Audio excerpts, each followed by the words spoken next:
It was what it is. To the flag, the United States of America. To the republic for which it stands, one nation under God, indivisible, with liberty and justice for all.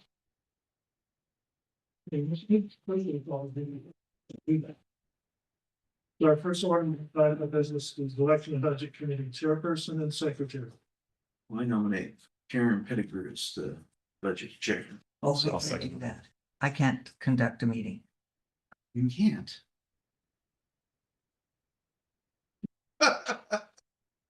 One of those that know how. I'll nominate Gil Evans. Good job. I'll second. Yeah, we moved in second. Any further discussion? All in favor? Aye. Opposed, motion carried. There's no gavel, we're gonna give it to you. Maybe a crown. I can get a gavel. I think my first order of business is to turn it over to Kevin, correct? Well, Well, so what have we got for the secretary? Aside from it. I assume it was always one of the staff members.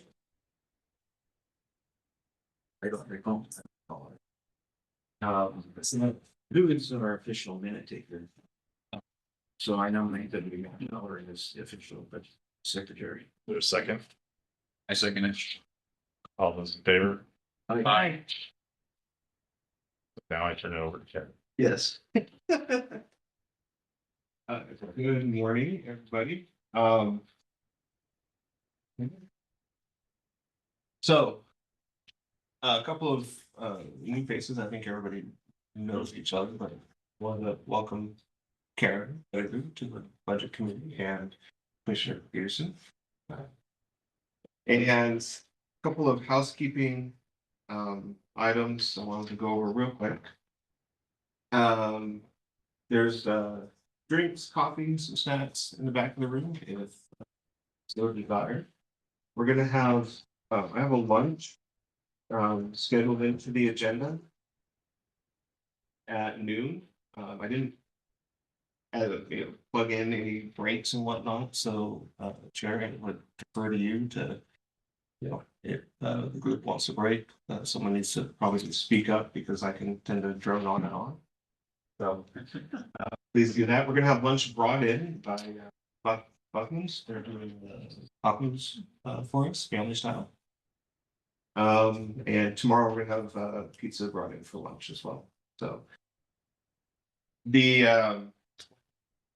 on the agenda,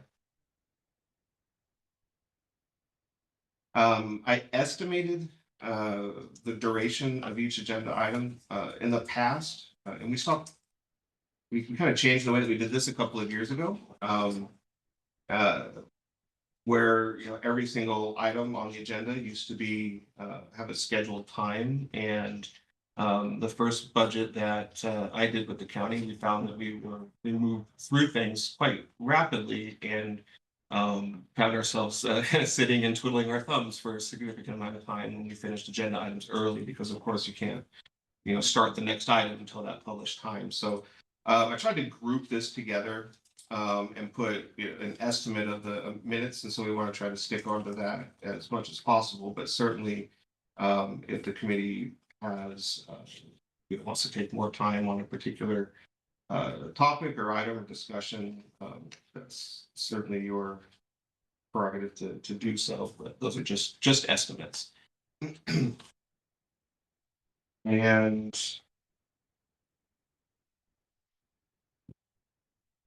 I believe the last housekeeping item, I'm still sharing my screen here. Yes. Last housekeeping item for anybody online.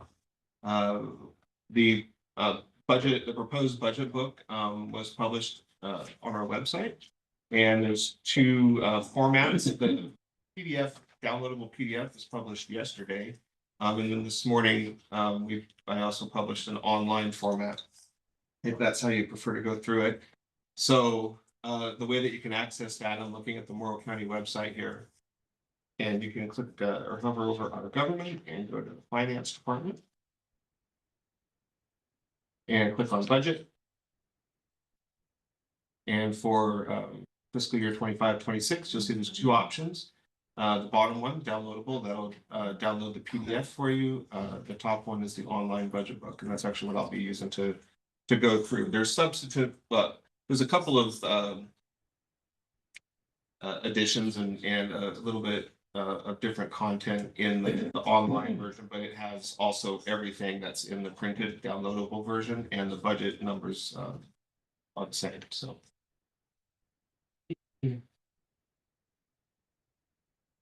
And I believe.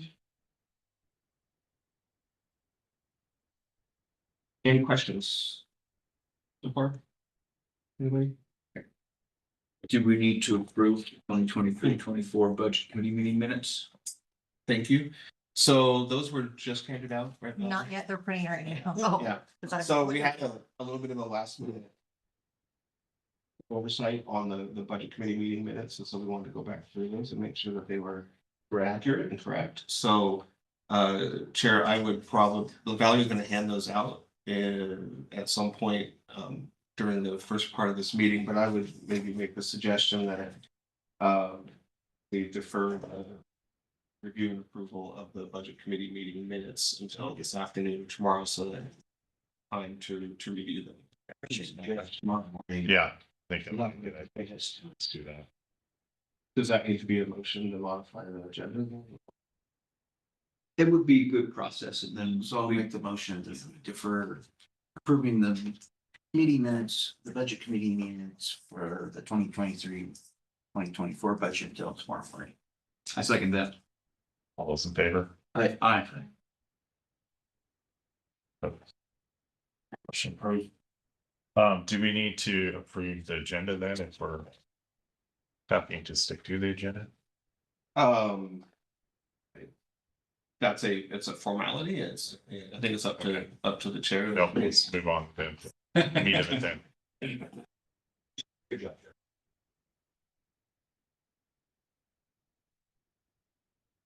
We move to that, so we'll do those first thing. Yeah. Okay.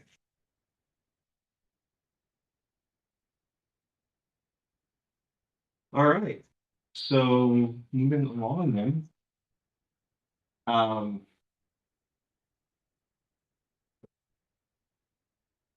We also have the agenda published online in the online budget book. Those that might want to see that. And we'll start off with just kind of a general overview of the Oregon budget law, the budget process. I think most everybody in this room is aware of it, but I took some summaries from the local budget law manual and statutes, and just wanted to walk through those really quick for the benefit of anybody that is not familiar. So the local budget law in Oregon, it ensures the transparency and community involvement in the budgeting process, requiring the appointment of a budget officer and the formation of a budget committee, which includes district or registered voters within the county. The budget officer is charged with preparing and presenting a balanced budget to the budget committee.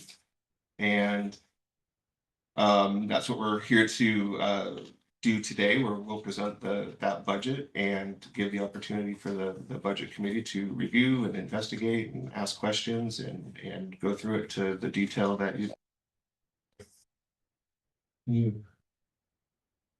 I can do it.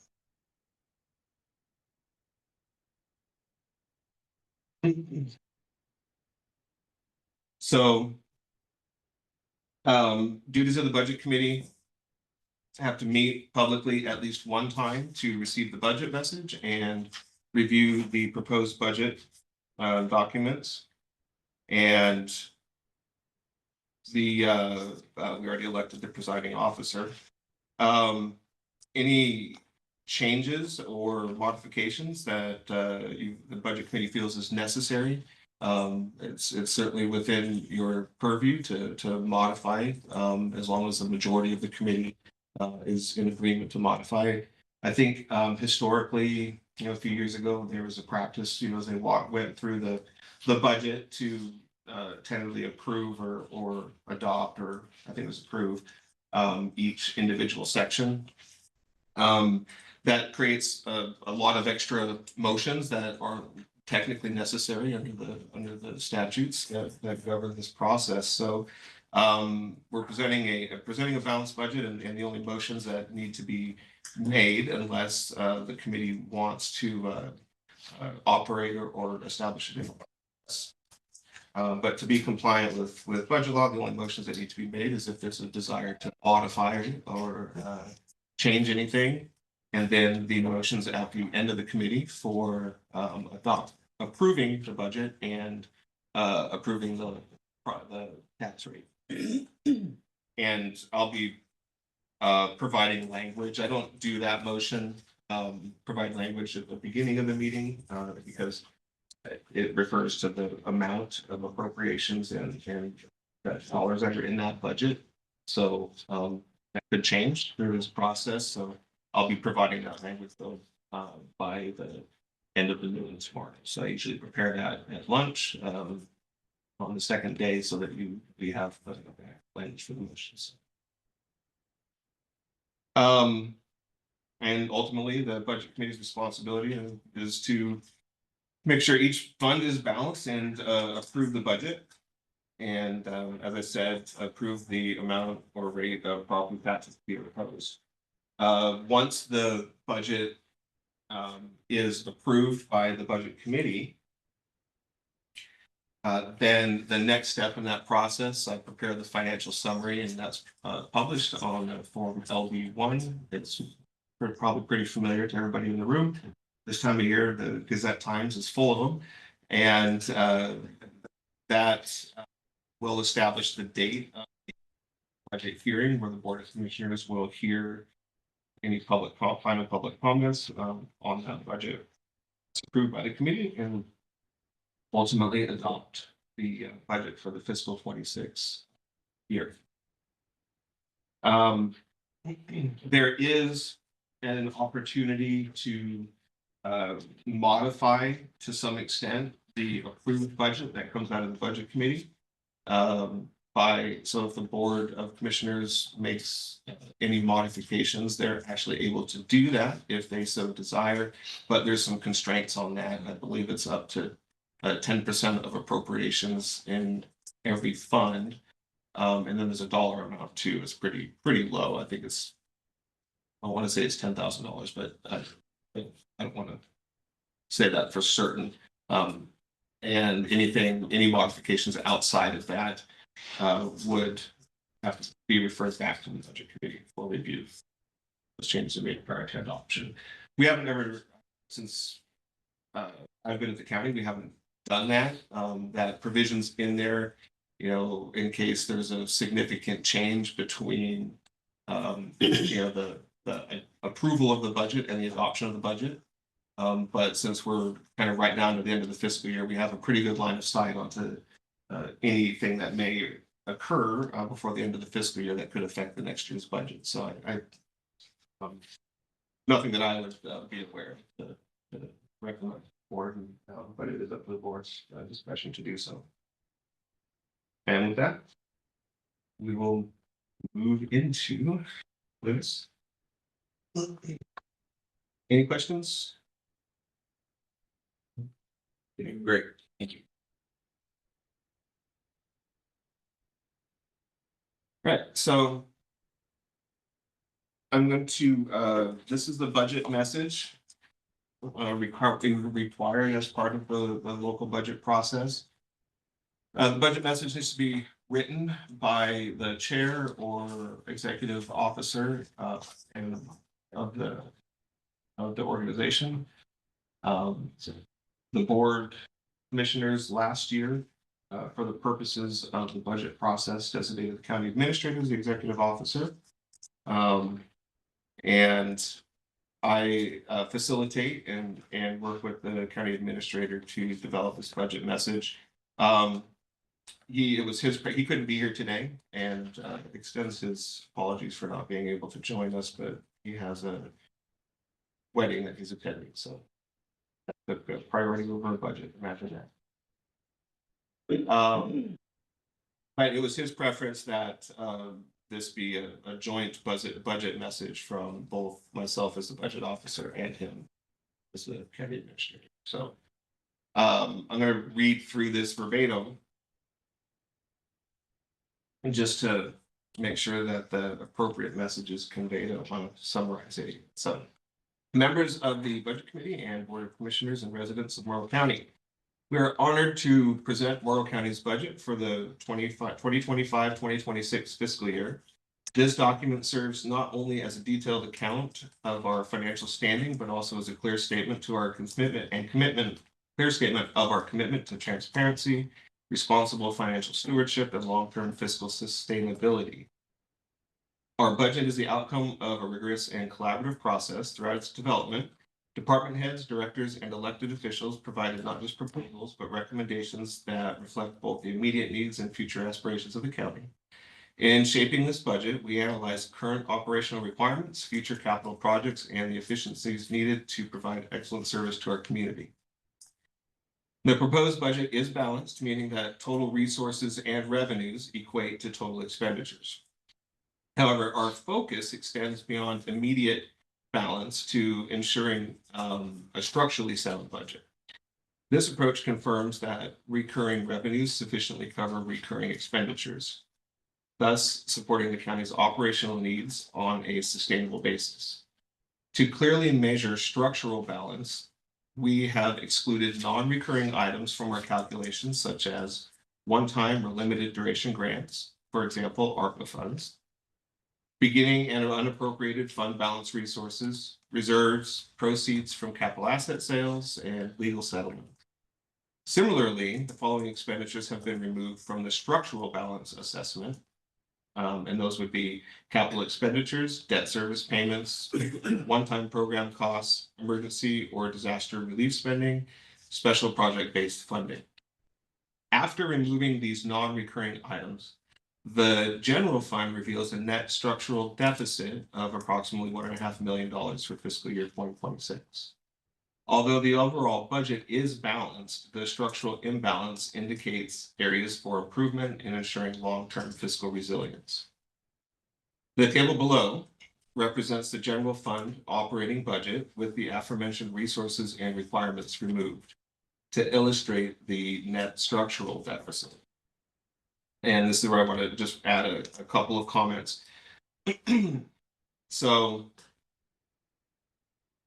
the budget that we're presenting is balanced, meaning we do have adequate resources to meet all of the projected requirements for the fiscal 2026.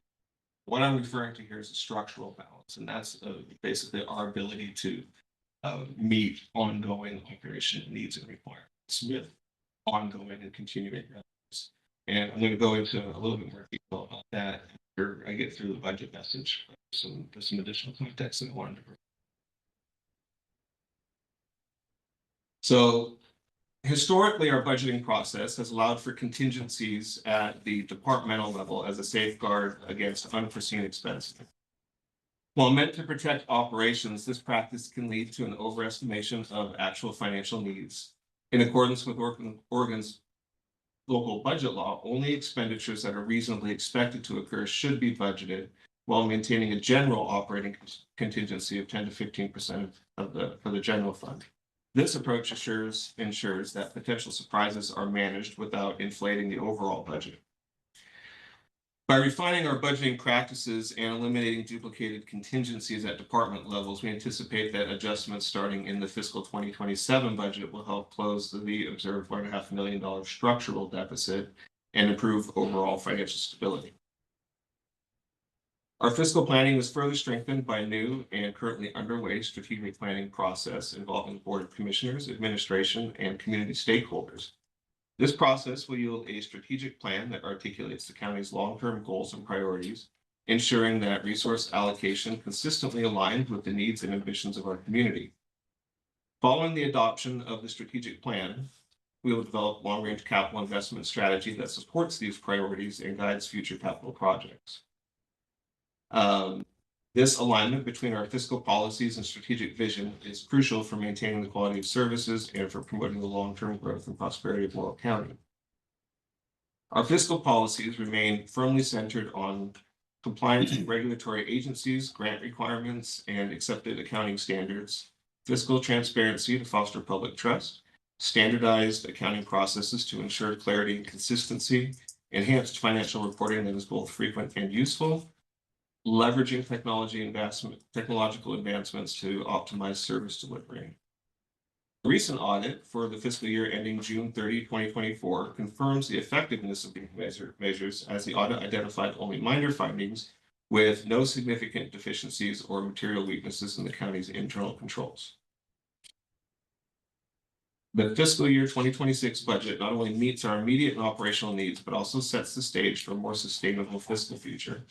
While it is balanced on paper, our analysis of recurrent revenues and spending highlights opportunities for refinement. We are committed to making the necessary adjustments to ensure a structurally sound budget that supports long-term financial health and promotes effective public service. We extend sincere thanks to the county staff, department heads, directors, and the Board of Commissioners for their dedication and careful input throughout this process. We also appreciate the Budget Committee for its thoughtful deliberations as we review the fiscal year 2026 budget in detail. Respectfully, Matthew Johnson, County Administrator, Kevin Ince, Director and Budget Officer. So going back to the structural balance of the budget. First, are there any questions? Yeah, well, you might address it if you. Don't you? But, whose responsibility is to correct it? It should be corrected. He said, whose responsibility is that and how and when is that? That's probably what maybe. Yeah. So the budget officer would typically make the recommendations and changes in the budget during the budgeting process. Ultimately, the responsibility for the budget and enforcement of it is the Board of Commissioners. But what Matt, the county administrator, and we talked about was that we don't really, in reality, expect there to be any or issues with the budget that we're presenting. But we would take a more targeted approach at development and eliminating any of the excess budgeted amounts as we go through the fiscal 27 budget. If you look at, for example, our materials and services expenditures for fiscal year 2024, and this is general fund total. We had $5.6 million in expenditures for materials and services, and $9.7 million in expenditures for personnel. I don't have the 2024 budget on this table right here in front of us, but you can also look at our fiscal year 2025 performance, where our materials and services are at 5.9 million and personnel is at 9.3 million. Well, now let's go over a column and take a look at our current budget for fiscal 2025. And bear in mind, we're only missing about a month's worth of financial transactions. That's a fiscal year 25 year-to-date number, and it's updated as of yesterday. So our materials and services budget is $7.6 million. Our personnel budget is $13.4 million. I can tell you with 100% certainty overall that we're not going to end anywhere near those numbers. As we look at budget performance, actual spend versus budget over the last few years, one of the things that's apparent, and we alluded to this in the budget message, is that there's a tendency for departments in the general fund to include their own departmental contingencies. And then when I set the general operating contingency for the entire fund, that's set as a percentage of total appropriations for the general fund. And so to the extent that there's already contingencies there, it grows exponentially because I'm adding contingency on top of contingency. That's a poor financial process. So the department budgets through the general fund, they need to be right sized. And they need to take more of a zero-based approach. That takes a significant amount of time to go through a budget, and that counties doesn't typically take a zero-based budgeting approach, with the exception of for capital. And that's where you start with zero and add what you know is going to happen to it. The counties typically taken a roll forward approach where you take the prior year's numbers and adjust for any changes. Both are fine approaches. In fact, for a budget as complex as the counties, the roll forward approach for operating expenditures is typically appropriate. As long as we actually examine and understand the underlying actual expenditures and make sure that we're not over budgeting and creating a situation where we're budgeting contingencies and on top of contingencies. Kevin, So Kevin, just to go back before I lose it. So when you say your starting point, are you starting with the actuals or are you starting with the former year? the base amount is the budget for the former year. Okay, so that's why it's. Yeah. Okay. So it's sort of a snowball effect of once you have rollover and you're already high, then you roll over high on the next one because you're basing it off of a high projection. Yeah. Yeah. As Matt and I went through this, and we struggled with, well, do we stop the process and go back and fix it right now? We didn't feel like we'd be able to devote the amount of time that would be necessary. Because just saying cut everybody's department budget by 10%, that's not the right approach. Because there's some departments that budget very tight and really effectively manage that. And cutting just blanket 10% off the top of those department budgets that could actually impact the level of services and operations of the department. And so we need to take our time with it and make sure that it's right, because we both fully came to the conclusion that just looking at prior budget performance, there's probably in excess of $1.5 million that can be actually removed from departmental level budgets without actually impacting operations and services provided to the community. So we don't have a structurally balanced budget. It is balanced overall. I, as the budget officer and finance director, don't have a major concern, but we do need to address it because if we continue forward with this practice in future years without modifying how we approach it, it's not going to be sustainable. Keep in mind that once appropriations are made, then the official or elected official, appointed official, or department head, director, we have the legal authority to spend all of that money. So we have to treat budgeted money as spent money. It's committed for that purpose, and we have to make the assumption that it's going to be spent. And if we have funds tied up that are committed but aren't likely to be spent, that those Sort of probably ways. could be used for something else to enhance services, or at least have a better structural balance to the budget. So So what you're saying is if you would go back, that 1.5 million, if you would go back and adjust that doubling of would take care of that 1.5 million. And you intend to have that done by next year. yes, I'm confident. Okay. Yeah. And that's why we're not to worry about it. Well, I think I'm not saying don't worry about it. I mean, it's important enough that I Right. want the budget committee to be aware of it Right. and know that it's going to be addressed in the next fiscal year. And I don't view it as a sustainable budget practice moving forward. There's, time and there's been a lot of,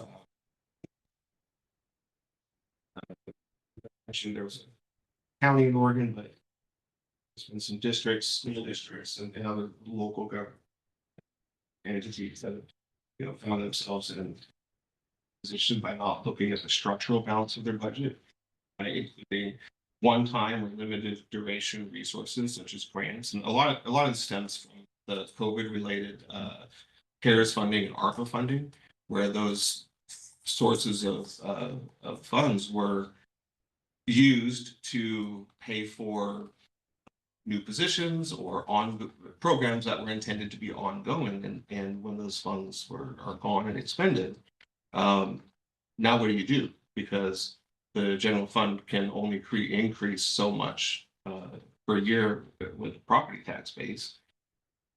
And unless we're gonna really count on additional revenue shares from the state, which I'm not sure that's a good a good assumption either. We have to just make sure that's effectively managed, and it's a necessary step. And what we had a structurally balanced budget last year. What put us over was quite honestly the $1.5 million that's budgeted for the support for the ambulance services. That was kind of an unknown and unexpected occurrence over the last fiscal year. And that being said, this fiscal year we received in excess of $200,000 from CREZ that was committed specifically for ambulance services. And it's likely that will continue into the future. However, that CREZ revenue as a resource is not included in this budget because there's no guarantee that it's actually going to happen. So what will end up occurring is if we get another $200,000 or more allocation towards ambulance services, that would be fantastic in fiscal year 2026, and we'll book that revenue against those expenditures in that department, and then we'll end up with a $200,000+ or whatever that amount is surplus in the general fund that we weren't planning on. And so that's the other side of it. I take a very conservative approach to estimating revenues. It's in terms of that, it's better to plan on being under than over because we don't want to find ourselves again in the position of expending revenues that we don't have or can't reasonably rely on year after year after year. So there's a number of factors that and I hadn't touched on the CREZ funding, but the county actually receives substantial CREZ funding. Currently, it has been primarily allocated towards capital projects or projects within specific departments like ambulance service or public safety with the sheriff's office. And we're really making the effort to not rely on those as a recurring resource to finance ongoing operations. That was a long answer, sorry. That was a long answer. It could have been Tell me to yes shut or up. no. I appreciate it. So Kevin, I totally get that mindset. I guess something that I sort of struggle with is that, on a certain level, I think we can predict that we are going to get CREZ money. And so is it just that we don't want to ever use it in terms of regular things, but we have like a wish list, and that's where that money always goes to? Is that the more how we want to manage it financially?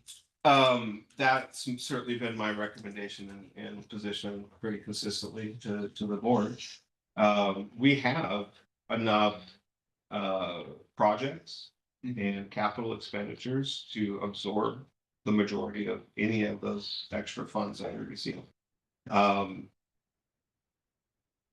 If we didn't, I guess we could have a discussion about that. It's ultimately up to the board of commissioners to direct me on how you want the officials' position and resources manage. And, you know, follow through with whatever that direction is. That doesn't mean that I'm not gonna recommend against it, but just from a conservative fiscal prudence perspective. I appreciate that, so thank you. From my perspective, I want to keep because Fres and SIP money is all discretionary. I don't want us to be relying on that to maintain a daily overhead that, because as Kevin says, there's no guarantee that we're going to get that money. Because the Pres board every year can make a change of how they finance things. And I want to make sure that we're spending discretionary dollars on things that you can only fund with discretionary dollars. One comment real quick, I want to respond to that. I do want to mention, I look at SIP money a little bit differently because of the duration. And certainly that goes to capital, or, you know, we allocate that for all projects and one-time expenditures first. But there is some SIP money that's used to finance ongoing market operations. But we have a clearer line of sight. Contractual agreements that are going last for up to 15 years. And they're very reasonably. But this is there. Some funds, the political board can't sit down every year and decide how to disperse. Exactly. That was the credit. And that's the big difference. The big thing with this IP is that you do have, but it's for a set time period. So if you build ongoing overhead relying on that money, when that revenue stream goes away, that ongoing overhead has to get that revenue stream to support it. Well, not necessarily. If the, the exemption expires, then in theory, the value will go on the roll. But a And- lesser amount than what you're getting on. Not necessarily. I mean, you gotta remember, they're getting a pretty good tax break. And the county, if every tax dollar, the county's cuts about 25%. So 25 cents out of every tax dollar comes to the county. So, you look at $500 million wind project. We're getting a couple $1 million out of it, when it actually it'd be more than that. It'd be several $1 million in taxes, and county would get probably more or as much, as the contractual agreement. So, I mean, there's that theory too. And point I wanted to make earlier is, I just said, the county as a taxing district takes the biggest hit of exempt taxes to fund county functions, including my department that, identifies, values, taxes, collects, and distributes to all the other districts, tax money. So, of the, trying to look back at my thing, the $80 million that we exempt, for SIP and enterprise zone, county's cut of that's $20 million, that they're giving up basically. But all county departments have increased expenses from all of those projects. So, we're just relying on our property tax base, and we have all this other growth that's, 3 or 4 times what our taxable value is. We got $11-12 billion market value and a $4 billion assessed value. We may have to use some of those funds to support county services. So, and the theory behind that is then when they expire, they come on the roll, we should be able to keep the same services. It's just a different pot of money. Yeah. If The that only makes place sense. where I strongly avoid using SIP revenues is with the road fund, because that's a completely different scenario. Once those SIPs expire and we can't use the regular. But with the largest taxpayer paying $20 million to the county as a whole, if the county's cut of that's 25%, that's $5 million that we've got that we didn't have 10 years ago. So that's a lot of overhead that the county's been able to increase over just. Absolutely, absolutely. But there was a point in time, previous budget committees that they did not want to use any, outside of property tax money funds for operations. But costs were going up and, our income level wasn't necessarily going at the same speed from property tax. And, there came a point in time where they had to do something, or we weren't gonna be able to, manage services. Fortunately, I've been in the assessor's office for 23 years, and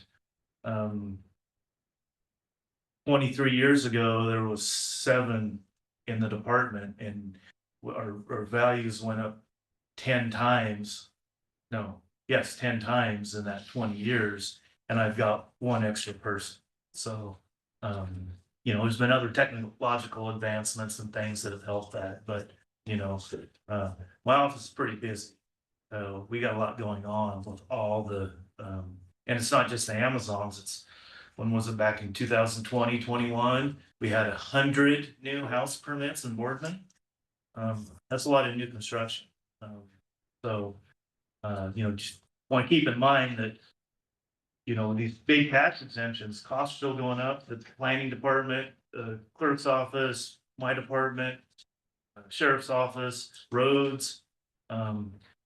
Maybe a point in time where we have to use that money,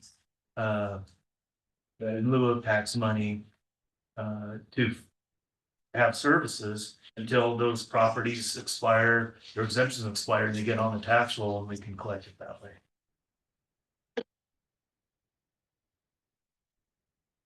Any other questions, comments?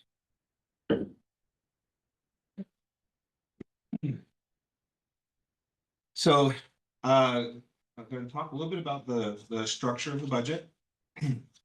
So the county budget is prepared by funds. Government funds are a self-balancing set of accounts used to afford resources and requirements for activities and objectives. The county has one primary general fund. We have other funds that actually get rolled into the general fund because they don't meet the criteria to be standalone funds when it comes to our consolidated financial statements.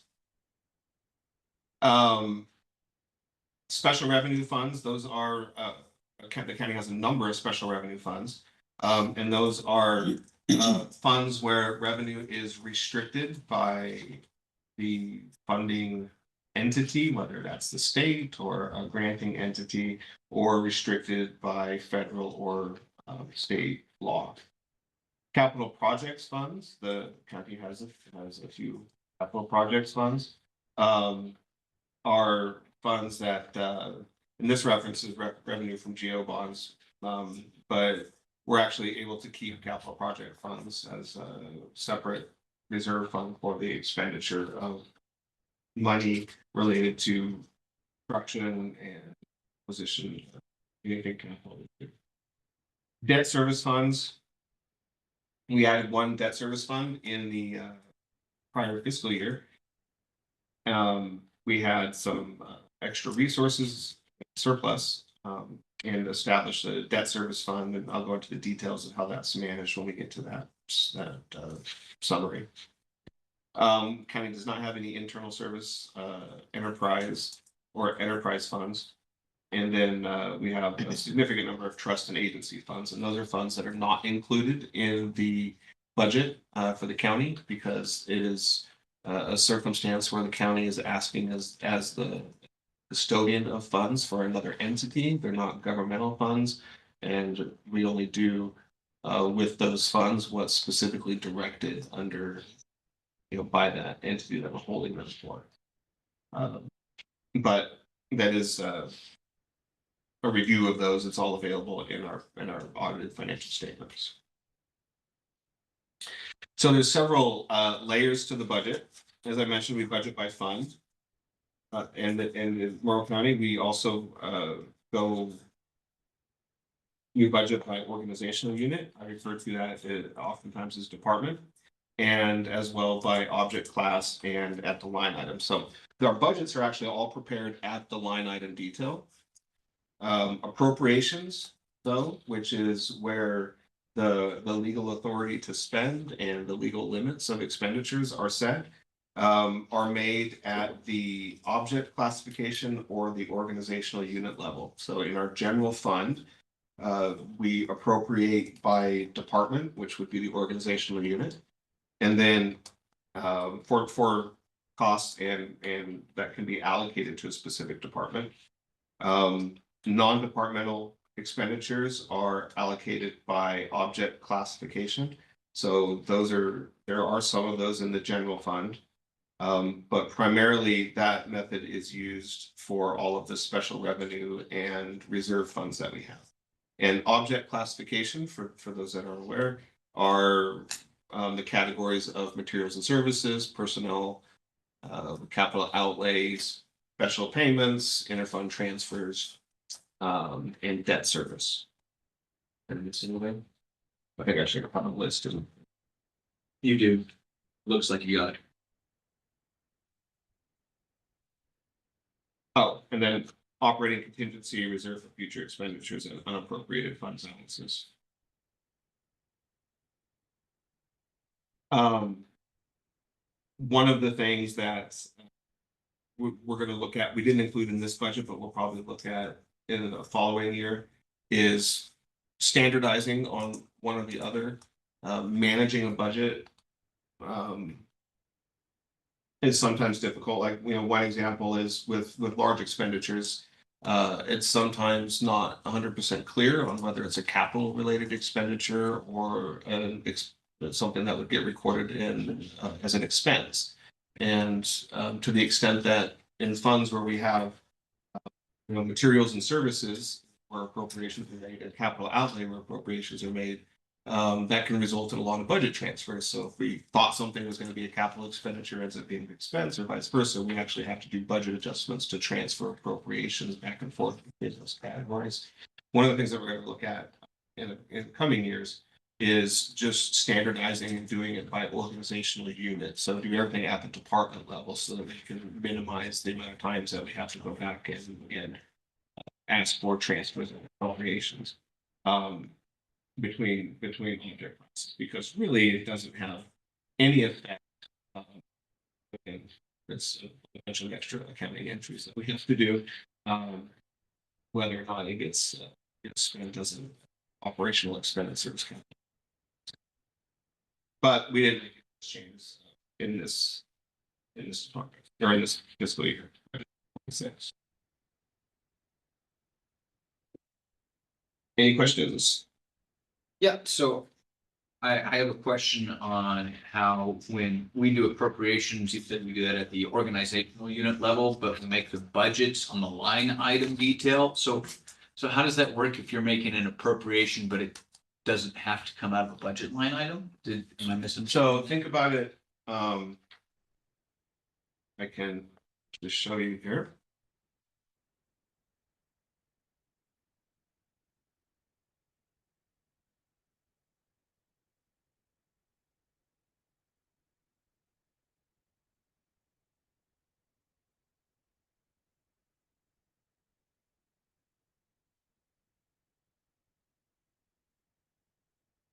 So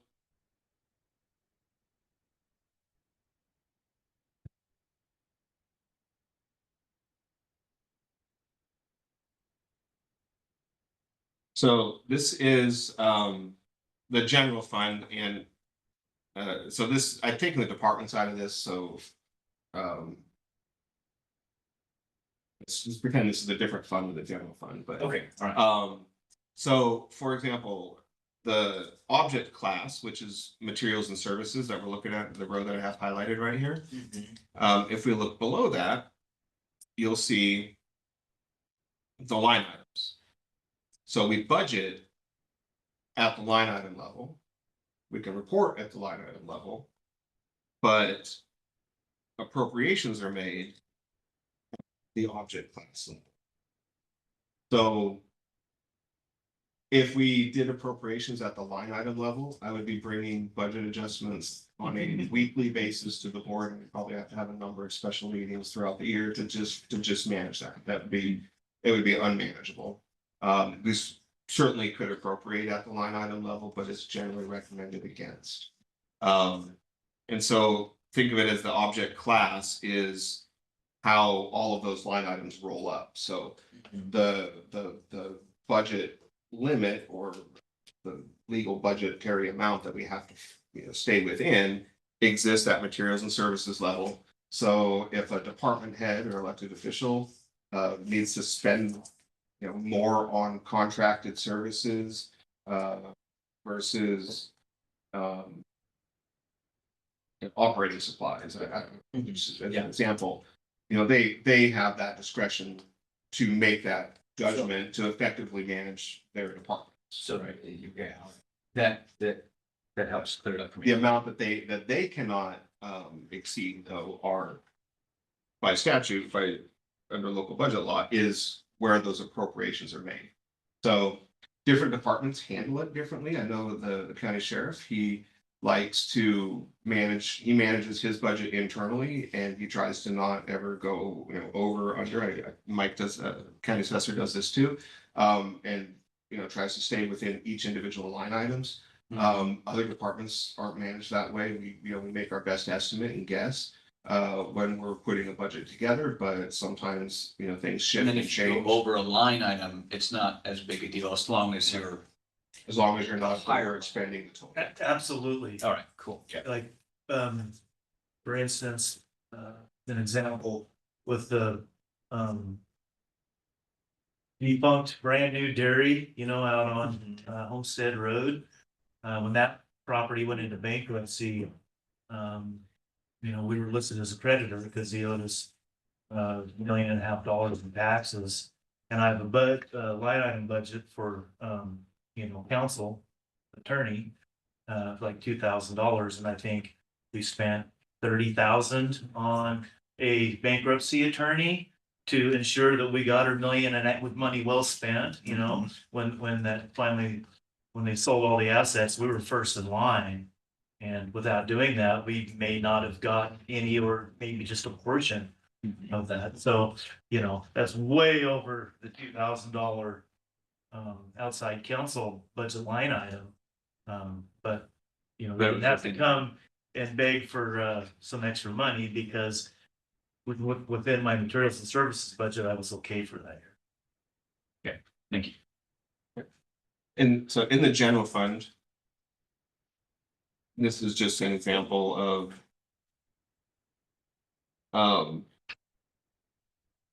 instead of the object class, we budget by department. So whoever has budget responsibility of that department has to stay. Since Mike's assessor is here, we'll use him as an Pick example. on me. So his current budget for the current fiscal year is $1.2 million. That includes materials and services, that includes personnel, that includes capital outlay. He just cannot exceed $1.2 million in total.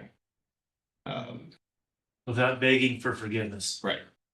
And I think there's a little bit of an exception for capital outlay because these are obeyed back, and if there's an unexpected capital expenditure, then those typically come out. Because we itemize and zero base our capital expenditures.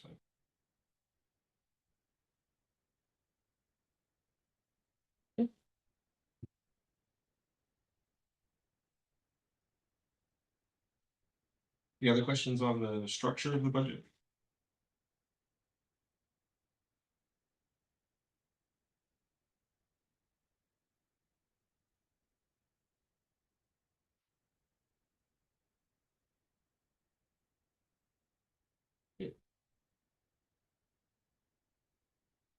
So this is the fiscal year 2026 proposed budget.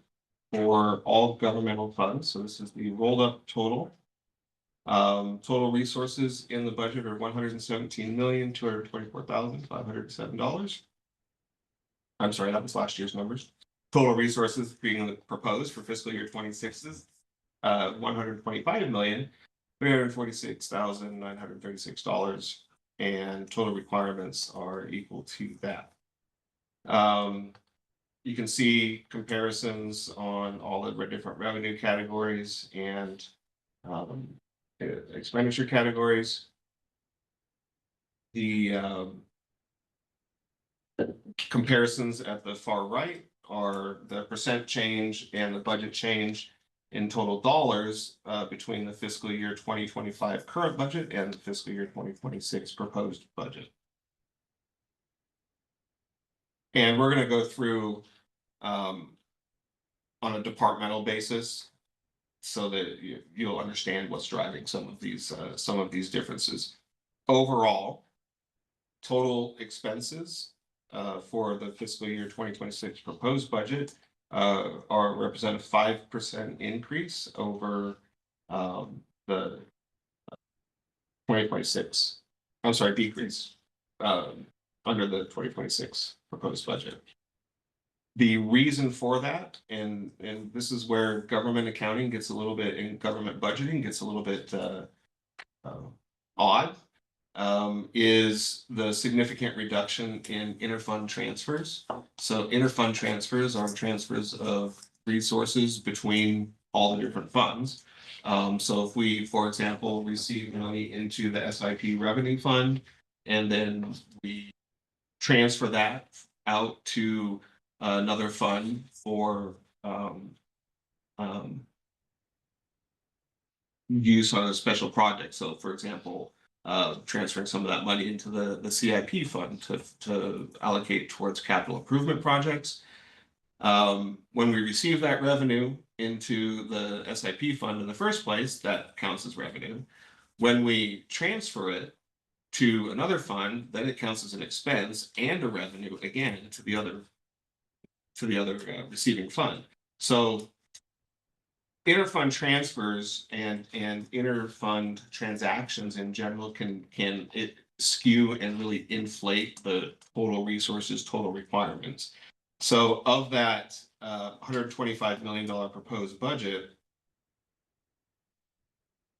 9.4 million of that on the revenue side, actually on both sides, is interfund transfer activity. So if you wanted to get a little bit better picture of what's our actual resources and what are our actual expenditures planned to be, you'd subtract that interfund transfers line from both the revenue side and the expenditure side. So I have a question. Mhm. Why on the budget change dollars column does it show a positive change of $8,654 for our revenue totals, despite the fact that it is lower than what it was for fiscal year 2025? Why is that not? So a positive, this system's not smart enough to recognize the difference between revenues and expenses on how it reports and calculates. So a positive number represents a decrease from one column to the next column. So the FY25 budget was 64.8 million, and the FY26 budget 56.3 million. And so that's a $8.6 million reduction. So just think of positive numbers in those variance columns as a reduction from year to year. Okay. And the expenses, it does just the opposite. I know. I just, to me, Yeah, so negative means an increase, and a Positive means a positive decrease. means a decrease. Okay. And usually you represent revenues the opposite of how you would represent so an as expenditure. So in the case of a revenue increase, you would typically want to show that as a positive thing, because that's a favorable event. On expenses, your expense increase, you typically want to show that as a negative number because So it's because this is combined, it's choosing just to, okay, all right, thank that, that does help. the next chart here is this same view, and it is just the county general fund. And you can see a 2% increase in revenues in the general fund. And again, a 26% decrease in expenses, but that's heavily skewed by the interfund transfers line. Last year, when I prepared the budget for the current year, the general fund balance had just been growing and growing and growing.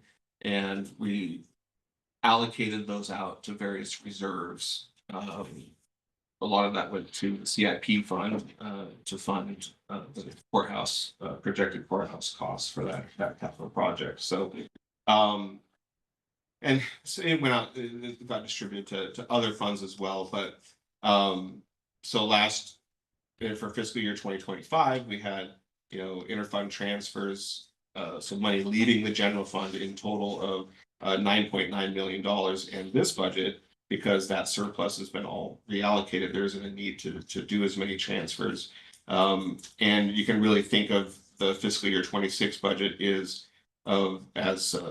transfers out as support that's provided to other funds from the general fund, and that totals $700,000. So that's really skews kind of the total expenses calculation there.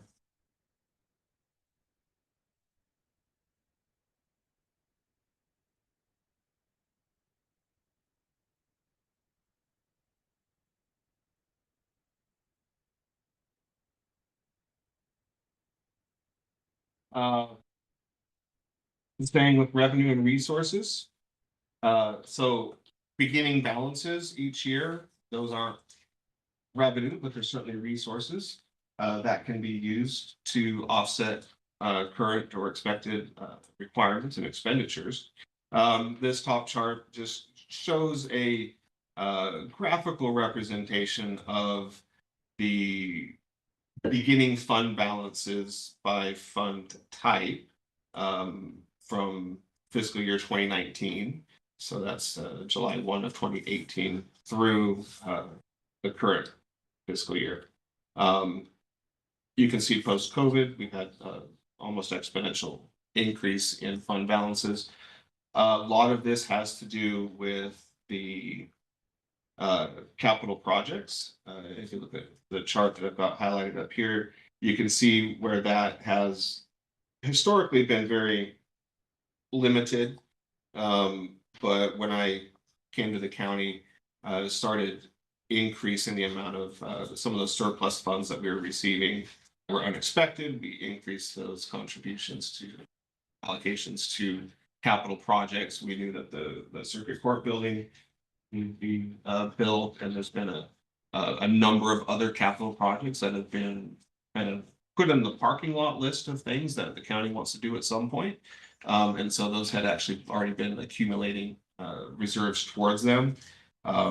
Hopefully, once we finish our strategic and capital planning processes that are currently underway, we'll get some prioritization of those projects, and we'll be spending down some of those capital project reserves. Certainly with the courthouse, as you'll see as we go through this, that'll make a pretty significant reduction. But we've also seen, again, general fund balance increase and special revenue fund balances increase over that same time period. But the real big one is capital project funds. Where has the majority of that money come from over this time period? Allocated. General project. Well, some of it came from transfers of the surplus in the general fund, and the rest largely from SIP and cred allocations. There was some. No, we don't typically, as I said, there's some grants, but we don't typically put grant funds into a reserve because we don't, most of the grants that the county receives are reimbursement base. We do receive some advance payments. The state and local fiscal recovery funds under the ARPA program, that was, that we received during COVID, times. That was an advance payment. Local travel consistency fund, which was also another ARPA related. Those were 3.7 total, or 2.9 in total. But largely res has come from SIP or RED. Last year, as part of the SIP agreement with the Amazon, there was a one-time payment, for example, of $5 million counties, and for general improvements in the affected districts, and so went into the. I have a question. On a, maybe it's within the audit section, or is there recommended percentages for, any fund balances or carryovers? Maybe not so much in capital, because, I mean, every municipality, but they might, some might not have what's needed. Just for your general operating, like recommend percentages. Yes. Okay. Yeah, and thank you. I actually glossed over that when on my introduction stuff. So general operating contingency, and these are recommendations by GFOA, which is Government Finance Officers Association. They're kind of the best practices guru for government financial planning and accounting. The GFOA recommends that operating contingencies be set between 10 and 15% of your total appropriations in any given fund.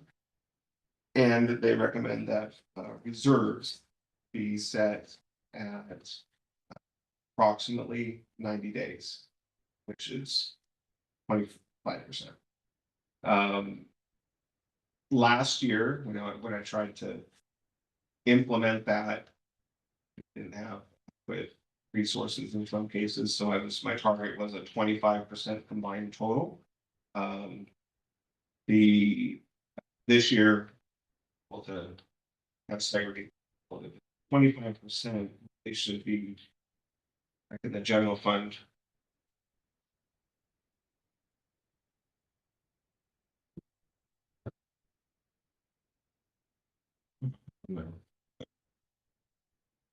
That should be considered the minimum, but yeah, there should be a minimum balance for every operating fund. Generally speaking, it should be 90 days of expenditures is a good amount. For some operating funds, that might be different. Like in the case of the fair, or actually fair is probably the most relevant example, but all of their needs of at one time during the year. Or parks is another good example, probably, where the bulk of their revenue comes within a short window throughout the year. And they have ongoing operating expenses throughout the year, so it may be appropriate to look beyond that 90-day threshold, but generally speaking, try to keep the minimum fund balance or unappropriated fund balance around 25%, with operating contingencies at 10 to 15%. You'll also see a category called reserve for future expenditures. Those are funds held in reserve that are planned to be spent in the future. In the road fund, you'll see we have a substantial reserve for future expenditures that's committed towards bridge replacements and improvements. And you'll see that also in the capital improvement fund. You'll see a lot of reserve for future expenditures, like the fiscal 27 spend portion of the courthouse projects, $26 million. Well, I put that in there. We don't appropriate reserve for future expenditures, but it's in there as a budgetary requirement. So it forces us to, in order to maintain a balanced budget, it forces us to allocate resources to part of that requirement in the budget. So, that's your question. Yep.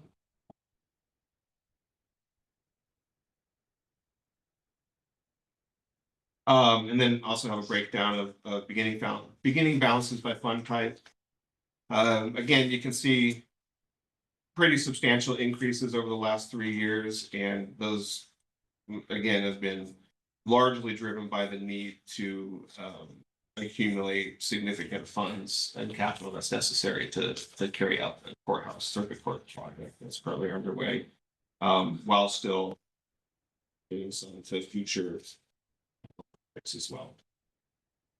Kevin, I'm sorry, I'm gonna ask a lot of questions. No, you're fine. So what is the large accumulation of special revenue?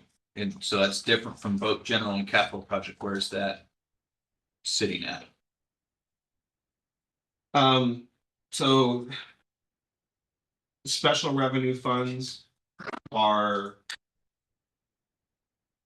It's a tough question to answer because we have a lot of special revenue funds that really aren't eligible to be called a special revenue fund. We just haven't gotten to them all cleaned up yet. Okay. That probably should be in the general fund, but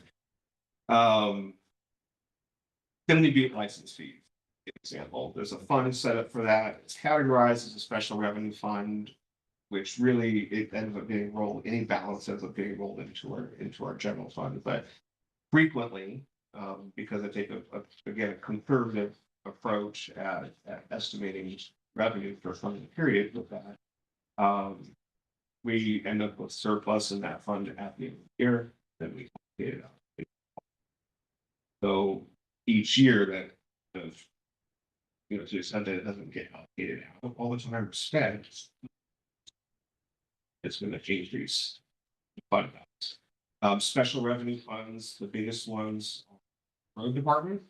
As I mentioned, there's a bridge reserve that's being captured in the road department, and it's the beginning of the fund balance. I think we'll see it in detail when we look at the road department. But it's oh, I have those. Oh, look at that! Look at that! That's why I told Tammy she would sit next to me. Sometimes so you can see, like the road fund, for example. I can make that a little bigger.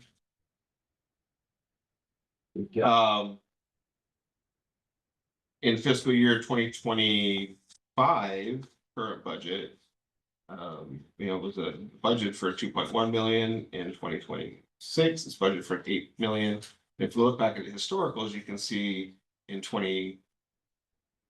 fiscal year 22, the road fund was at 2.6 million, and then 3.7, 5.3, and that's when we started making a minimum amount that we were trying to contribute every year to build up funds that are necessary to address the bridges. And we'll talk about that a little bit more here. We're in the process of developing a bridge improvement plan to prioritize where that money is going to get spent and look for some additional funding opportunities, because obviously it's going to cost more than what we have. But it's just noted that it's going to be considerable requirement. Other examples, you can see here again the growth in the general fund balance. The other special revenue funds. Building permit fund, we see significant growth in that, mostly because we can't spend it. That's revenue that's generated through the contract that we have with the city of Boardman to do our inspection and permitting program. We receive a big portion of that revenue back in the agreement, but any revenue that comes from a building inspection and permitting program by statute has to be reinvested into a building inspection and permitting program.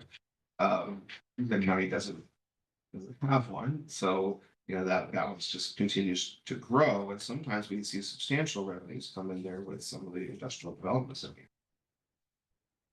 have. I think those are probably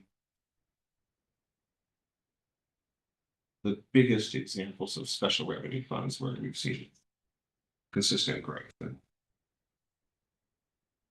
Yeah, beginning balances. Thank you. I appreciate that. And I actually just turned the page, I guess. I should have known to say, just turn the page. All right.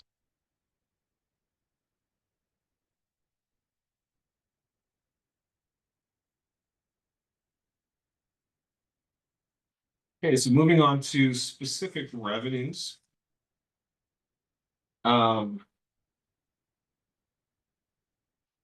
You'll note that in the current budget versus the proposed budget, we'll start with property taxes since Mike is here. He can probably explain this better than I can, but there is a small reduction, about $150,000 from a budgetary perspective. So before I might explain that, the way that we estimate property tax revenues, county assessor provides me with his estimate for the coming fiscal year.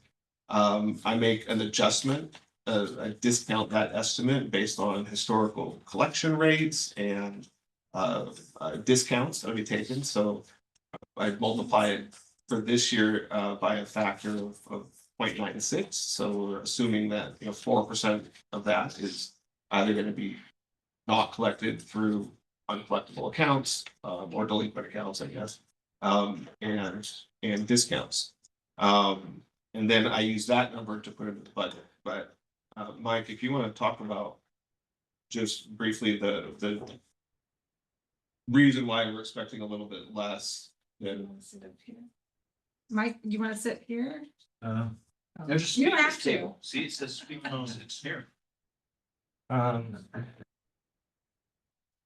Yeah, as you all well know, or, excuse me, you all know, Amazon has pretty big, significant portion of the county's taxable value for their two regional sites that don't have any property tax exemptions anymore.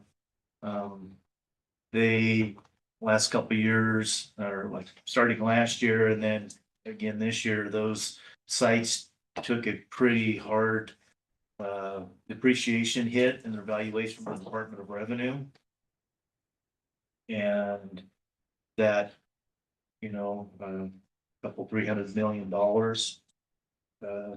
So that exceeded any of the other new value that we get from 3% increase in assessed value or any new construction.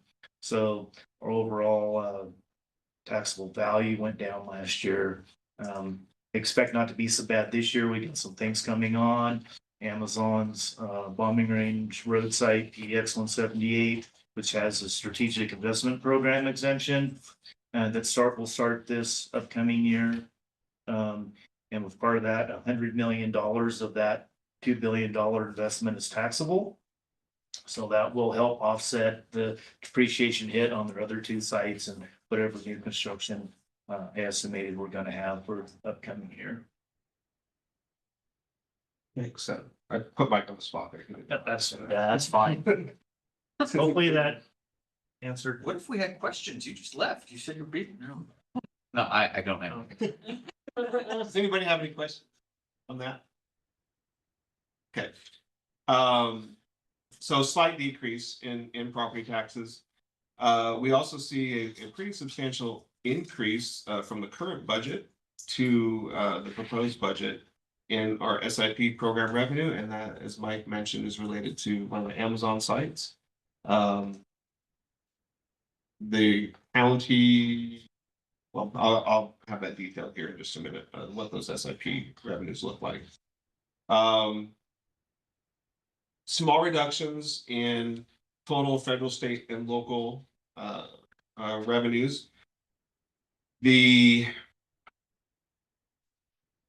On the grants side, we are expecting some reductions in, or have experienced some reductions in grants in public transit, public health. And some small reductions of federal funds, federal grants that we're receiving in victim and witness support department, but it's a very small reduction. There's been some uncertainty about what federal revenues are gonna look like in the coming fiscal year. But the only one that I've been made aware of that is a likelihood is the reduction in the victims and witness support program. There may be more, and you know, there's just so many different grants and streams of revenue is, and all the news comes out from different agencies, and I'm not on all their mailing lists, so rely a lot on that information getting by the department heads. Um,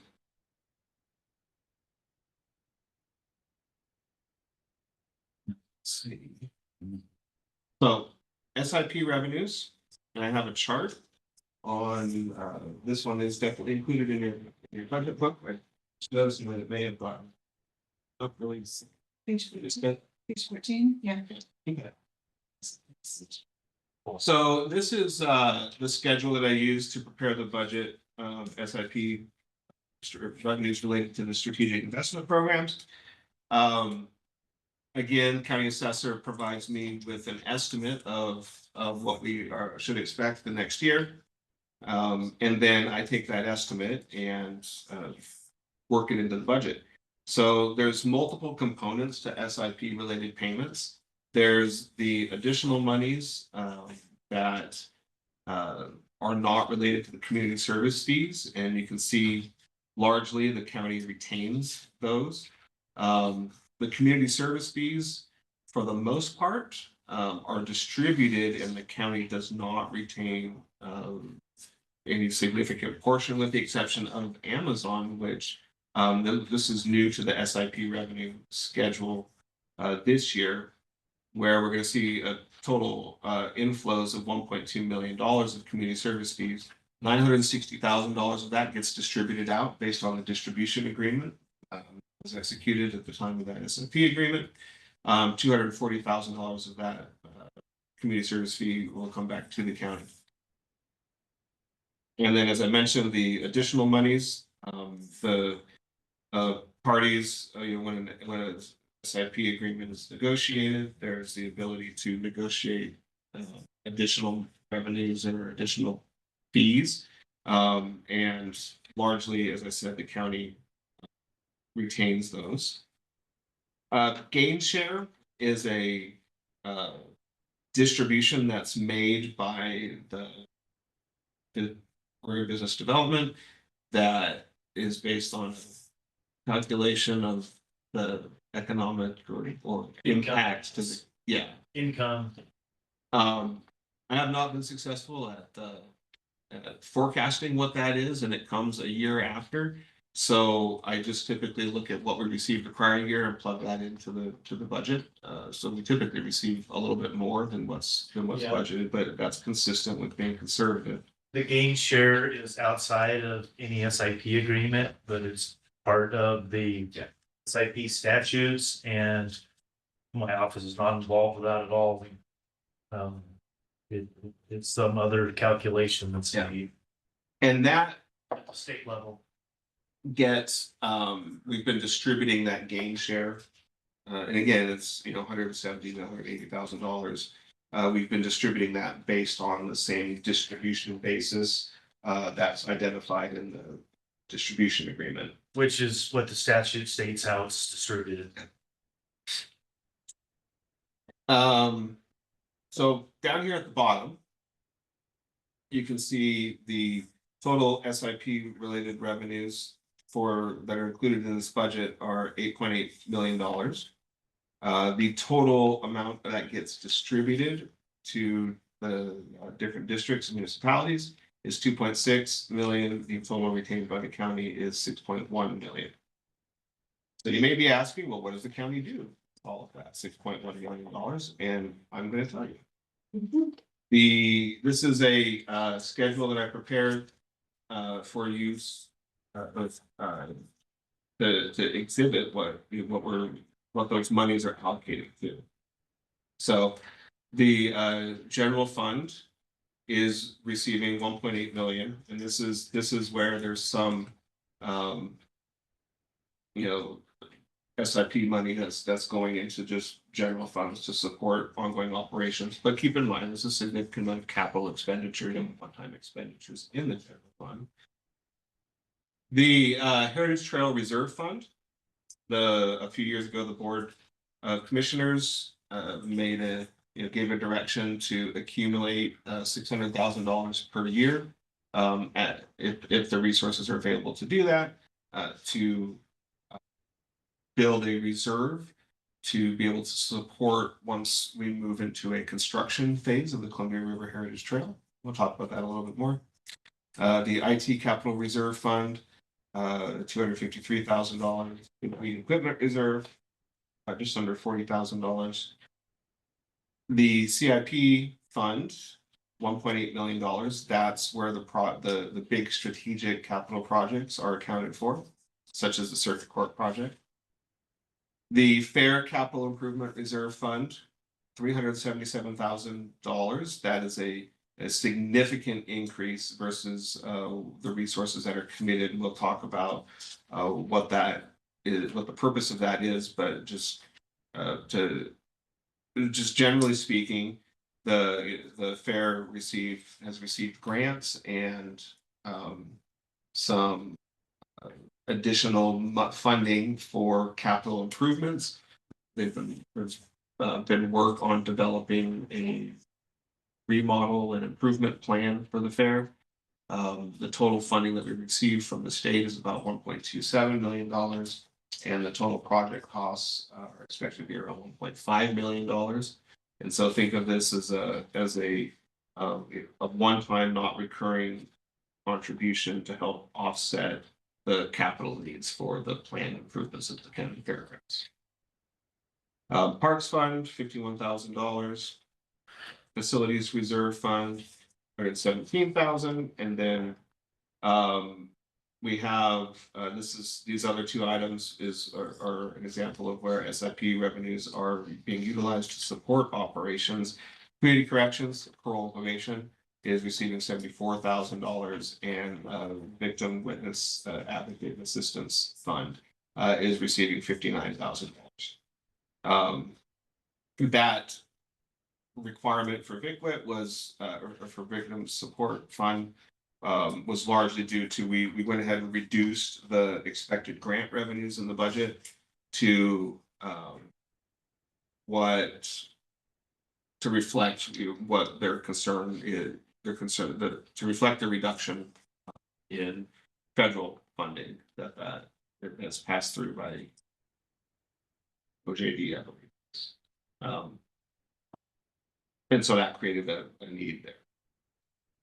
Some of the money of in excess of $6 million that the county retains by contract gets paid to outside organizations.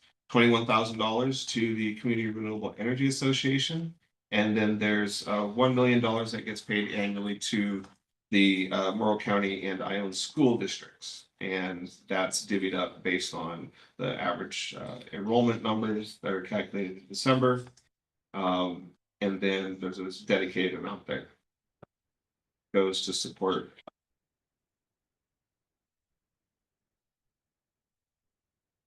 the person that was hired to I think I'm drawing a blank on it.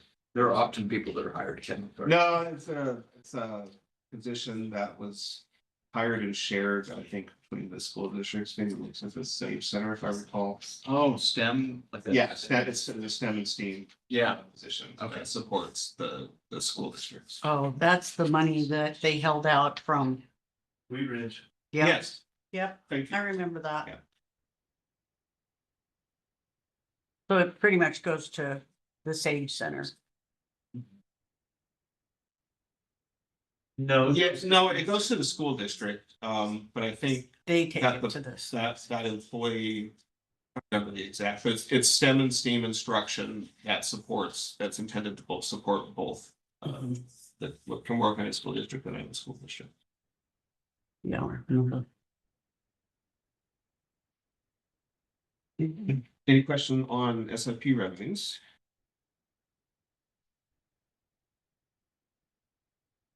Hey, so Did we really go on from this idea? I guess it's to my. Have you done projections? I think of the SIP, the bulk of wind. What's that? Is wind, The bulk of, SIP revenue. well.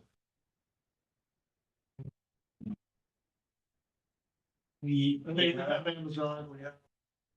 TGE is pretty significant, but yeah, two large wind projects are still currently Shepherd's Flat and Wheat Ridge. Yeah, the couple more, gas plants we cancel out there, so. Have you done any projections on how much SIP we're gonna be receiving as these come out? We might not, because the emphasis is going solar now. Yeah, that's difficult, like PGE. That the value for the Coyote, or not Coyote, Purdy plant, it fluctuates so much, and it's going to do that when it comes out of its exemption, just like the coal fire plant did. Because the valuation just isn't necessarily based on that asset, it's based on the whole company's performance. So that's difficult. We haven't had a large wind project come out of exemption. We've only had two smaller ones, Willow Creek and Echo Winds. And when they came out of exemption last year, I mean, their value dropped substantially. I don't necessarily expect that with Shepherd's Flat that's going to be coming out in 3 years, I think.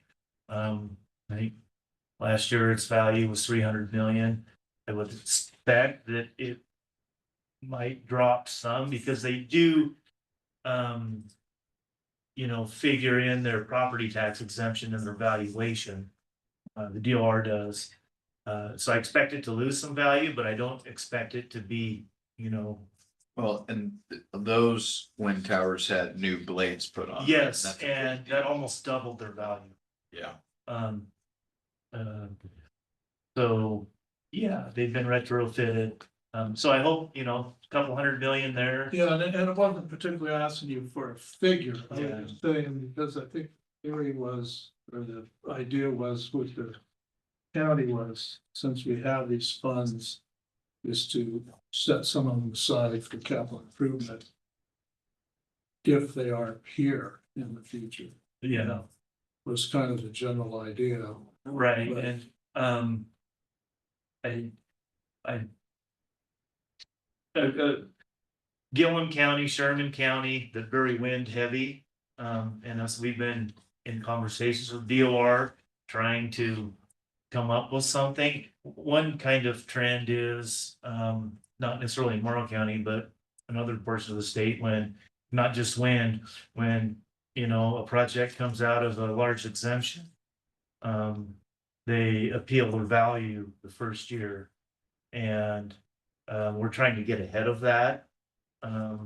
Because, if they appeal their value and they settle with the Department of Revenue or they win their appeal, it could be huge refunds that affect taxing districts, especially smaller taxing districts. And we're trying to get ahead of that, even though the companies have the right to appeal their value when they're under exemption, no one does. But when they come out of exemption and they get their tax bill, they have their team of lawyers. We're trying to, get a conversation with the DOR and the company to try to, head that off and come up with something, Right. to alleviate that. And we haven't gotten very far yet, but we're hopeful that we can help. And which would better, make it easier for me to answer your question. Right. Because when they appeal, the value never goes up, does it? Or I mean. I goes in and looks at it and said, gee. well, I've seen that happen a time or two where, you know, through discovery in the appeal process that, you know, the company forgot to, you know, claim some assets or something and the value did go up, but no, Just to. it doesn't happen. No, right, doesn't. Thank you.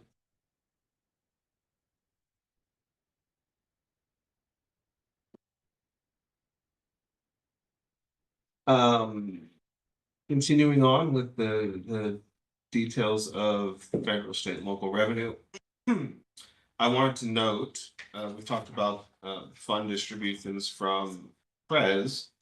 And the line that those are going in is in other shared revenues under every intergovernmental. Previously, I think they had actually been recorded in a few different places, like property taxes.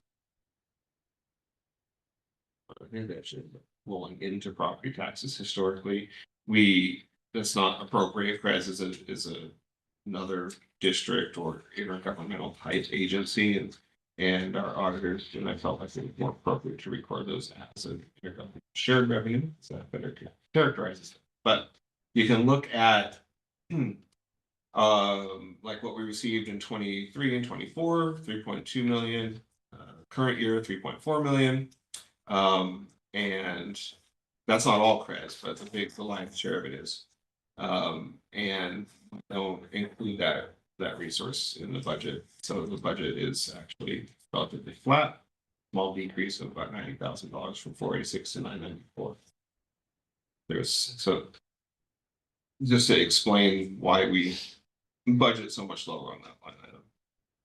The rest of these are the state revenue shares that we receive each year.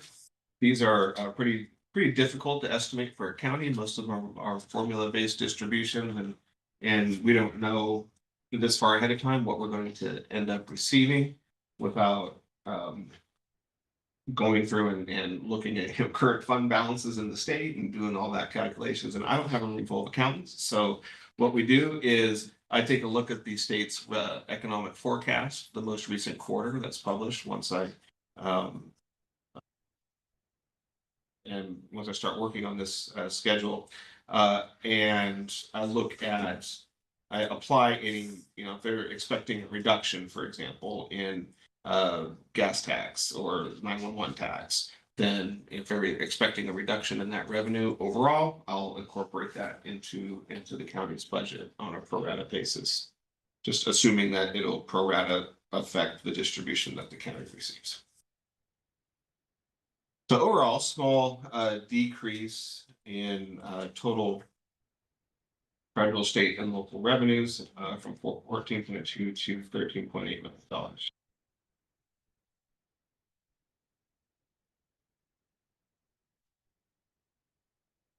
Charges, fees, licenses, permits, fines, and assessments.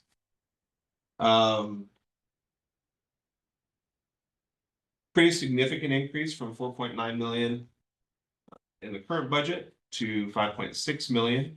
I have detailed the primary drivers of that increase, but it's about a $686,000 increase. The largest portion of that is increases in license fees received from Finley Butte. That's expected to be about $300,000. That's fairly predictable. The rates that those fees are based on increase each year with the consumer price index. So we can estimate that with a relative degree of certainty. And then another significant increase was $122,000 in Parks Department.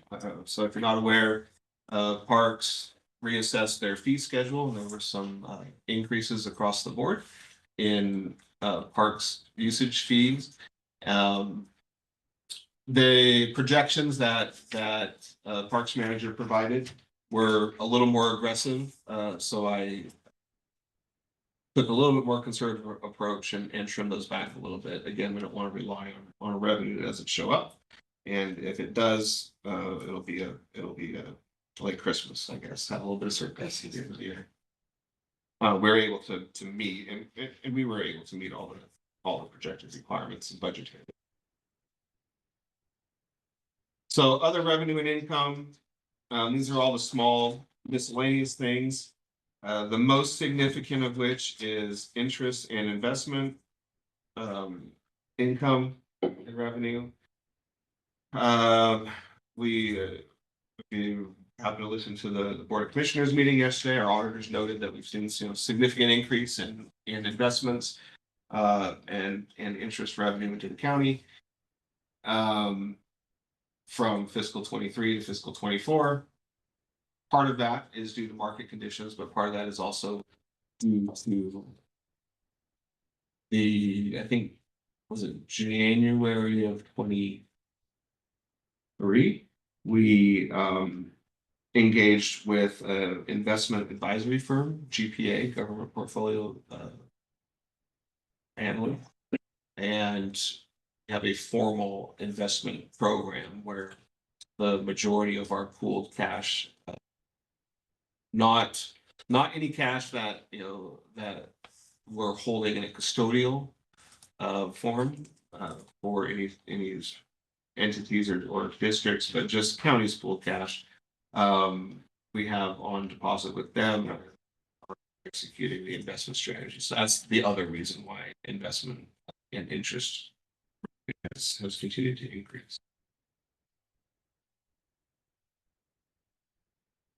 Any questions on that?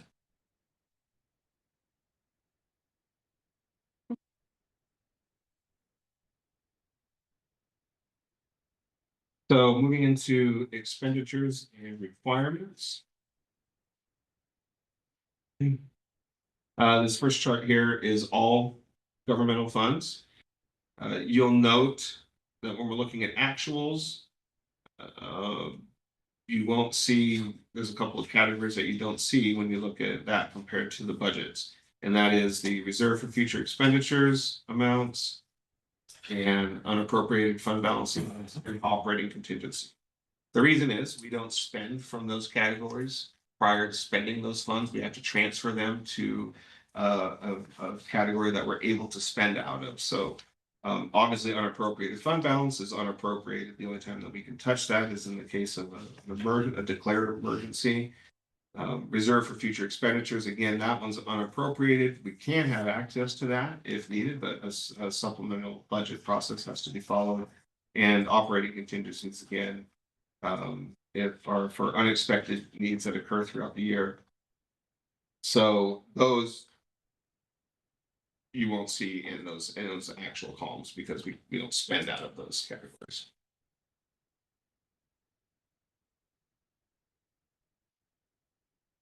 Total, we kind of already covered some of this.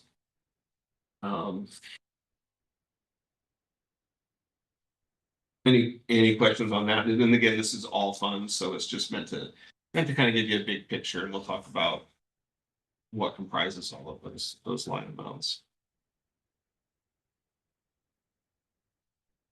Wanted to spend some time specifically on personnel.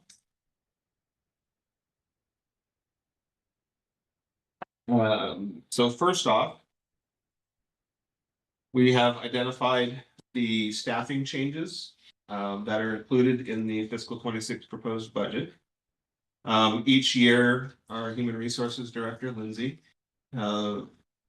leads the FTE request and reclassification process for the county. And what that looks like is all the departments, they submit their requests for additional positions or changes in positions that they currently have. And those are reviewed by the Personnel Review Committee. And we take that and the Personnel Review Committee develops a recommendation that is ultimately made to the Board of Commissioners. And if any changes that the Board of Commissioners may or may not have, whatever they ultimately approve, they're not necessarily approving those positions right then and there. They're approving them to be incorporated into the proposed budget, which comes to the Budget Committee. So the changes included in the fiscal 26 budget, we have a 0.51 FTE increase in the general fund weed department, and that's to move a part-time weed control applicator position up to a full-time weed control applicator position. The addition of a human resources assistant, which is an increase of 0.8 FTE. And then one additional facilities maintenance position, and that's the janitor. We went away from contracting that function a couple of years ago. I think we added the janitor that we have custodian in the current fiscal years in the FY25 budget.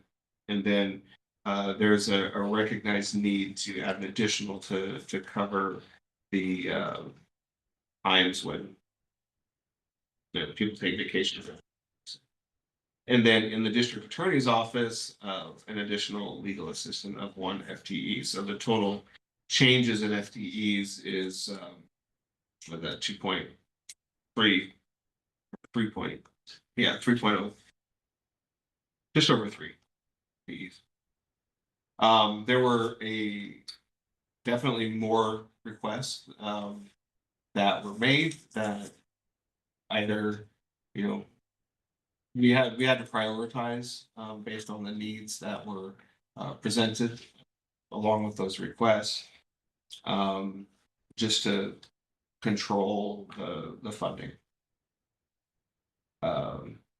So more of the department heads asked for more employees, and you decided that they could probably sustain that going. Yeah, and when you say you decided, it wasn't just me saying no. You Oh, can't have well, that. yeah, but Yeah, there's a process. yes.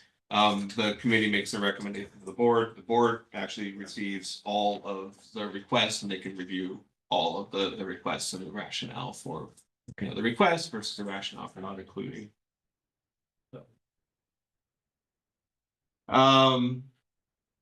Compensation board recommendations.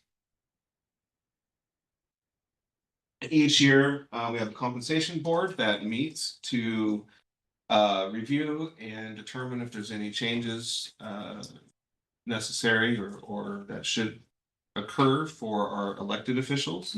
That typically does not include the district attorney, but the board of commissioners and the compensation board has it's been a common practice historically to include the district attorney in that as well.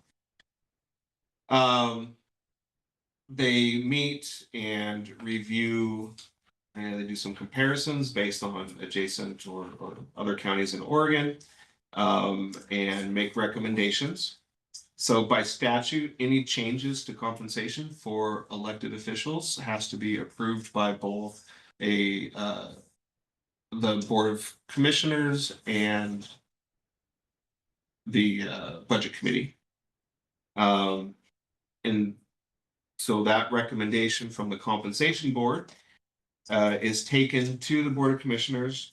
They review that and then make any changes that they feel are appropriate, if they feel any are appropriate.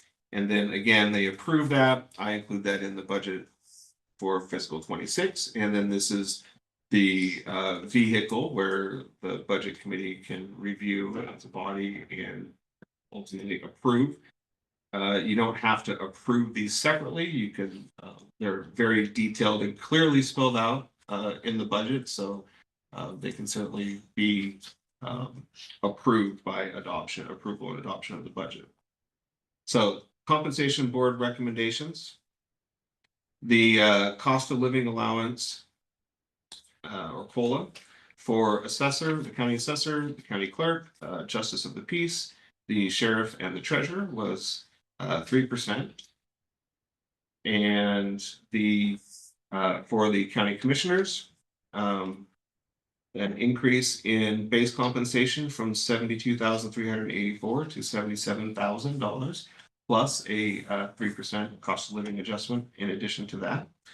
And then they also recommended the increase in the district attorney stipend. So district attorney is actually a state employee, but the county pays a stipend to supplement. And so that was an increase from $16,544 to $25,000.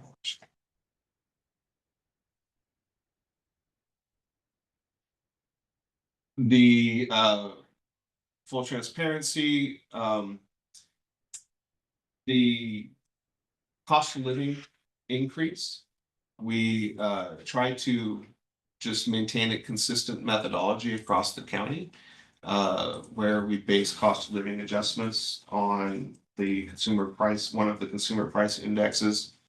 In the discussion with the compensation board, or prior to that discussion, we provide that information and calculation, what that is based on changes in the consumer price index.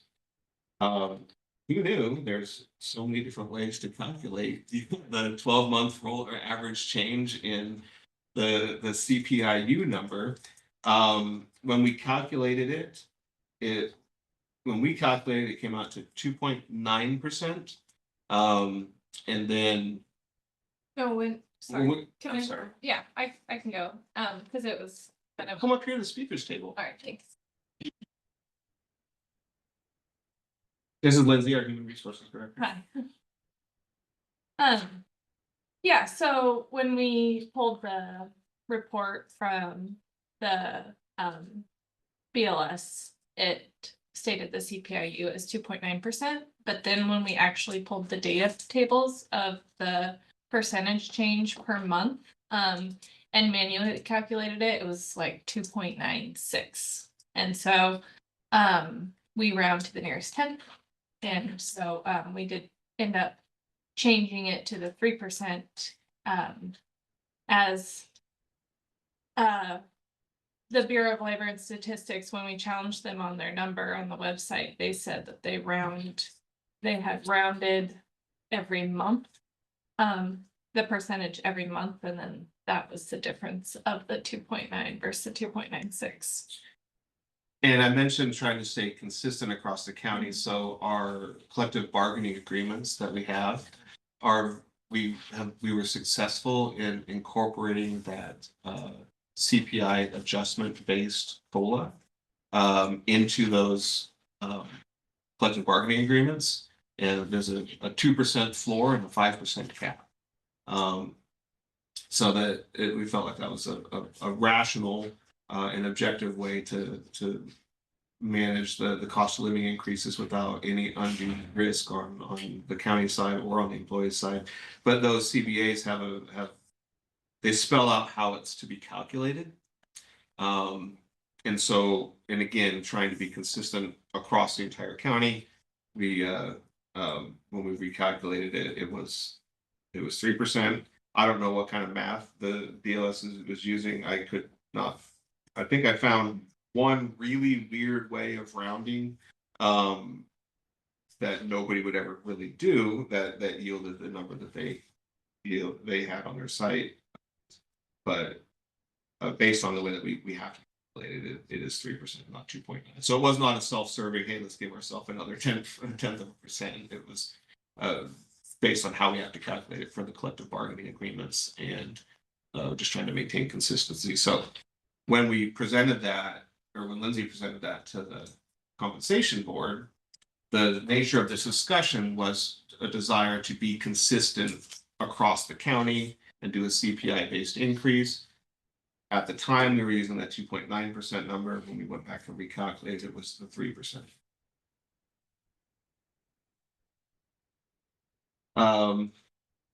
Other personnel budget assumptions. So again, this budget includes a cost of living allowance for all employees of 3%, again, based on CPI. I have maintained an additional $1 million contribution from general funds towards the county's county pension unfunded liability. And that practice started 3 years ago. We had some surplus SIP money. And it was like $600,000 at the end of the year. And so we made a supplemental payment to the county's pension plan. And then kind of carried that forward. Last year we had $1 million surplus. And this year, again, I wouldn't say that we had the surplus. We just talked about a structural out of balance issue with the general fund, and this is coming out of the general fund. But at least in, discussions with the board, went through and evaluated all the valuation and the assumptions that underlie that valuation of the pension plan and the liability. It was the desire to maintain contributing that $1 million contribution. I think at the time it was the unfunded liability portion was around 11 or 12 million. That increased a little bit because we changed some of the assumptions of how that's valued. And it's certainly not my recommendation that we ever 100% fund that. We also heard that from the auditors yesterday, but I think it's fiscally prudent to do so up to a reasonable. What would you call a reasonable amount? Well, ERISA guidelines for other pension funds are right around, they take 70 to 80% depending on. Okay, so we still have a ways to go before. We have a little ways to go.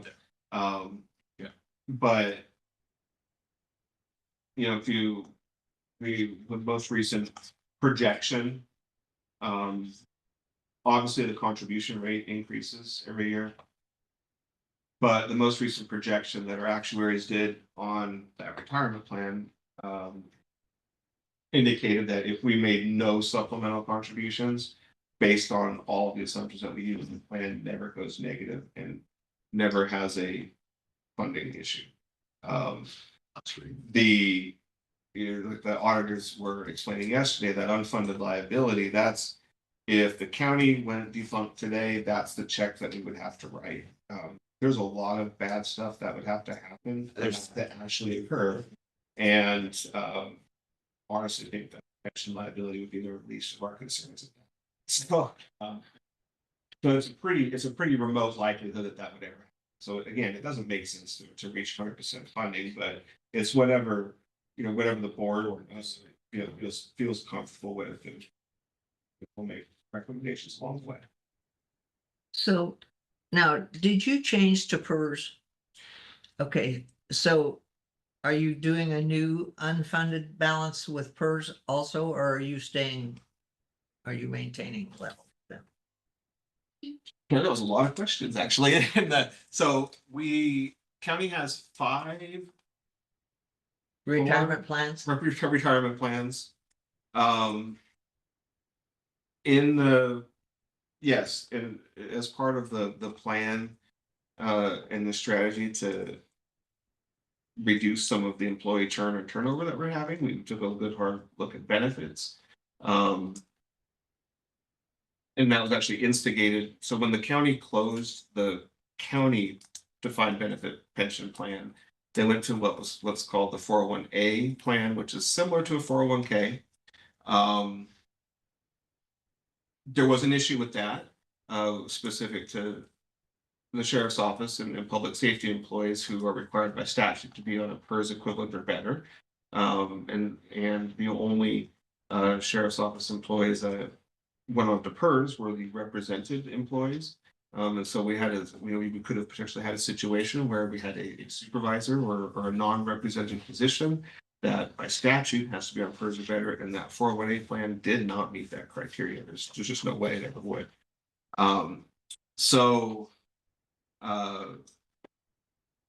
That got us looking at the retirement plans, and we view moving to PERS as not only does it address that situation, but it makes it consistent again across the county, and increases the level of benefit, so we can hopefully support our attraction and retention of quality employees.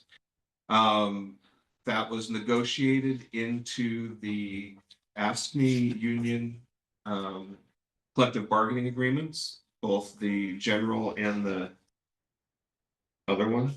Sorry, it's Road. We have 2 agreements with them. And Lindsay's in the process of working right now to move everybody that's not part of the defined benefit plan or in public safety and part of PERS already from the existing 401A plan into PERS. Because there is a small very small. I don't recall the details of the valuation of the PERS plan, but it's a very, very small liability that's out there for the sheriff's office employees that are currently on it. But when we enter the plan, we don't pick up a share of the existing unfunded liability. Yeah, That makes it's, sense. yeah, it's included in our total PERS rate, the unfunded liability is, and it's just given to us, it changes every year. Slightly, but it's given to us by PERS, so it's not like something that we'd have to do as a separate contribution. And then do you recall the contribution rates that we projected? So it's 11% for general. And, That's the one I was on, so. okay, That kind of went into the calculus of the whole thing, so.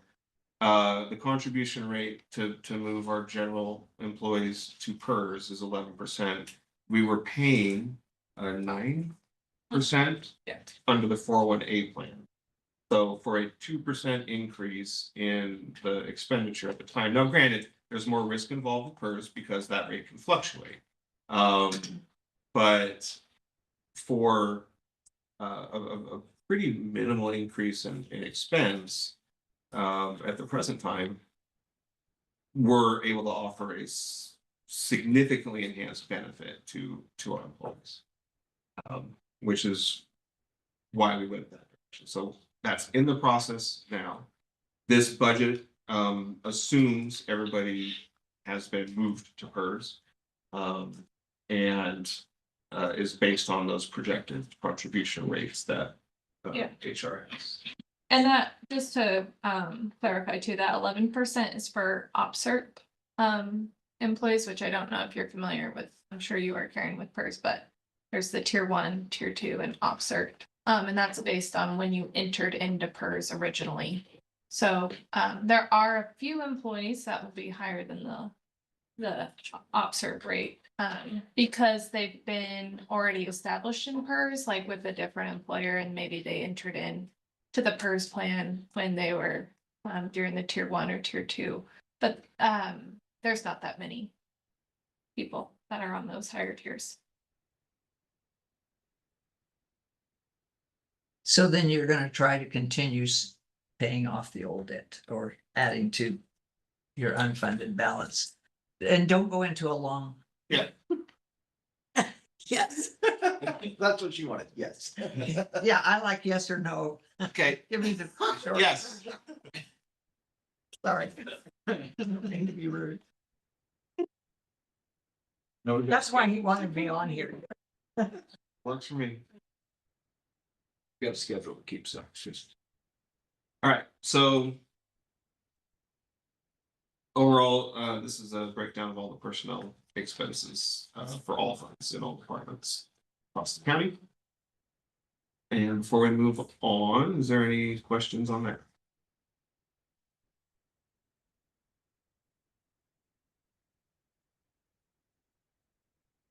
So I see the overtime. Is that usually like out of the police department and public works? Well, that could be almost anybody though, I guess here.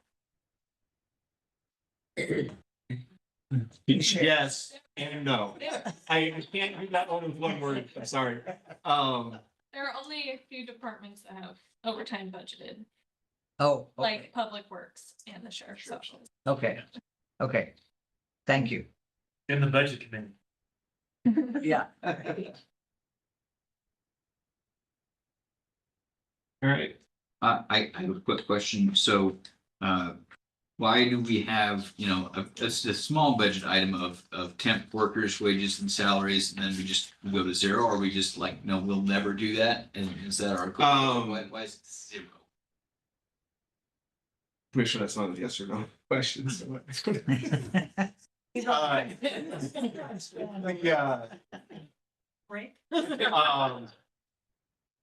We don't essentially use that. Why don't we anymore? Okay, so it's We- still left over. Yeah. We. Do we have? I think everybody at this point is just going into the wages and salaries line. Okay. That was almost as good as the yes sir. I can go on. All right. So moving into the departmental budget summaries. Are we okay to keep going ahead? Somebody needs a break. Nope. You can call if you want to. Yeah, doesn't seem like we need one. Keep going. Okay. Do you read them? I'm good. Okay. No, It's, no. general fund, non-departmental. So the way I've put these summaries together, I've identified, I tried to group stuff by department or function and identified the funds and departments that you'll see in the line item detail page back. General fund non-departmental is we utilize that department, so to speak, for things that aren't directly allocable to a specific operating function or unit. In prior years, it had actually become the largest department in the general fund. We've made significant effort to minimize that in order to increase transparency and align costs with the appropriate functions and departments that are responsible for them. Overall, a small decrease in revenue and a larger budgetary decrease in total expenditures, and that again is skewed by the interfund transfers line.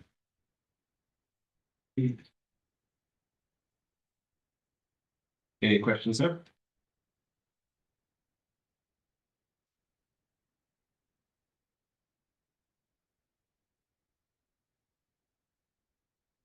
Move into the CIP fund, or the Capital Improvement Projects Fund. Talked about this a little bit. So the projects that had been identified, so basically these projects were in this fund when I came to the county, and not any other direction, so I've just kind of continued the practices of allocating money to them. Didn't do as much of an increase across allocating to departments this year because of the needs and requirements of the circuit court project. But you can see our projected spend here in this table for the circuit court project in fiscal 2026 is $5.2 million. And fiscal 2027 is 26.4 million, and carrying into fiscal year 2028 at just over 2.6 million. That is the total project spend. The county's portion in these rates are currently being finalized about how much the county is going to be responsible for. But it looks like the state is projected to pick up about 34% of the tab on that. I did use a circuit court project cost of $35 million, which is the best number I have available to me when I put the budget together. Recognize that that is likely to fluctuate, but not a penny over 35 million. Other projects that have funding allocated, and this is what's reflected in the reserve for future expenditures line in this fund. $2 million allocated to the public health building, $1 million to historic courthouse restoration, $2 million to public works building, public transit facility, 651,000, and then the fiscal year 27-28 anticipated spend on the circuit court project of 18.8 billion. Good news is we're, as long as we don't spend a penny over $35 million, we're in a position where we have reserves in cash to cover the cost of the circuit court project. And once we have direction and prioritization on some of these other more strategic capital investment items, we have resources that we can look at reallocating and to the prioritized projects if necessary, and moving forward. So as an example, if we said that we wanted to go with the public health building, we could, everything that's left over, we could say, let's put all this towards that. This isn't saying this money has to go towards this. So, Is it saying? when we adopt a budget, legally, it is appropriated as a, or it's not appropriated, it's just in the reserve for future expenditures. Okay. The way that I'm presenting this, I'm suggesting that these, commitments as these projects remain in place, but or can make the decision at any point in time to reallocate. Be a board decision. Thank you. So, on the, public transit facility. So.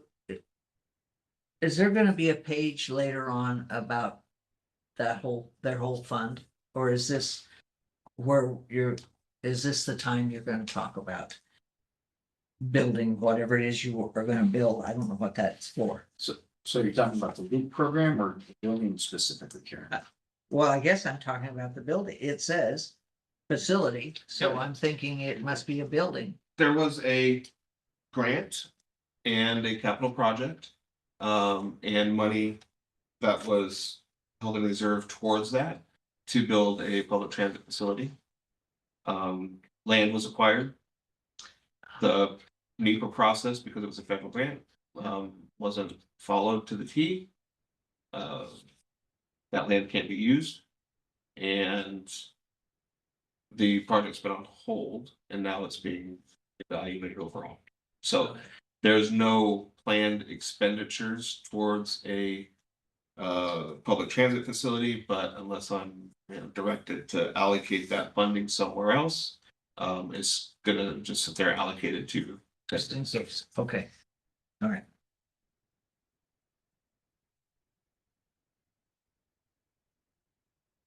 Any other questions? Okay.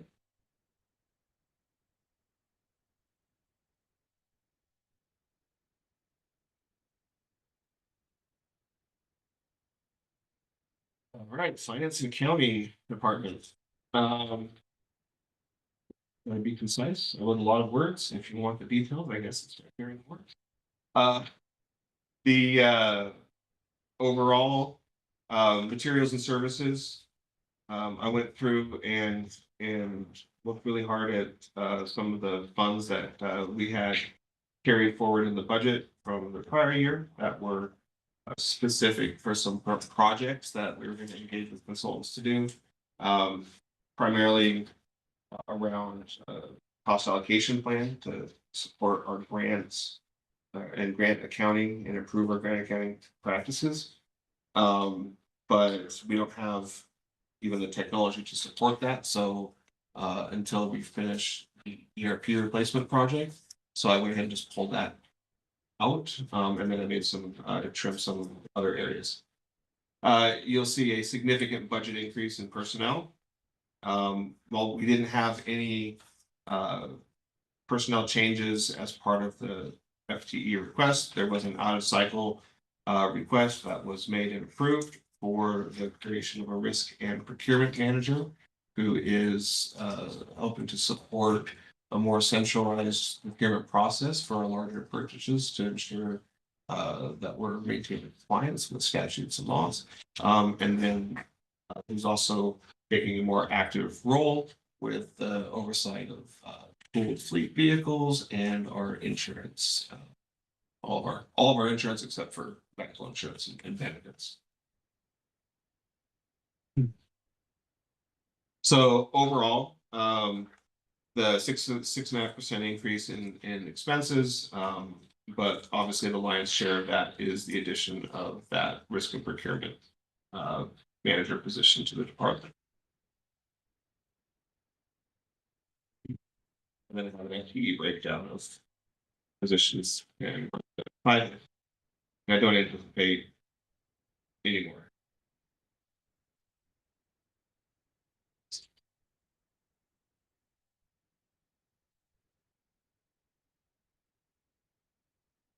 Oops.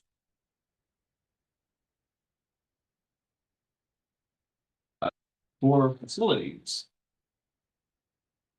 This departmental budget involves both the facilities and grounds maintenance department in the general fund, and then there is also a facilities capital reserve. Pretty big change in accounting for our capital reserve funds, and you'll see this mentioned a couple of times. Before, they were kind of just set aside as a reserve, and we were both making maintenance and operating expenditures out of those funds.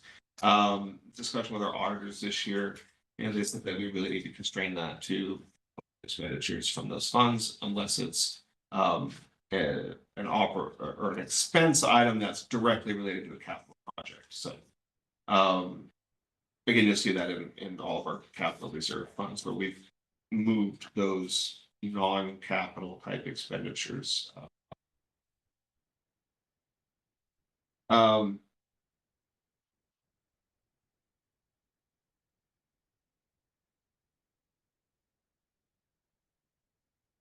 In the facilities department of the general fund, total increase in expenses of 26%. Those increases are largely offset. We have 2 generator projects that are majority funded through grants through Oregon Emergency Management, Oregon Department of Emergency Management. And so that you see that there's a 60% increase in federal, state, and local revenues included in support of those projects. So that covers the increase, the majority of the increase, anyways, in the capital outlay portion. As I mentioned, there's an additional FTE in the department of a janitor, and that is the 12% increase in the personnel. And then the remaining increase in materials and services, we added a line item that we expect to be ongoing for a more formal routine maintenance plan for county parking lots. I think it was included at $100,000 this year, and we expect to keep that in there in future years. And that was one of those items that was previously in the capital reserve fund, but that's a maintenance item and isn't appropriate to be in a capital reserve. The capital outlay projects, again, mentioned the 2 generator projects. We have some carryover for a vehicle that was purchased in 25, but upfitting of it is not going to be completed by the end of the year. An additional vehicle for the custodian position, and then a $30,000 line for the security gate at the sheriff's office in Kerrigan. And again, that's another item that's grant funded.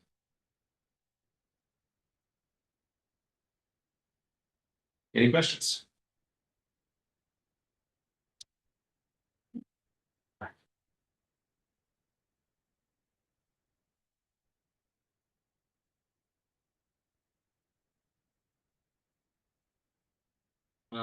Information technology, biggest expense, ongoing operating expense with under IT is the contract with the city of Hermiston, who provides all of our day-to-day management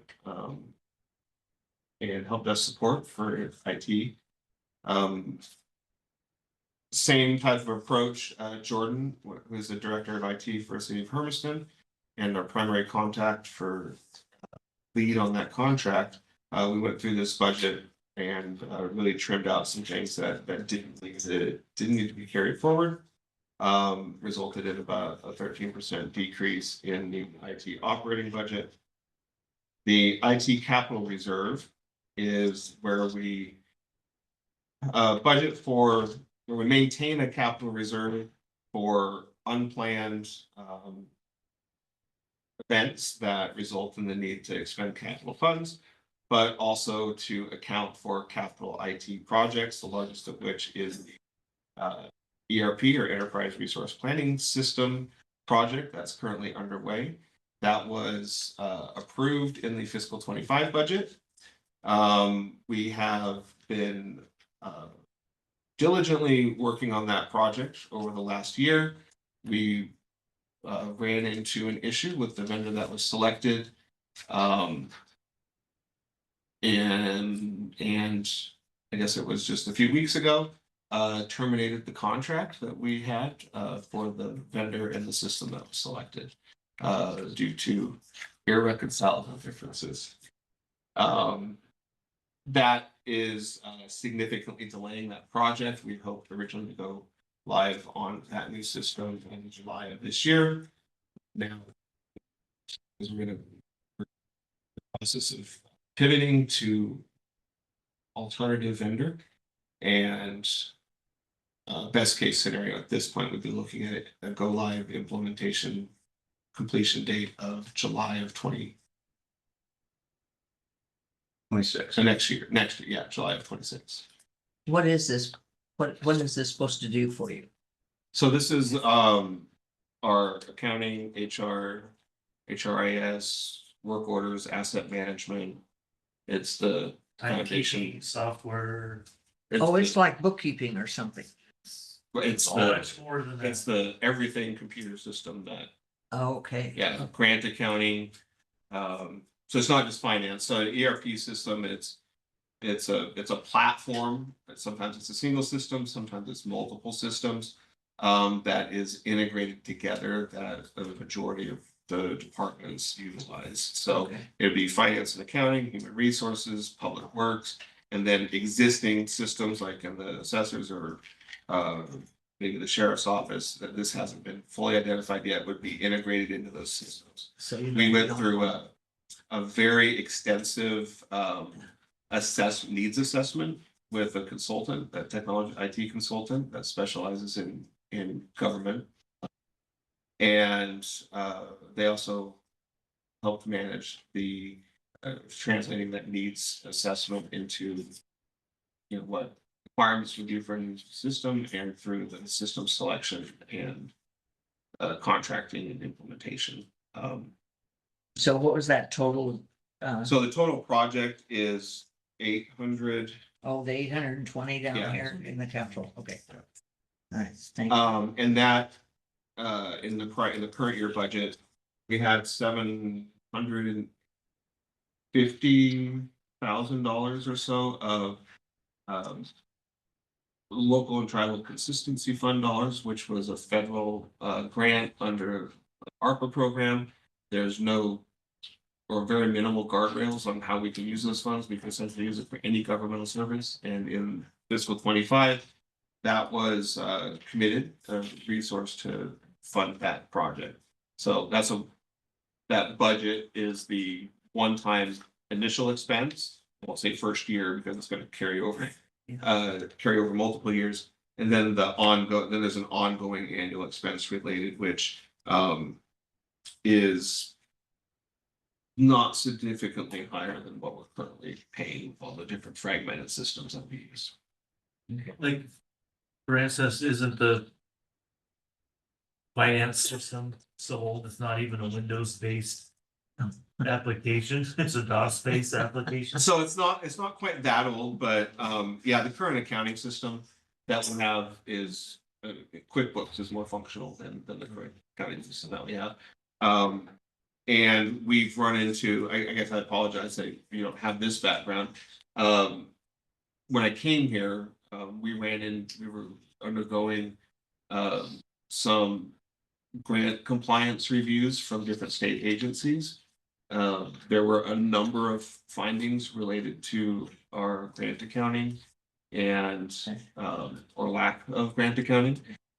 And we don't even have the tools to do that effectively and efficiently.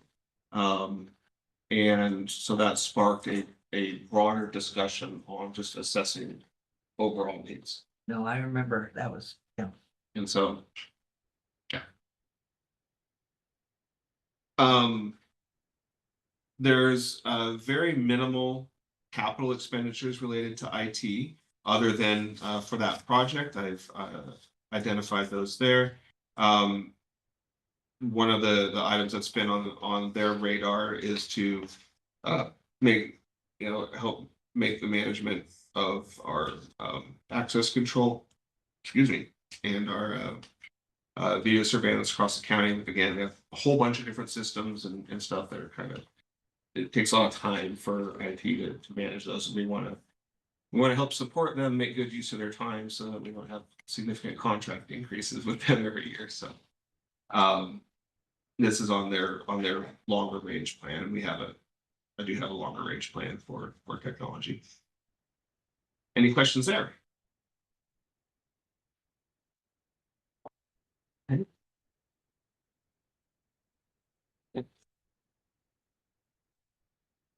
And last but not least, human resources.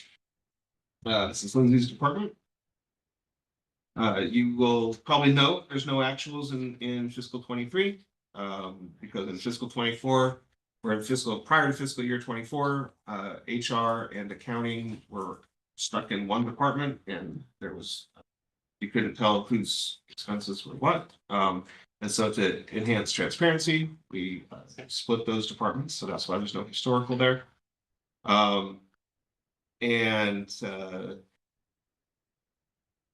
human resources is projecting 5% increase in materials and services, and a 25% increase in personnel, but again, related to the HR assistant that's been in this budget. Human Resources also oversees the budget for the Safety Committee Fund. We do have a separate fund set up for the Safety Committee. It's typically funded through any rebates that we receive from SAFE. Yeah, the dividends. The dividends that we, on an annual basis, go into that Safety Committee Fund. And they utilize those funds to address safety needs or health that aren't otherwise covered in the county's budgets for a department. So let's say I needed a ergonomic workstation for an employee, and I didn't have that in my departmental budget. I could go to the safety committee and ask about that, but also for health and wellness type programs. And Lindsay gave a lot of detail on that, on the safety committee. That's included.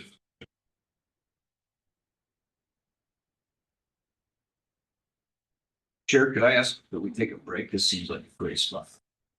Yep. I'm good with that. We'll recess Okay. for how long? 5 minutes, 10 minutes? 5 minutes. 5 minutes. So you said a quick 5 minute break. A quick 5 minute break. Yeah, Still long. 45 minutes. Yes, we're good now.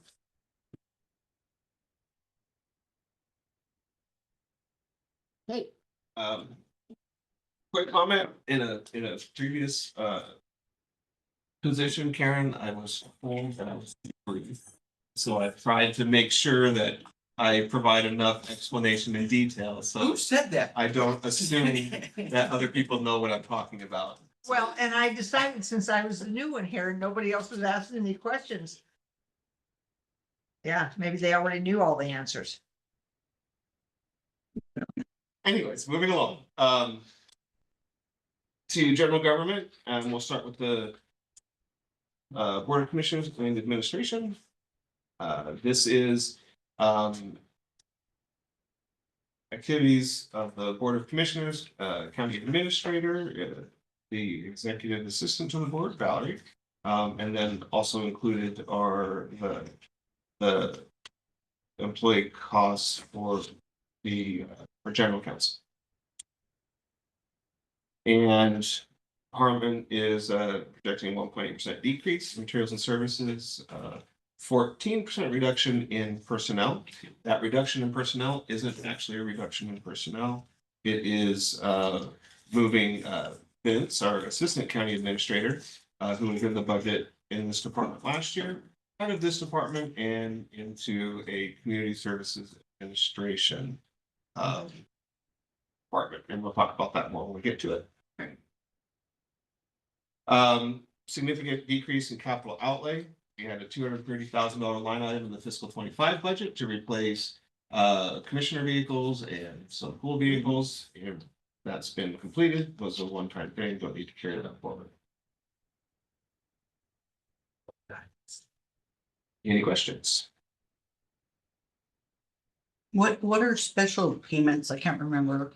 Special payments are pass-through payments Oh, or grants. So if we, in this case, I think it's mostly, I think the only grant is the wolf depredation grant program. So, on the capital outlay, I just have a question of, it seems like we reserve money when we know we're gonna be spending it in the future in a lot of our line items. Why are we not having like, hey, we're gonna reserve for the next time that we're doing a capital outlay for the board of commissioners? Because a better way to do that is to consolidate some of our reserve funds. And so we have a general vehicle reserve. Okay, Contribute to it annually based on your depreciation rate and do it there. We have so there it yet. is being done, it's just being done. Well, outside. so for vehicles, those outside of the road department, it's not really being done. There's those have typically been the last thing to be purchased. The county. If there's, We have 20-year-old vehicles that are Mhm. that are pool cars or public health, for example. And so it's just not ever been a regular expenditure. Because it does need to be managed, because if you don't plan for it, you know. An old vehicle also got safety issues. But there's other considerations that we board. Questions. Don't have any recommendations. Great.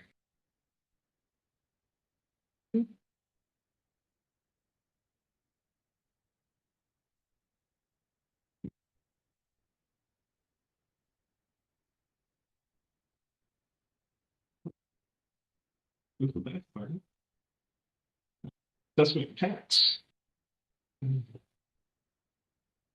Just over 5% increase in materials and services. 2.6 in personnel. There was no personnel changes in this budget. For this department. 3.7% increase in capital outlay, and that's for replacement of a one of the vehicles. 20-year-old vehicle. 20-year-old vehicle.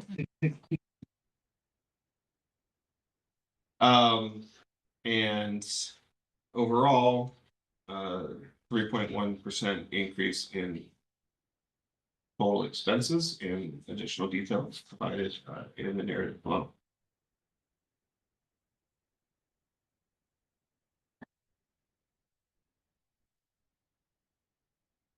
I'm going to be quick. County clerk. This department has several funds involved. There's two general fund departments. One is the clerk's office, and the other is for property tax appeals. Clerk also has a clerk's records fund, or a portion of the reporting fees and paying fees collected by the clerk.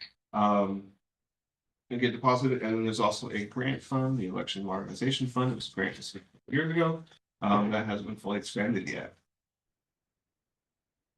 And overall, a 7.1% increase in clerk's office operations, and in the narrative that was submitted, I think the only thing that was cited was increased number of elections and mailing and postage costs associated with.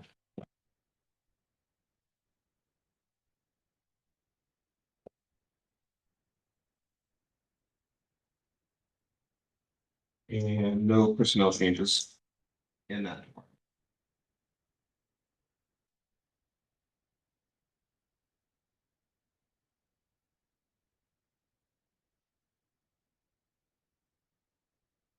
County treasurer, Joe, finish it, that's a quick question. Is it the, when we get, document requests?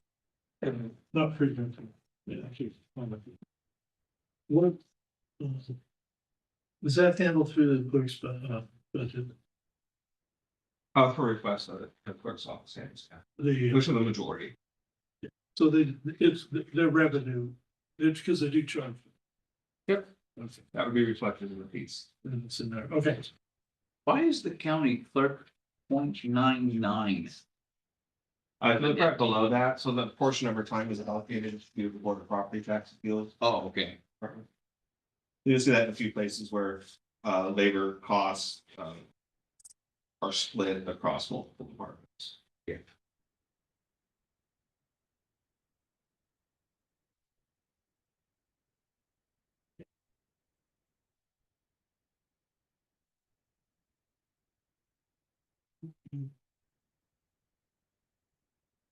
Treasurer's office. 6.6% increase overall in expenses, 17% in materials and services. Bear in mind, the treasurer's office has a pretty small budget. So it doesn't take a lot. So it's a $3,600 increase, and that's 70% increase in the budget. I think the majority of that was increase in training and development line. And no changes in the treasurer's office for staffing.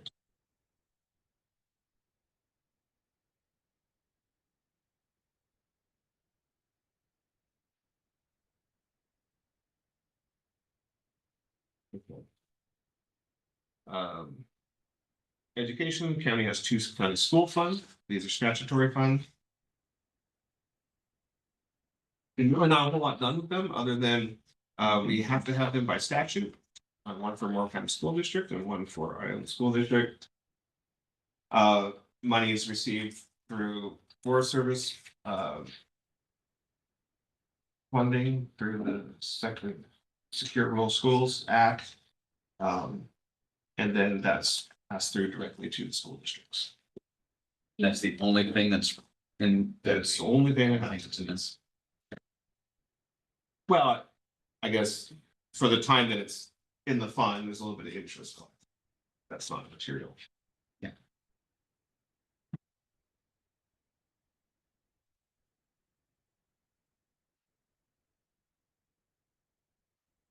And county surveyor, this is the county surveyor is appointed by the Board of Commissioners. This is appointed to a non-county employee, is contracted out. There were some items left in the budget from when this was a county employee. Those have been pulled out, and we just reflect the contract services based on that agreement.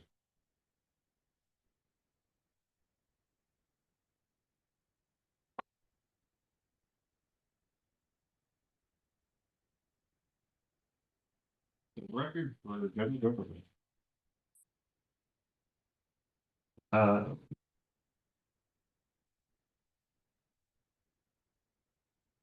So I think through that best, we need to stop there. Yeah, that's what I'm saying, right, to channel our inner Justin and Cindy. Yes. So we have about 15 minutes before lunch. Is there any questions anybody has? We need to pause on proceeding to planning and development until after lunch, so that anybody that's wanting to join for that. Oh, And it's scheduled. we're for at the end of our. Yeah, we're at the end. So not only did we get caught up, we got ahead of schedule. by Yeah, 15 that's minutes. crazy. We're not as much that. We should have waited for a break and take a 15-minute break, and then I could have 2 donuts. Well, I. Right now, yeah. I don't think I'm gonna do that, but I could have. I had more time. So do we? Is there anything that we want to talk about in the meantime, or do you want to just recess until 1 o'clock after lunch? Somebody have any questions? Come up as we go, but not for now. Okay. Recess till after lunch. So we turn at 1 p.m. for anybody online. What's in the laminates things?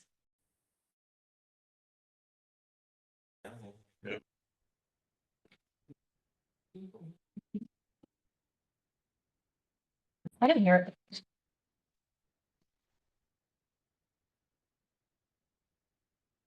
And I'll pass it on to Kevin. You're welcome back.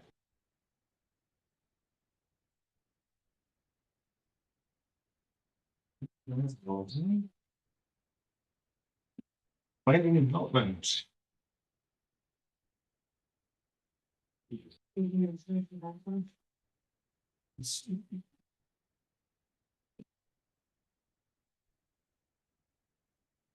Well, Kevin is looking for that online. I think I know everybody. I'm Tamara Levitt, the planning director. I uploaded these back in March or something. Anyway, they're not in your electronic packet, so we made paper copies and I'm happy to answer questions. I think a lot of you know what the planning department does.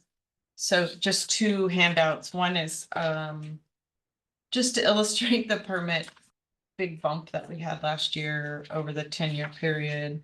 And then I've been creating this for the past 5 years, just an idea of some of the projects that we work on. You. Otherwise, everybody has a copy except for you, sorry. And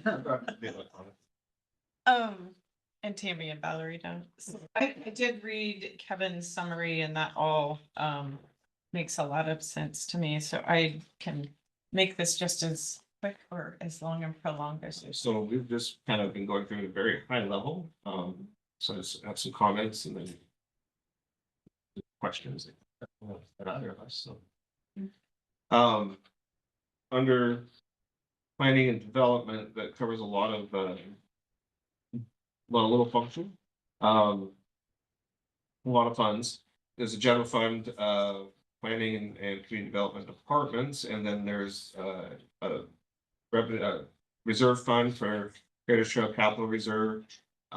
Also grouped economic development fund, which is formerly the video lottery fund, along with water planning fund and the building permit fund.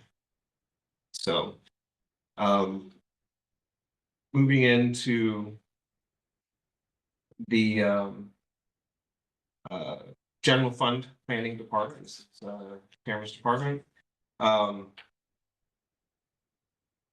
The increase in operating expenses or in expenditures that's in this budget is overall about an 18% increase. That is largely going to be driven, no, not largely. There was there was no change during the FTE, so we didn't add any personnel, but there was, I don't know if it was technically a reclassification, but there was a change from the prior year budget in a planner position, where it had been, I guess, was it a reclass? Maybe you can tell me. Did we budget for a senior planner and hired a principal planner? Yeah, that's what it was. And also the GIS analyst last July became full-time GIS. And those had impacts on the compensation, but the FTE count remains the same. And in terms of capital outlay, Tamara just mentioned the GIS analyst that we have now is requesting a replacement drone for the work, the mapping work that he's been doing. And a portion of that, I believe, $10,000 has already been awarded through a AWS in Communities grant. Microgrant.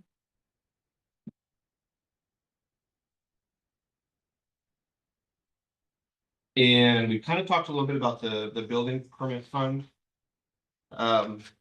Again, we don't have an inspection and permit program, so we don't have a very easy way to expend those funds. We are utilizing, so the planning department oversees and works with the city of Boardman with the contracted work that they do for the county.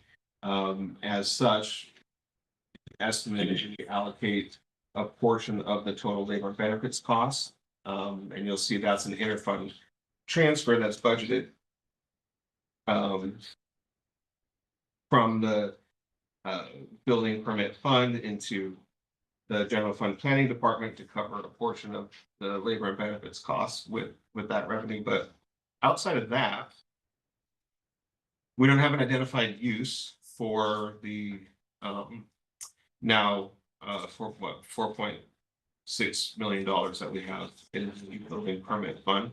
I understand that county administrator is working on some different possibilities to help us maybe get a little bit more value out of that.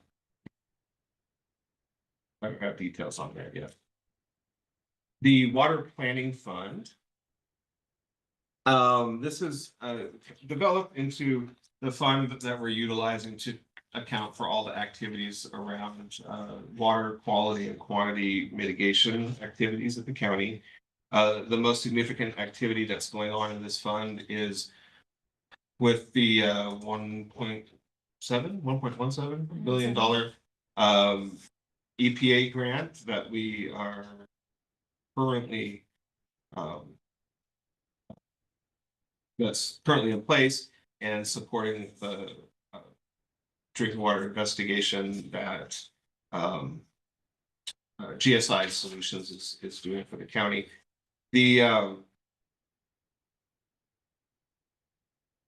there is potential that we, because there's an additional CDS grant, or correctly, I'm sorry, there's an additional grant or for congressional directed spending or allocation of funds for the county that we're in the process of applying for, and at least right now we don't anticipate that those funds will be awarded and available in fiscal year 26. Possibility. If there is, then we'll go back and make the adjustment that's necessary to do that. The Heritage Trail Capital Reserve Fund. So January 2023, I talked about this a little bit. The board determined to place $600,000 in reserve each year until the reserve totaled $2 million. And then it's intended to use that funding in the future as the county match on a potential grant or construction activities to actually forward with that project. So by the end of this year, we'll have reached that $2 million in reserves for the Heritage Trail. So absent any other direction from the board or budget committee, that funding will stop. And we'll just hold those reserves until we have more clarity on what the next phase of that project looks like.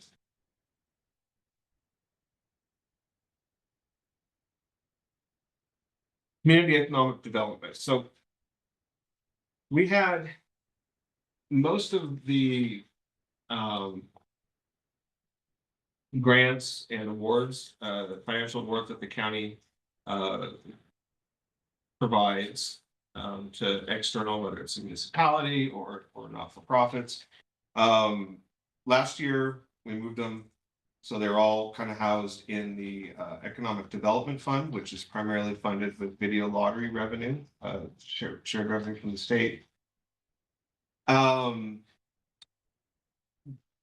That has grown the amounts of awards, the amount of awards that the county does has grown to exceed the amount of revenue that we receive from video lotteries. So last year, what we ended up doing was, and this was budgeted for, we supplemented the video lottery funds with, I think, some SIP revenues. But as it turns out, in order to maintain a fund as a special revenue fund, the restricted revenue has to comprise the majority of the resources in the fund. So long story short, we couldn't continue to keep all of that and transfer more general fund dollars into that video lottery fund. So we had to pull some of those out into the general fund. This is I've got a listing of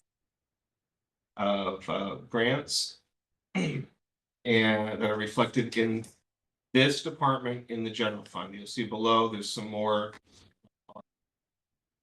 specified as coming from the video lottery. And these are all recurring. I don't believe there was anything new on this list. The Hetner Daycare Capital Improvement Grant, I understand that they're still searching for a location for that, and so that, although it's been awarded, has not been expended yet. We're at $750,000. And then the operating grants for the daycare, that was 30,000. Continuing the ongoing annual funding for the Boardman Senior Center, Stokes Landing Senior Center in South Warwick County, Seniors Matter at 40,000 each. And then 50,000 for the food pantries, as we've done in prior years. And then the $75,000 request for the Soil and Water Conservation District. There were some. There was an additional request, so it's been my practice, if we, have a request and it's not outlandish and it's consistent with prior years, that I attempt and make a good effort to include that in the budget. And not to say that it was out of normal or outlandish, but there was an additional request from the Soil and Water Conservation District for some additional funding that we did not include in the proposed budget. And they were looking for some funding to replace a vehicle with. And as an alternative, I believe that Kevin Payne is in some discussions with Matt, County Administrator, about some other ways that we could help, maybe with the surplus vehicle or something like that. But generally speaking, I was really trying to not expand this in light of the funding constraints that we just talked about in the general fund, or at least until those are addressed. We also have contributions to ORS 190 organizations reflected in here. Payments to Columbia Development Authority. And this is just a historical average. There's no contractual obligation of a set amount at this point, but understand that dynamic is fairly fluid at the moment. And then contracted for obligations, contributions to the Morrow County Broadband Consortium, $53,000, and then the newly formed Morrow County Clean Water Consortium of $60,000. Contracted services is the Morrow County Extension Service contract. It's a recurring annual amount, and their budget request for this year is $256,649. Is that about the amount that they usually request? It's consistent. I mean, there's increases, over prior years. It's, because their budget goes up just like everybody else, but it's consistent. Okay. The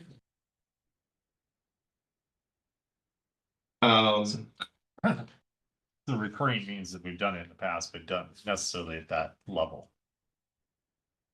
Is that what you're saying? Yes, for the most part, it's at that level. I can look up and tell you what the prior amount was on those.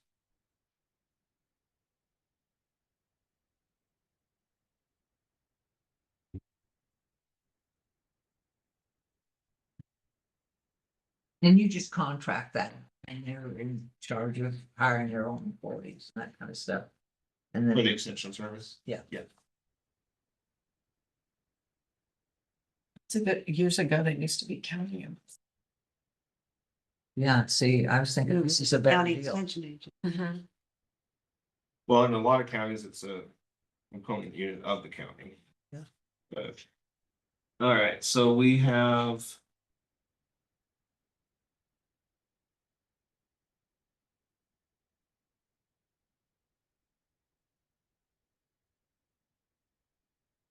Under.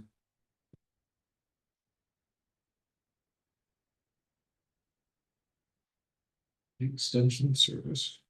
Why not see it? 217, 320. It's 4 from the bottom.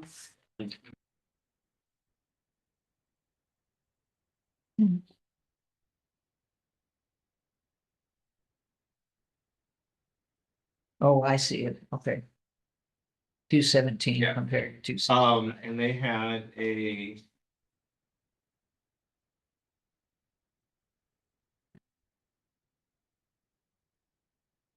It was a while ago. I thought I don't have it off the top of my head. Is this the first time that the county commissioners see these requests due? Or do they know ahead of time that they've looked at some of this? Like this is the first time we've seen. Yeah, this will be the Okay. first time. Yes.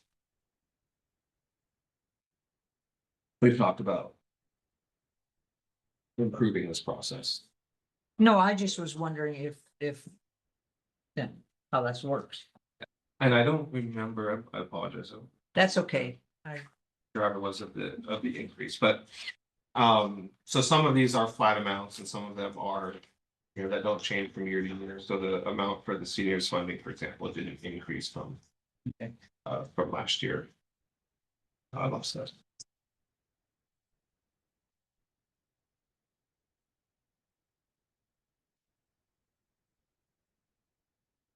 And then out of the video lottery funds. Which is the Function and Economic Development Fund. This is a listing of the. Grants and awards from that fund, and these are all. I believe. Consistent with last year's.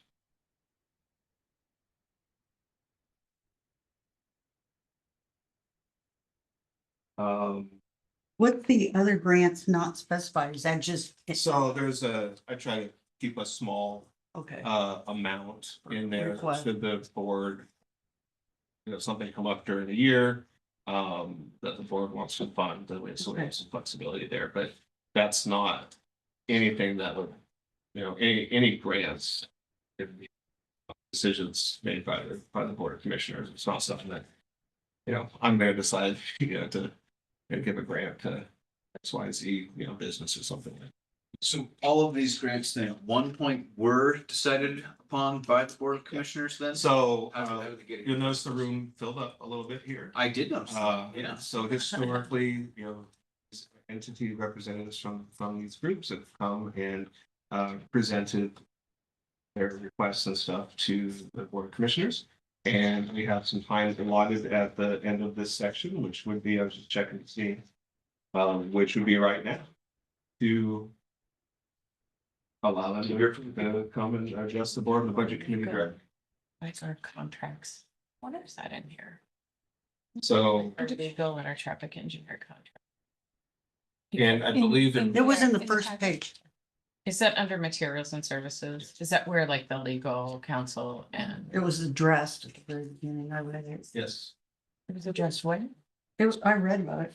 I think it was page 47. Hold on. Yes, the first page. I'm reading it. Staffing and personnel, hold on. Where did I see it? Additional services. No, because you talked about the legal, What was the specific question? So, the two contracts for oh, the. budget adjustments. Look there. Traffic engineer record. Oh, yeah. I did read. it earlier. I did Thank read you. about it. Yes, you did. So I care. Yes, you did. Thank you. I saw, and then we also had talked, but it's not firmed up about the water engineer record, which might be for county, it might be for the water consortium. Right. But did that get in here? Did you put it? On one of our meetings, so. Oh, that's in the word though. Okay, Yeah. okay. Thank you. So, I don't know who exactly, just some familiar faces in the room, so I guess, No, and so just go ahead and volunteer to come and go first, or? do you think? Wait, Oh, If they, I think some of these folks come from these different groups and they might want to see these proposed allocations. Yeah, so everything. There, it's right there. So, Yes. yeah, and you didn't, Okay. so probably you see the email, so everything that was requested, there was two exceptions that didn't make it into this proposed budget. And so the base already. Okay. What that in the sense, What are the two exceptions? it was the additional request for from the Soil and Water Conservation Oh. District for vehicle, and that's being, the options are being explored for that, and then there's a request from Ever Fire that came in. That's him. That's, On September. okay. Okay. So if you're done with me, I can sit down. Unless, Yeah. yeah, Do we have a question? Oh, there you go. Thank you. I'm Jerry Lansing from Rural Fire. Had a board meeting, so I'll probably just set up. This morning, one of the budget committee person couldn't be here, a brand new granddaughter today, so I was asked to come on short notice. But what was asked for additional funding with Wheat Ridge East, which is in the Hefner Rural Fire Department's boundaries, this request. There's some upgrading and some equipment that's gonna be needed. One thing, if we go off Wheat Ridge, which was 200 megawatts at $8,000 a megawatt annually, I think what was requested in that was $80,000. So that would be the same as what Wheat Ridge. There is going to be there's so much more activity out there than what we've had in the past, and it will require more.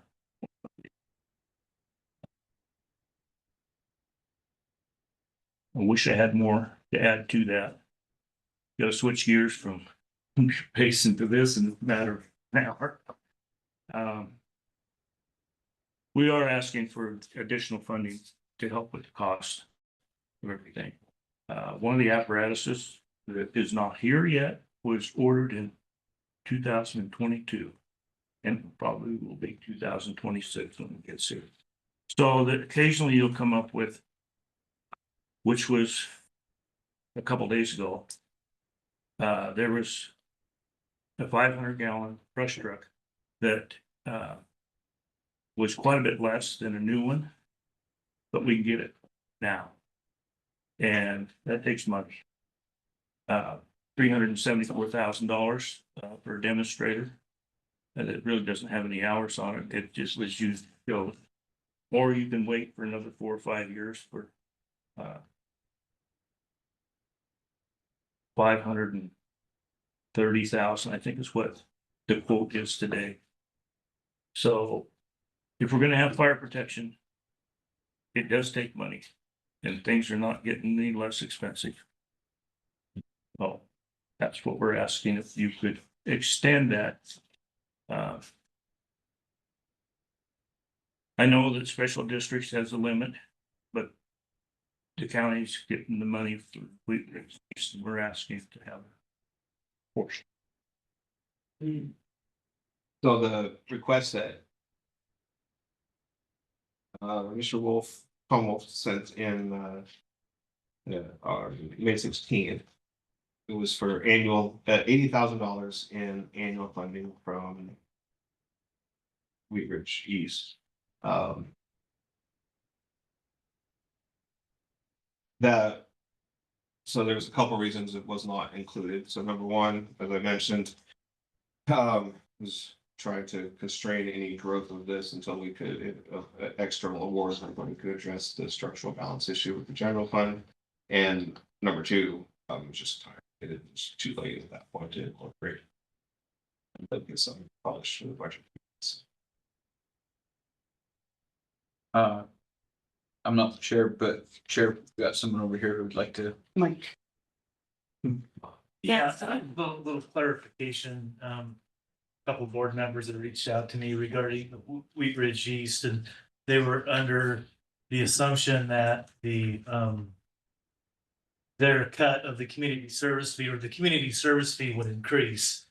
But that's not the case. The community service fee was capped at the time that agreement was signed at 500,000. And that's what gets divvied up between all the districts. So the county won't happen this year, it will be next year. The county will get the increase in their additional monies because there's gonna be another 200 megawatts. And I believe the ask is a cut of that to go to the fire district, because they're not, even though they have more stuff to deal with, they're not getting any more funding, but the county is. Thanks, exactly. I have a question then. Uh-huh. So you're making your request for 26, but you're saying the funds won't come in until 27? No, because that extra 200 megawatts is not in production yet. So it doesn't, they don't have to make that payment this year. It'll start next year. So But it could still be in 26. Next year, Once- November, that's the October. first time we would receive. No, it'll be operational on January 1st of 2026. So Yeah. I will bill for those extra 200 megawatts in October of 26. Okay, so it's in the tax year. No, No, no, it isn't. You're right, 26, 27. It'll be after July. Correct. Okay, so then where does so the, it wouldn't be in this budget, I guess. well, Simply say, the dollars wouldn't be in this Well, budget. no, the extra dollars aren't. That doesn't mean they can't fund it because No. Right. the project's still going on. I'm right, just saying the county won't collect any Yeah, of the additional. But the money 80,000 next that we're year. talking about won't come in till the fall. okay, that. So you'd have to find it. So it wouldn't be coming from that funding. Were you saying that there's a particular deadline for wanting it now rather than in a year? No, No. it would, mine, like I said, I'm an hour into this and just what I know from being a director. My understanding is it would be for Wheat Ridge East, which is correct, which wouldn't be until next year. Okay. I don't know how you would do it any different if you've already allocated the monies out for this year. Unless you had something left over. Well, because you weren't here in the mornings, you know, Kevin let us know that our structural budget is $1.5 million deficit, you know. Through the next budget cycle, they're looking at trying to firm that up to get us back to the tax revenues fund. So, Right. is that a fair? Yeah, so you've got all the one-time stuff. Essentially, if the proposed budget, the way that it's built right now, you know, if every dollar was gonna be spent, it's balanced, but we're gonna have to chew it to reserves by $1.5 million in order to carry it out. So that's what when I was saying that there was the general fund issue that I felt needed to be prioritized, getting that addressed before we expand and increase funding externally off to the board and the budget committee or the final say on that. But that's the recommendation that I was bringing forward. That if Commissioner Wendell. Yeah.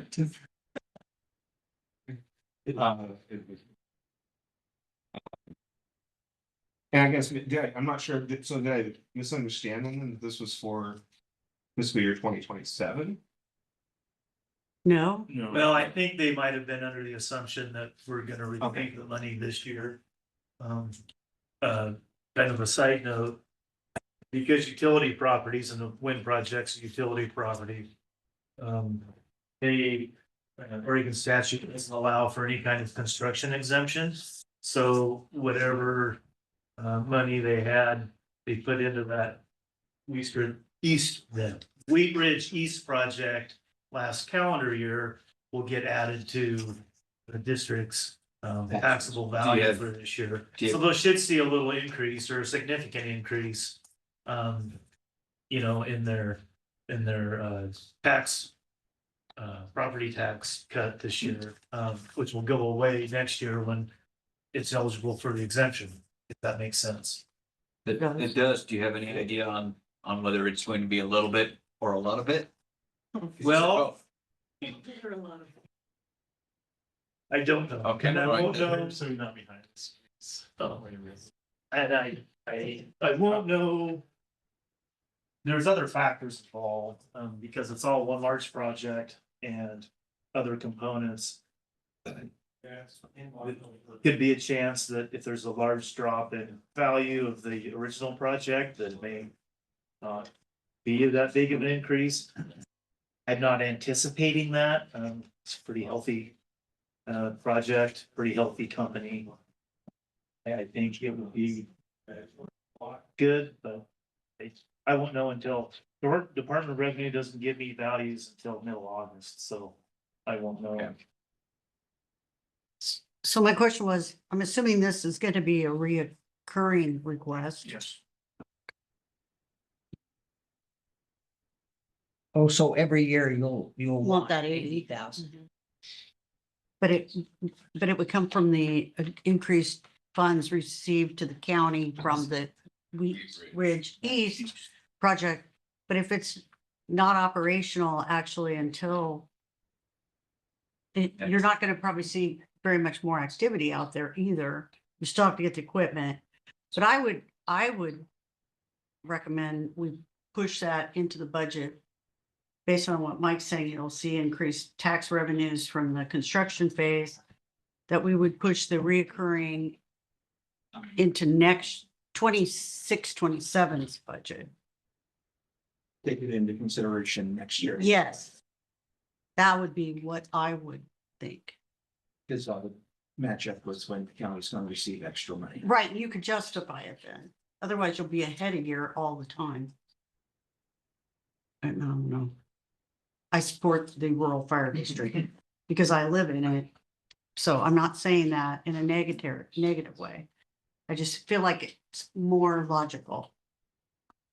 Wheat Ridge East, I think they were scheduled for the first of the month, but I think it's looking to start everything up by 1st July. They're ready to go. I understand. Ready to go isn't ready to have everything online. Yeah. So. But again, we wouldn't see that until We don't, the next year. we're past the timeline for them to be operational for the current tax year, or I guess the upcoming tax year. And Kevin, just to make sure I understand, I mean, if there is $80,000 that we add to this budget, we gotta come up with $80,000 of cuts in the budget or bring in So- more from our reserves, one of the two, right? A requirement would be used. If the committee wanted to make that change, I would probably recommend.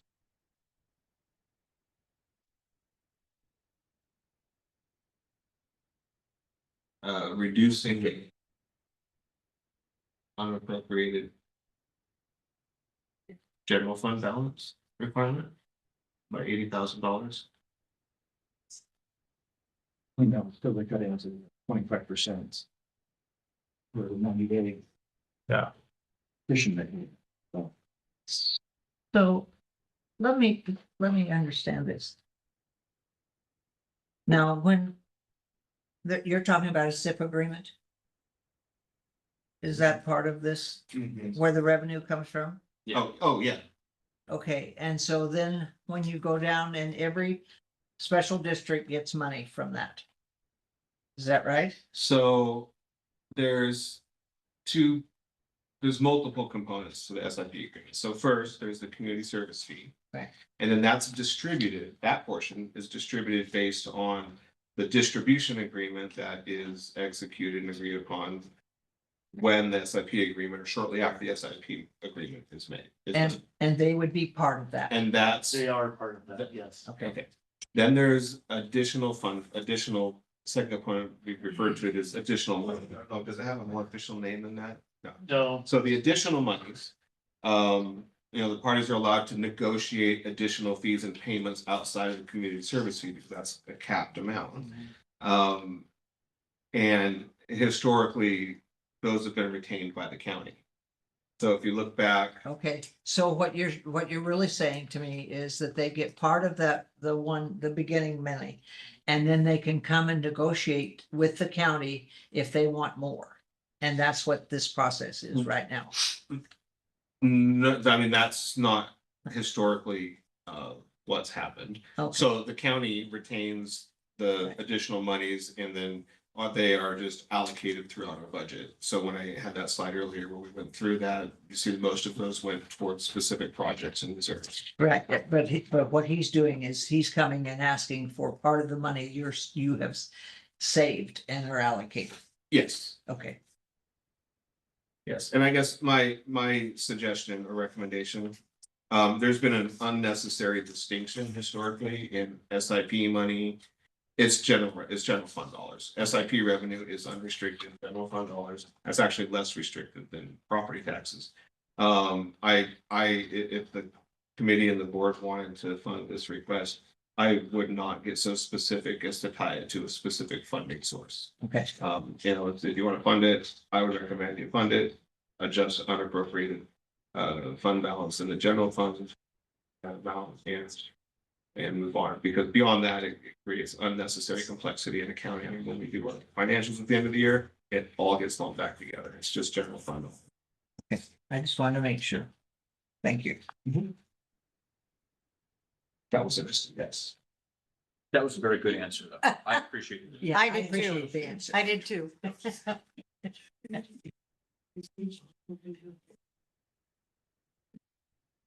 Thank you.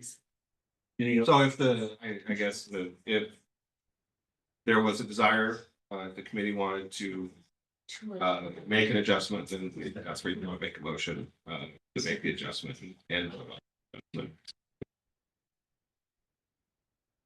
I guess if there was a motion, but if not, it sounds like probably looking at the next budget cycle would be the proper way to do it then, right? Which no motion. Yeah. So I guess if there's no motion, then that would kind of be our direction to Kevin is to look at the next. I might make one, but I'd rather hear whatever. I don't want to make a motion and then get to a point where we've got multiple other asks before I would. So like wait to the end of this? That'd be my preference. That makes sense too. That makes sense. Okay, Thank you. thank you.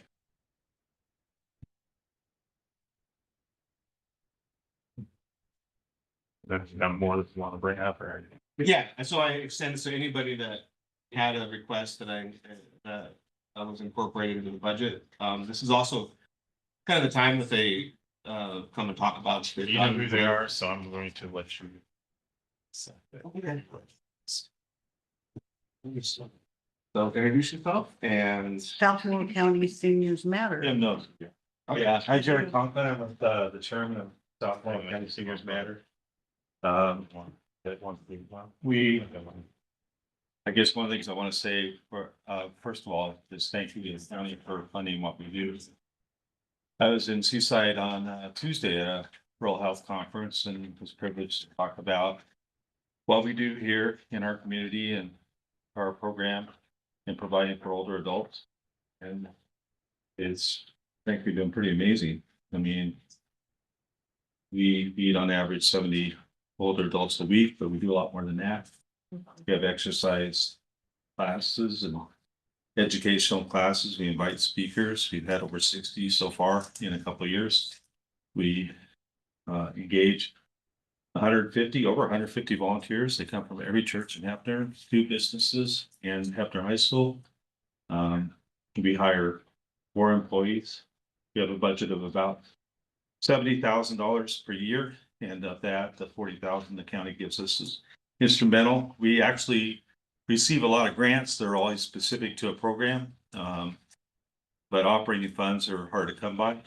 And so the county's 40,000 and 15,000 we get from Willow Creek Valley Economic Development Group are huge and helpful. Our programs have reached at least 300 people who have attended our senior lunch at least one time.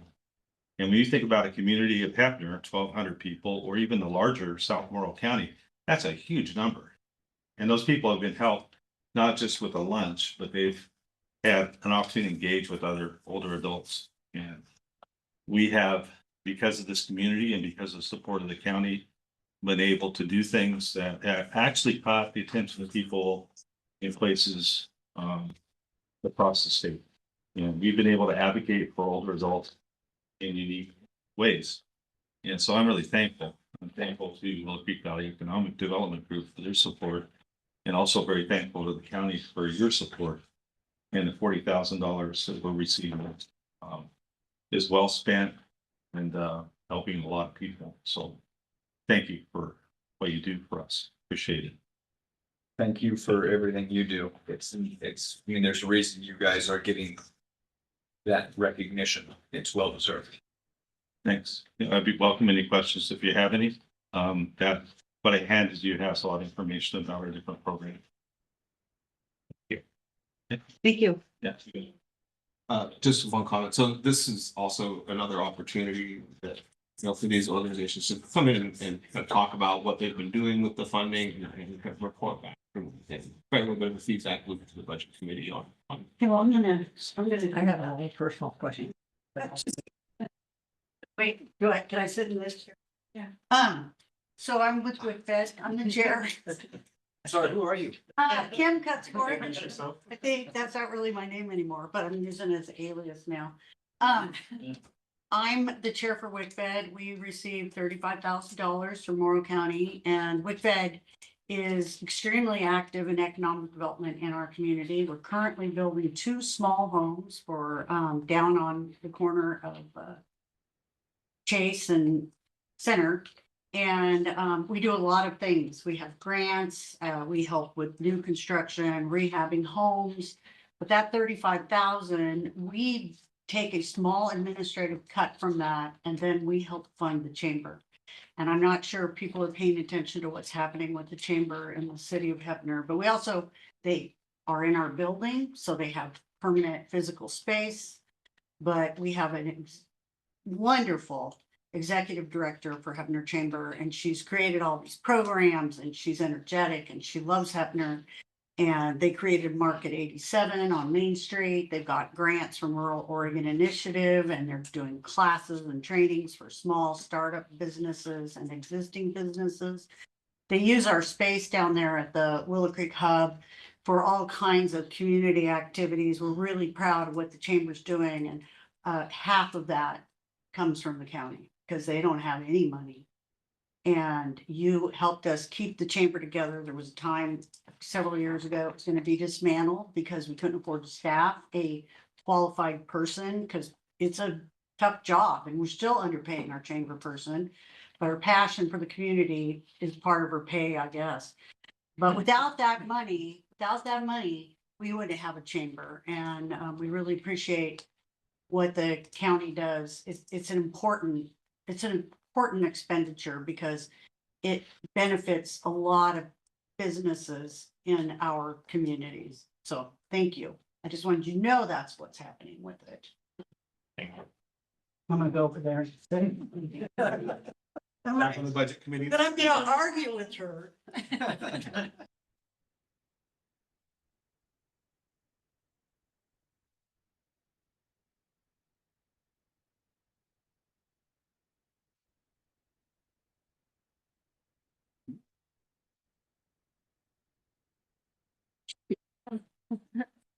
Hi, my name is Berta Martinez, and I'm here for the food pantry in Boardman.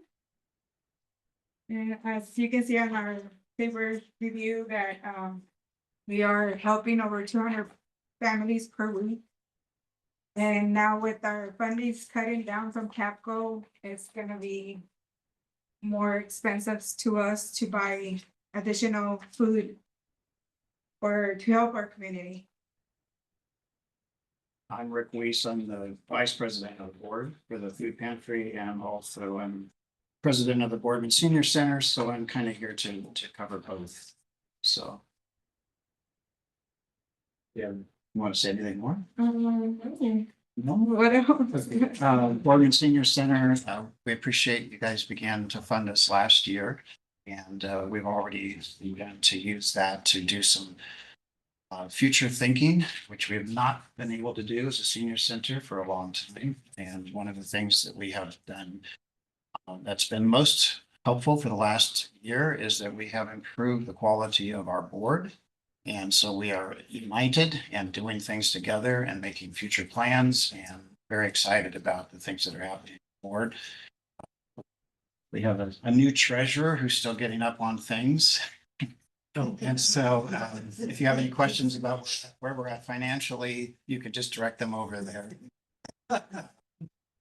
Are you the treasurer? Yeah. Oh.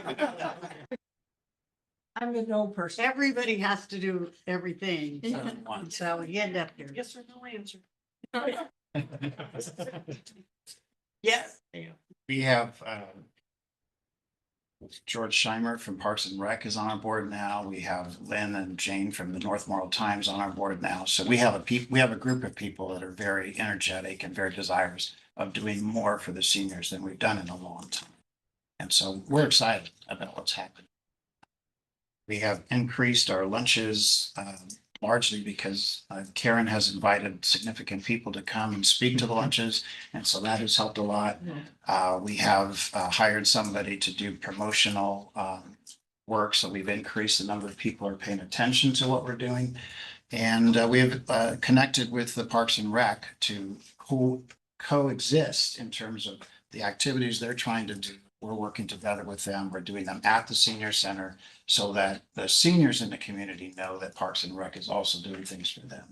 So we're doing a lot of different things, and we have done hardly anything for the facility. Well, nothing since I've been in the area for a long time. So we're also wanting to do some improvements and maybe with some expansion of the facility. I just had a question regarding the CAPCO. That's how much is that? How much is that gonna hurt? It's gonna hurt a lot. So, but I don't have, top of my head, the numbers right now. But they did, give us a heads up last month that beginning June. It's gonna make it a lot of difference on what we serve the community. Okay. How much exactly, I don't know till I receive my first truck to see how much is the difference.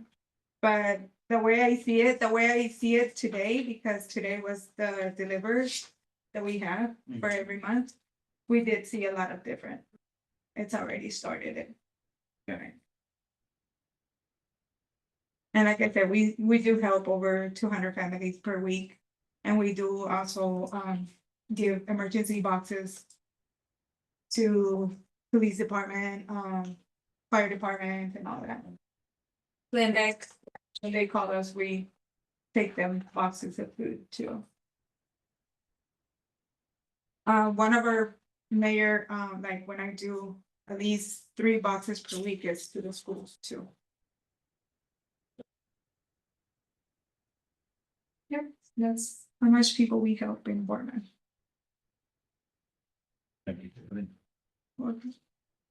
Any other questions on these were, these are all. Already. Very good, thank you. Thank you. For what she has. Thanks.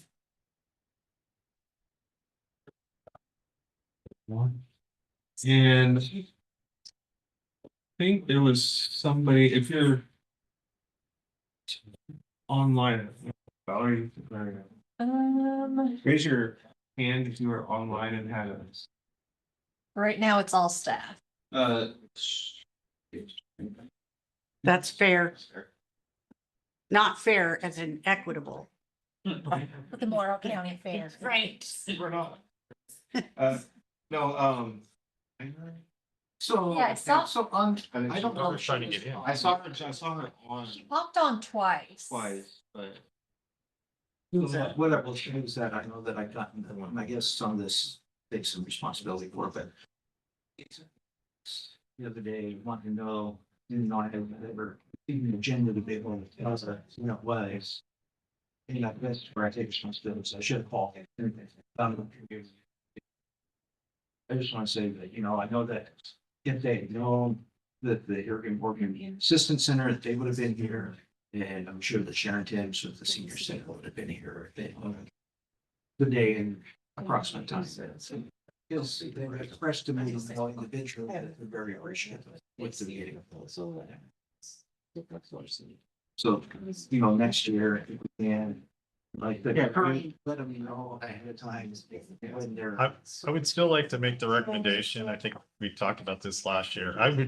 I'd like to see for this part of the budget, there be a separate time set up where these people could come in, put it together, make their requests so that, I mean, even though you tell us it's not, we kind of assume that by the time it gets to this point, it's, you know, been boiled down a little bit. So that do I the think that presentation early before the budget's I put would, together. yes, so that all of that could be looked at if there's different requests and some of those. And I don't know if that's this full budget committee or if it's a group, you know, a select Yeah, I don't know. if group of it or there's- how you want to do it, but well, it might be a legal deal. Oh. Well, So, we you know, that don't. we discussed announce that and. Yeah, like I said, committee wants to give a specific direction on how this is handled, we'll 100% accommodate that. I don't. That's my recall that thought. we ended with a I don't know that we did specific either. action area. But we talked about it, I know some, and I still, my personal feeling is that would be a better way to do it, get it out in the public, and then I agree. So- it just brings a little bit more fairness to it also of, you know, that it's Yeah. been gone through that way. So are Okay. you thinking though, I mean, I'm okay with them coming and thanking us.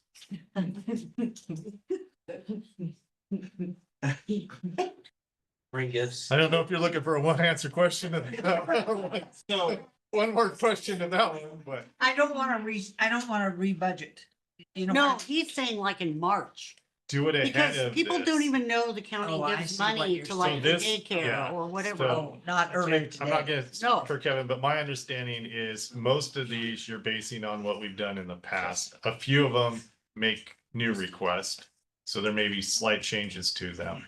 But there's not really a process put together for how they come and ask for this, except for right now what we're just doing. And I think that would be a better process done. Outside of. Yeah, as you're putting, like you do for the rest of, you know, your departments, basically, you have them work with you to put the budget together. If there's some kind of process where people come in, make the request, give their presentations, and so that by the time it's in this book, it's kind of been vetted a little bit more, I guess is what I'm thinking. yeah, so, I guess to give a little more context, this is something that. I brought up to you the first year here. Because I had some concerns about just the general transparency of the whole process. There's not like a general funding opportunity announcement or any parameters around what gets funded, how it gets funded, who gets funded, or even that funding might be available. So we talked about changing the process. My suggestion was similar to what Mr. Evans just described with doing a more formal. Here's our, we have whatever it is, $500,000 that we anticipate awarding and or nonprofit programs that meet certain criteria. And then having a little bit more formal application and committee type review process before it makes it to this point. And talked about that each year now, but haven't really had a specific direction on changing the process. Is that something that would come from the Board of Commissioners? I have something to say about this. I've been around long enough to know what we used to call it? Needs and issues. And sorry, do I have other people in the room that's been on needs and issues? Well, in the first place, you usually had to hire GEODC to oversee it. And then everybody came in, and I mean like, it was a lot of people would come with requests. This was a while ago, right? Yes. Oh, yeah, a long I time. mean, yeah, I remember doing it. Because we tried, that is part of what ended up being like why the CRES board, because we didn't want to get into that needs and Exactly. issues. We'll give you money and you go spend it however you want to. So if you just be prepared. I think for a lot of requests that you haven't maybe considered before. If people think that there will be funding available. Because, yeah, it was a And then there's a lot of angry people. there, see, that was it. People didn't, yeah, people. So maybe you want to limit it to seniors, food, I mean, like, well, that's kind of what we're doing. Childcare, But seniors, we could perhaps have a more official. right. This. But you would want to narrow it down. So So, that like Have the, specific parameters. right, because you don't want to open it up so that I'm coming and asking. no, and I You don't think want the fireworks people. No, here Well- Commissioner Sykes. sorry. About the needs and issues too. I mean, it sounds like that was a very exciting time. I was not. But I do think I think there's certainly a way to. And we even have staff at the county who've successfully done this, but if we have some priorities, maybe it's senior programs and maybe it's food pantries and maybe those.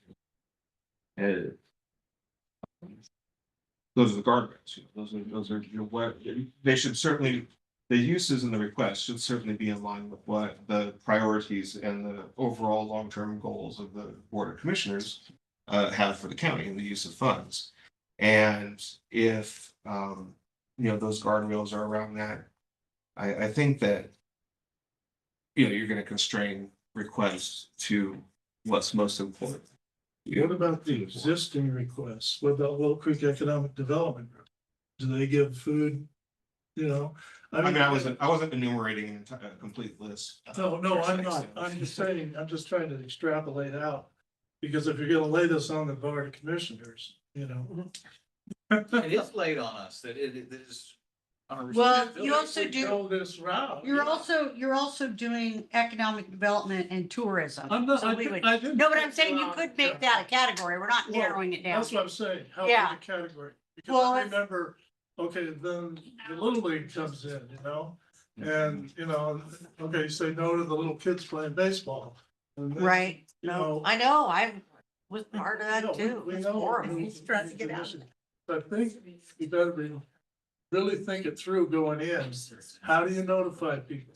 And like they've always said at WICFED, that's why they give the block grants at CREZ, that's why they do the block grants to BC Boardman Community Development, WICFED, Oregon, is you guys know the community, you do it, So, I think we really think it through before, because you're gonna notify people.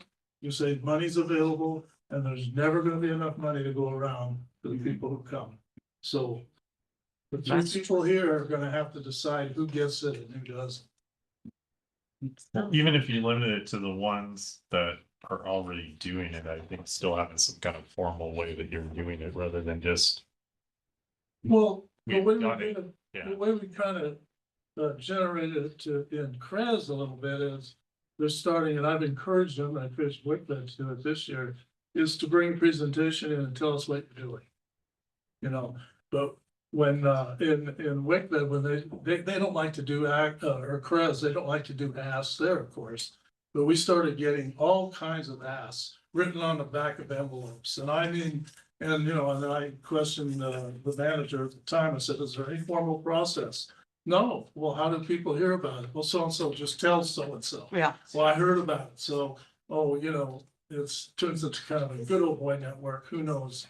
So if we're gonna go that and have the BOC decide who gets the money, I think we ought to be really careful and set the thing up, and before we go out and just say, okay, we're gonna take requests for money. Yeah. And set out a block of money.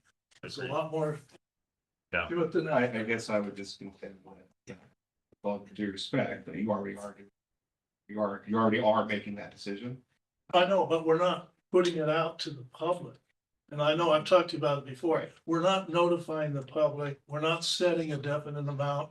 We don't have any rules about, because like somebody said, well, we'll just give it to people who, food pantries and stuff. We have no rules on who can come to the BOC and make requests for money. Or a block amount, or notifying people that we are gonna give out money.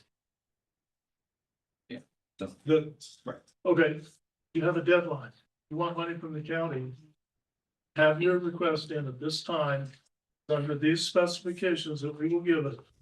Have this much money to give away, that's the way I think it ought to be set up. Rather than just, it's kind of, oh, I heard about it. I think that's actually what I was suggesting. I know, but I just wanted to elaborate on, I think I expanded a little bit on what you were saying. So Vince, did you still have something you wanted to say? You raised your hand. Basically, what you're saying, it's the same thing as a block grant process. So you have communities and you have to be fair and equitable. Sorry, my name is Vince, I'm the assistant county administrator. And the block grant process is exactly what you're saying, but you do have to notify the public to be fair and equitable. So no matter how you do it, you have a certain set of money. And whether you give the money to certain groups all the time consistently, you still have to be fair and equitable. If that makes sense. And that's the challenge with it. We've talked about this many times. That's the challenge with the process now. It quite frankly is, you have to know when and where and who to get a hold of.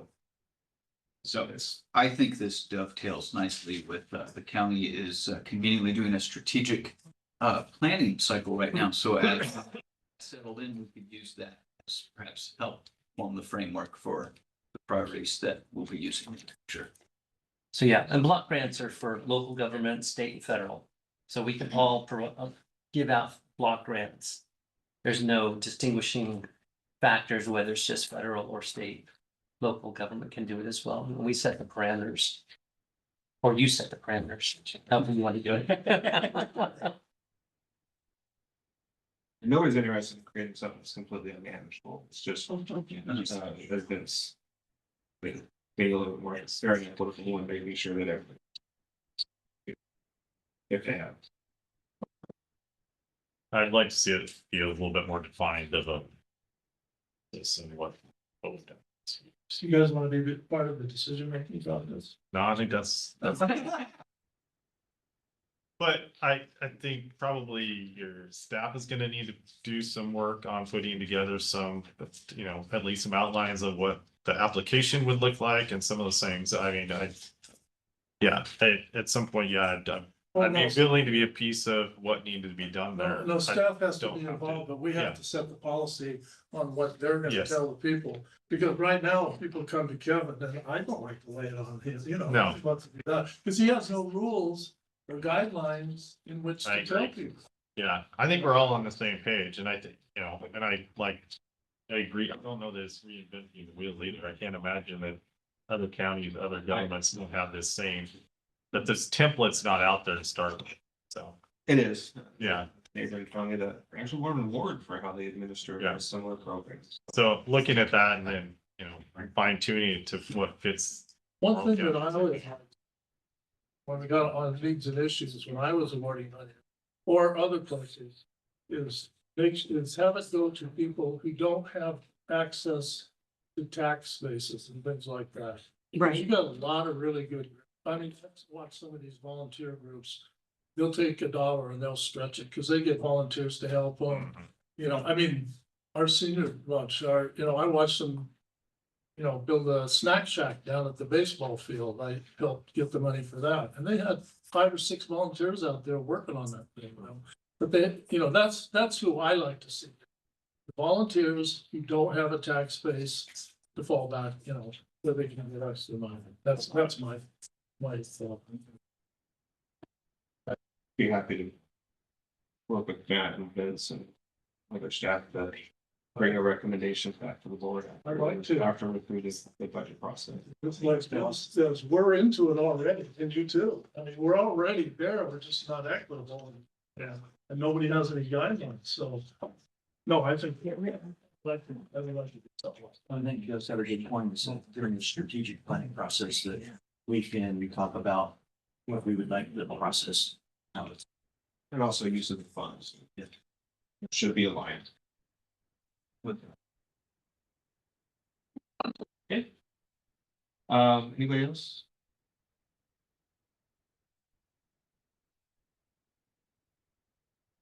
All right, so.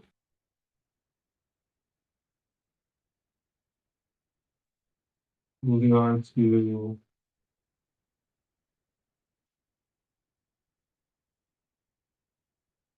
Community services. We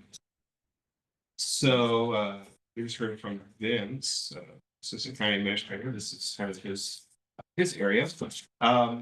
Newly, and we'll start with Community Services Administration. As mentioned, this is a newly formed general fund department. And so under community services, not necessarily the museum, but all the rest, I see a good place to put that. It seemed like it. The fair, public transit, parks, and veterans are the programs that Vince oversees. And because it didn't really seem, it wasn't really a good fit to report his and the administrative assistants cost of labor and supplies and all that stuff for administering those departments. It seemed to be a good fit from a reporting perspective, being the Board of Commissioners General Fund Department. So that's why this was created. So this was a transfer, for the most part, it was a transfer of costs Oh, from. we skipped the equity fund? Yeah, he skipped. Oh, that's good. Yeah, you did on purpose, I think. I wouldn't say it's on purpose, but there certainly might have been some subconscious there. I apologize. Just checking up on you. Sorry, we could finish what you started. Okay, let me and go finish this back, one and we'll go because back. I was just lost for a minute. Apologize. So the expenditures are transfer from General Fund Department 101, which is the Board of Commissioners. And then with the exception of the administrative assistant was moved from Public Works and I'm talking about from a cost accounting perspective. And you'll see that it's actually a full-time position, but only 0.45 is going to that general fund department. The rest is actually allocated to parks and the parks fund. And those are just, based on estimates that we have at this time, so. Going back to the equity fund.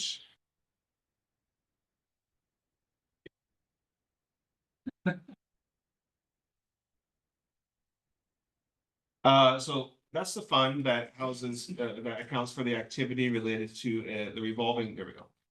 Revolving loan fund program that the county administers. We have contracted with GEODC. And last year during the budget committees, I made a promise to Kim that we would work on improving the activity of that fund. Unfortunately, there have not been any new loans, but I have started working with GEODC and reviewing some of the challenges and obstacles that have historically been encountered. And I'm working on the nation action board. So Because what GEODC says is that there isn't a board. The oversight committee or whatever they call it is not complete. So they need a banker from Boardman. And I can't remember what else. So the funds can't be used. yeah, I think it was the banker from Boardman as well. We needed to address, and be perfectly frank, when I was working on that, I had to move into the budget process. Right? And so, Last year you were trying to fix the budget. Yeah, So- well, I've heard that we have a treasurer in the room, so that. No, I don't want to volunteer. But we would like to see it used also. We Yeah. talked about that earlier. Yeah, it's been sitting there with nothing going on except us paying them to do something, which. Well, has they been- don't get paid. Well, we've got an GODC. expense. Is that not? But I mean, they get paid, but not if they're not doing anything. Yeah, they're getting paid. I mean, they're not- getting paid a percentage of the principal balances and for servicing the loans that the Right. fund currently has out. Right. Yeah. But not for new loans, Right. because they're not doing any new loans. Yeah, they need to get a fire on. Under, Well, I mean, the whole thing is that, because the use of these funds is for economic development in our community, a bridge loan or a secondary loan or a bridge loan, not primary, can't remember the term, for funds that at the discretion of the Board of Commissioners on what the interest rate is. And currently when interest rates are so high, it would be really nice if the developing businesses could come and backfill with a lower interest rate to offset the high costs of the high interest rates. But it's like we've had two businesses do $1 million things that could have used 100 of this. It would have been beneficial to them, but wasn't an opportunity because it's not accessible for 3 years now. And I understand that, when last time I spoke with GEODC, there's, some challenges that they've encountered in the past with accessing and promoting the funds, and even, and all I can go on is the. What they're telling you. Yeah, just like, listening to what you're telling me, not Right. saying that either of you's right or wrong, but Well, I had it's to all beg, information. I've used it So- twice, but I had to beg it. I had to beg for it because they do not care if people know about it. They do not care. In my experience with GEODC. Exactly. Another place, so we went away from GEODC. because But I don't know where we identify- go. You don't know where to go with it because nobody wants to do it, but I mean, we are at a something's better than nothing situation where it becomes nothing. So it's not really better, but I don't know. Yeah, so at a minimum, we need to fill out the board. Right. And I do think as I reviewed the rules and the I don't know if they're ordinances around that program, I think that there's some opportunities for improvement. We just haven't had a chance to get back to and make a recommendation or have a work session. We're planning on having a work session with the board of commissioners.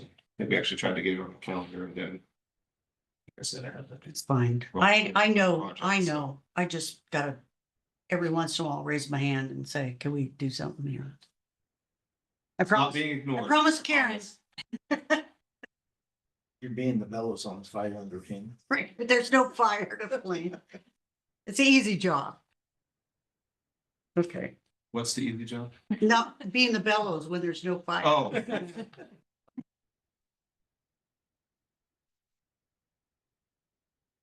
Okay. I now see why you wanted to skip that. That was not intentional. At all.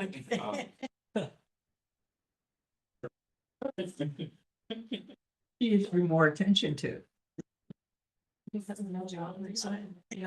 Who mentioned that we skipped it? Where were we at? Yes.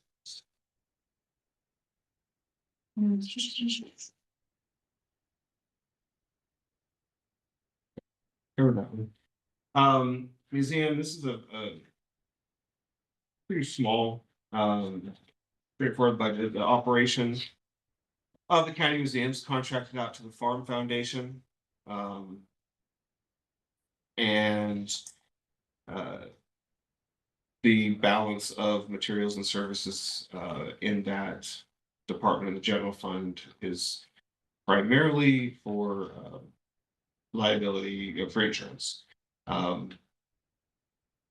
The actual contract, I believe, is being paid with the video lottery dollars. And so what you're seeing here is just the general fund portion of that budget.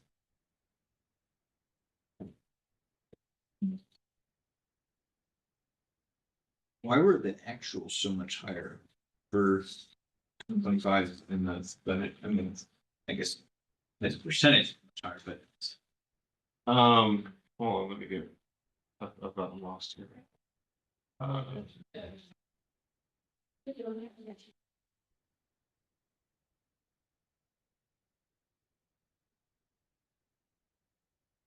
Yeah, the actuals and year to date for fiscal year 2025 is 25,000. And our current budget for it was 17,000.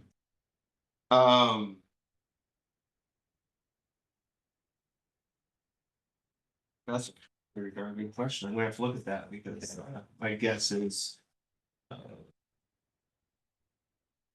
Well, I'm not gonna guess. Okay, I didn't look at that. Because there's very few expenditures to that, so. It's, that's a small number, but just stood out.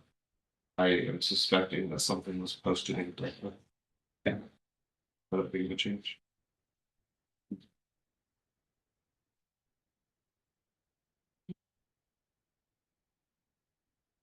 That was it. County fair.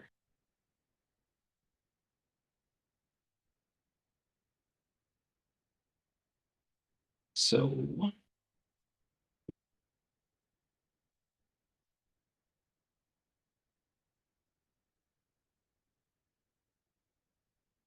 The county fair has a number of things going on from a capital perspective.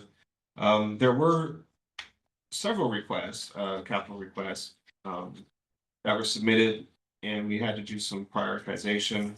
What was ultimately included, there were two. One was $40,000 out of the fair operating fund, and that again is funded primarily through video lottery dollars awarded directly to the county fair. And so the capital outlay that was an increase in that fund, or in the fair operating fund of $40,000 was for the purchase of some portable bleachers. I understand there's some logistical and safety issues with the ones that they're utilizing and pretty difficult to even obtain. And that's actually when we talked about it, an expenditure that we would expect to see for the next 3 years, while they are enough sets to be able to operate on their own. The other request, capital request that came in, we deferred those into fiscal 2027 because we have so there was $1 million received 2 years ago, and then an additional $277,000 grant. So right near $1.3 million that is restricted for capital improvements at the fair. That started a capital kind of a planning process for how to best utilize that money, and that is been underway, and I understand is going to be moving forward in the next fiscal year. So a lot of the other requests that were made, could have some sort of interaction or might change depending on what the ultimate, improvement plan looks like for the fair. So that plus anticipated cost for that whole remodel project when we went through this was about $1.5 million. And that is the reason for the increase of interfund transfers into the fair capital reserve fund of $377,000 was to supplement the available funding, the grants. It's going to take that whole project.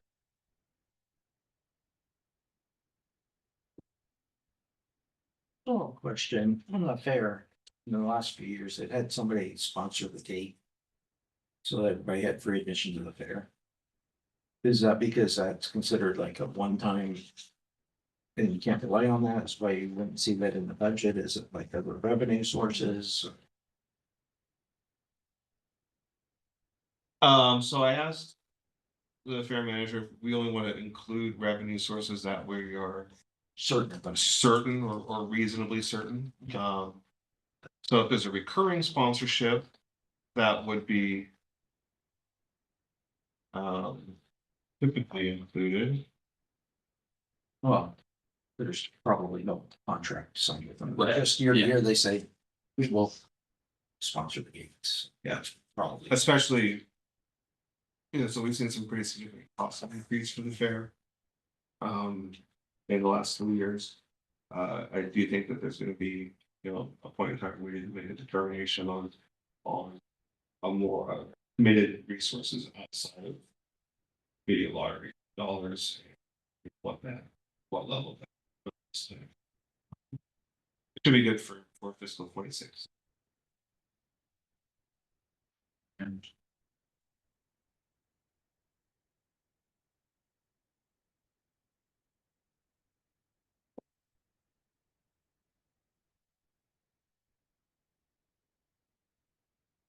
Planning parks. OHV is right in that's first part. Bottom here. Public transit. Oh my gosh, I'm sorry. You guys, I thought I was lost. No, I'm like, I was,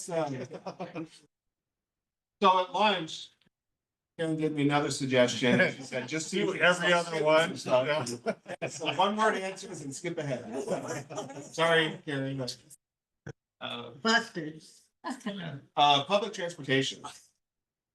So this is Morrow County Public Transit. There's been some pretty significant changes in operations, routes, finances of public transit since we with the addition and the change of the transit manager.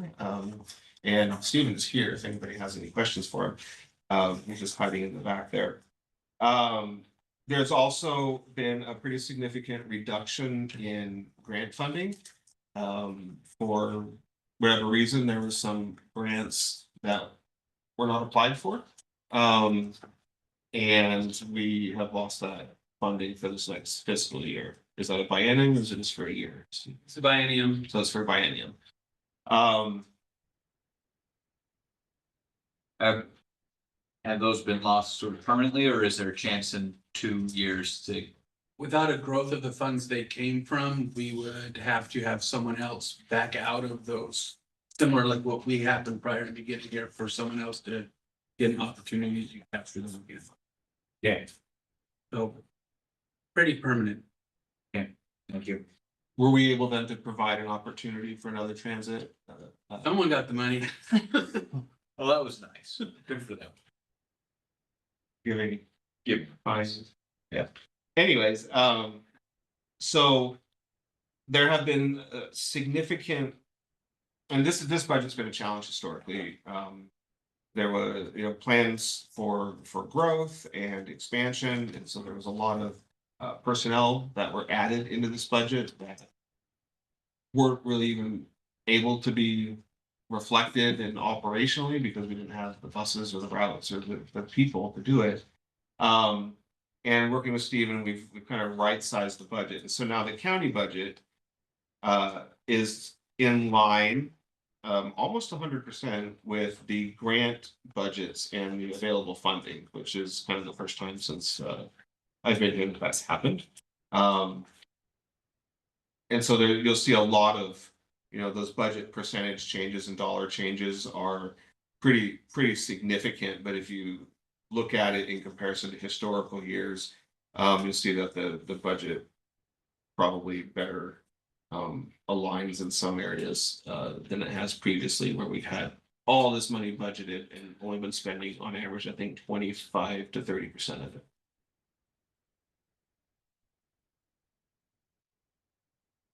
Also, as part of this, there was our public transit vehicle reserve fund. I'm not really sure what the strategy was with that fund, but because of the way that we have to account for and administer the grants, it is not necessary to maintain a separate reserve fund for vehicle replacement.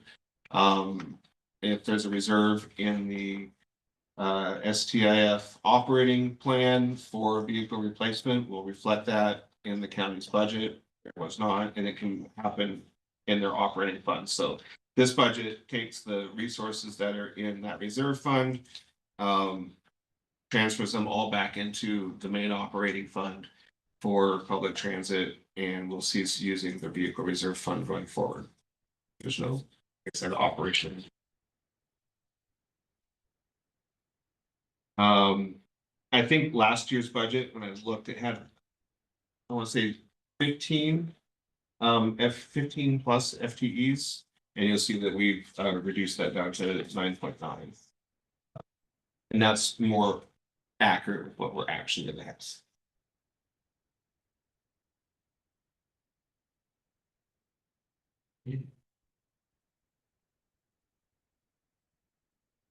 So now on to county parks.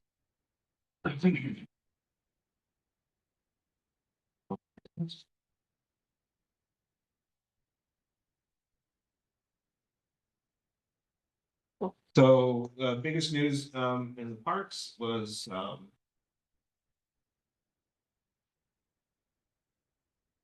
the I just lost that train of thought. Total expenses. This one's a little bit more complicated to look at. There's 3 different departments in this file. Looking at a total actual expense increase. Actually, it's like a apologize. Total expenses 1.145, 1.138. So actually a little bit less than prior year overall. Essentially flat. There had a few capital improvement requests that were submitted. Cabin improvements, HVAC upgrade, landing, additional laundromat, and Polaris side by sides for the OHV park. And there were no changes in staffing, but with the realignment of the community services department and moving parks out of public works, kind of how those costs get allocated around changed pretty significantly. Essentially, there's less personnel dollars that are being allocated to parks. But the same number of Same number of people working for the county. Yeah. Their time's just going to different places. Why are you not having any revenues from the fairgrounds? Fairgrounds Park was moved into the fair operating fund. Oh, I'm sorry, I okay. forgot to mention that. So there are revenues and There's costs revenue. associated with that. Yes, absolutely. But it's not a park anymore. It's actually considered still a park, I believe. We're certainly accounting for it. It's But- not separate. Right. It's not in the parks fund. Right. There's still campsites there and we're still paying walking paths and all that stuff. So, Okay, I was just. yeah.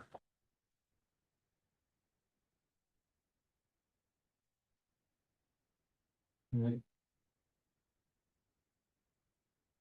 And veteran services.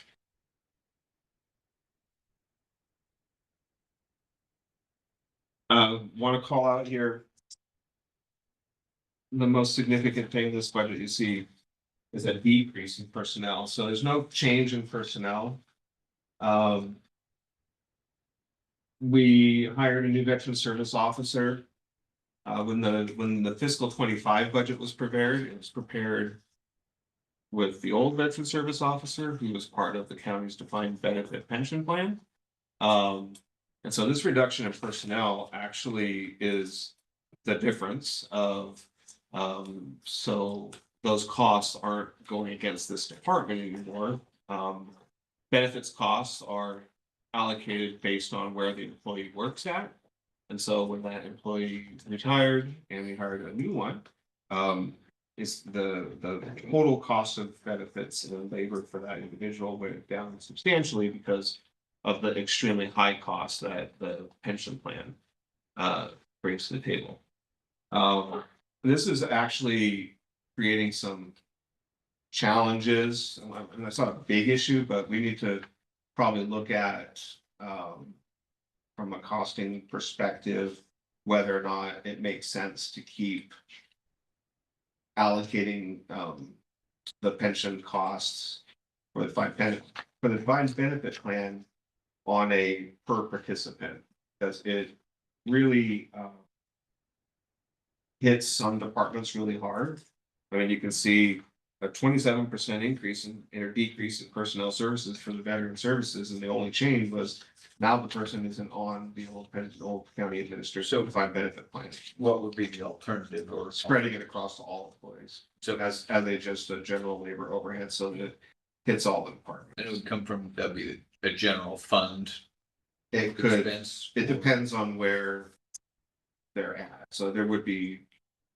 It actually could benefit the general fund to be that. Haven't had a chance to do that analysis, but. There's cases where.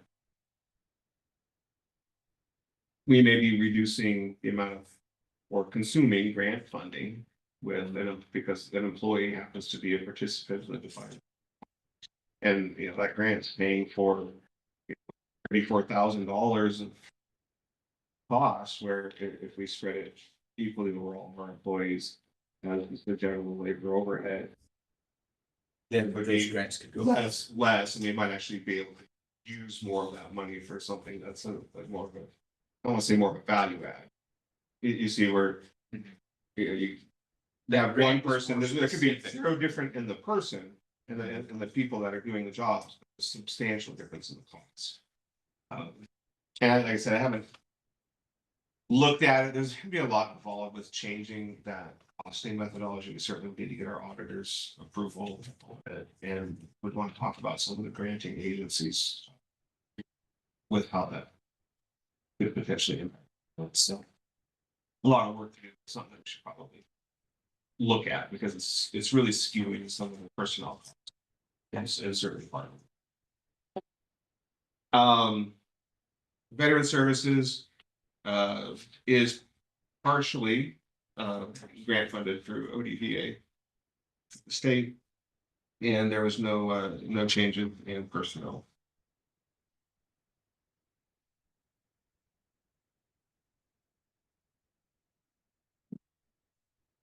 But the grant comes to the county and then you pay her, right?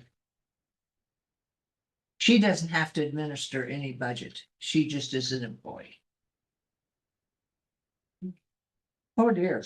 I'm not sure. I guess I'm not sure what you're asking there. So, I mean, we would consider the veteran service officer Well, I see that has it the says, budgetary responsibility for their department. but I guess my question is, I see 88,000 something coming in as revenue and I see going out 125. Yeah, And so she's our employee doing veteran services work. And the Yes. veterans give us 88,000 to do that job. yes. And then we chip in the extra. Yeah, there's a county match requirement for. Yeah, you have to pay the difference.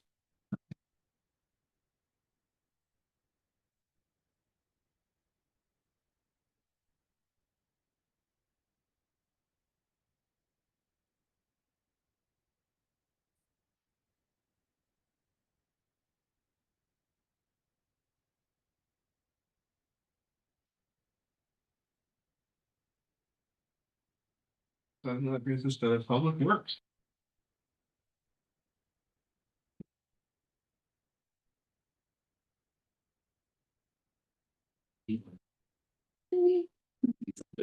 So Public Works has 3 general fund departments. That's Public Works Administration, the transfer stations, I guess would be 4 general fund departments, and the weed department.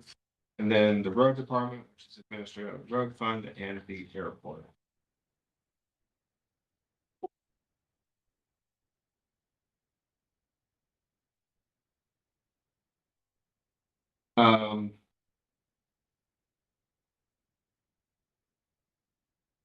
Public Works Administration, so this is the general fund department.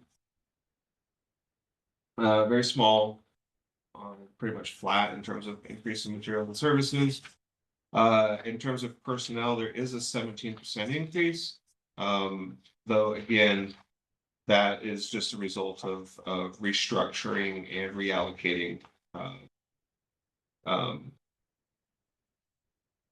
that between Public Works and the community services departments. Capital outlay was a substantial decrease. Again, capital outlays are generally speaking, so there was, I think, 3 vehicles purchased in Public Works Administration last year. We're not anticipating those purchases. The only remaining $10,000 that's in there is for a little bit of carryover from the current year's budget for vehicle upfitting. That's not going to be done for by the end of this year. Oops.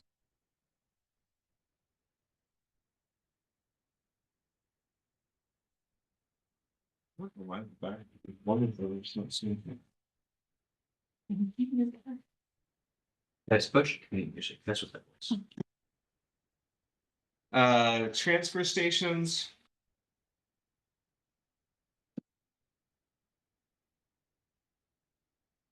Not a lot of changes except for decreases in capital outlay. We had budgeted for scales to be installed at the transfer stations. The scales are installed now. There's a little bit of carryover in the south transfer station of $20,000 related to that project. Because they need to buy some ramps, I guess, so they could actually use the scales.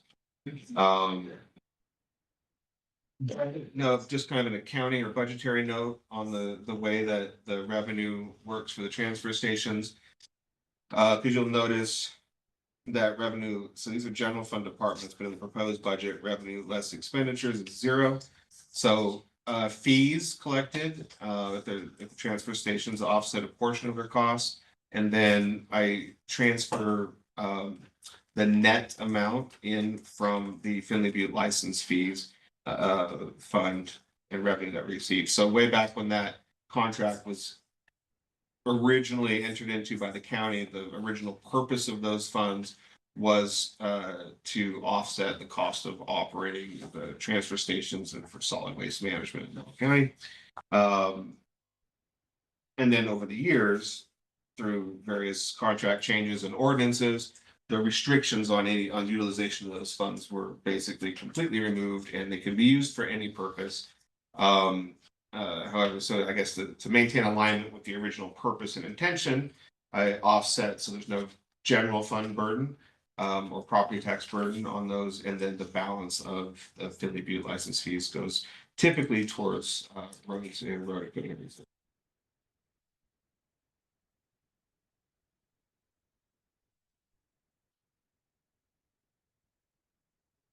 Everybody got really quiet after economic development.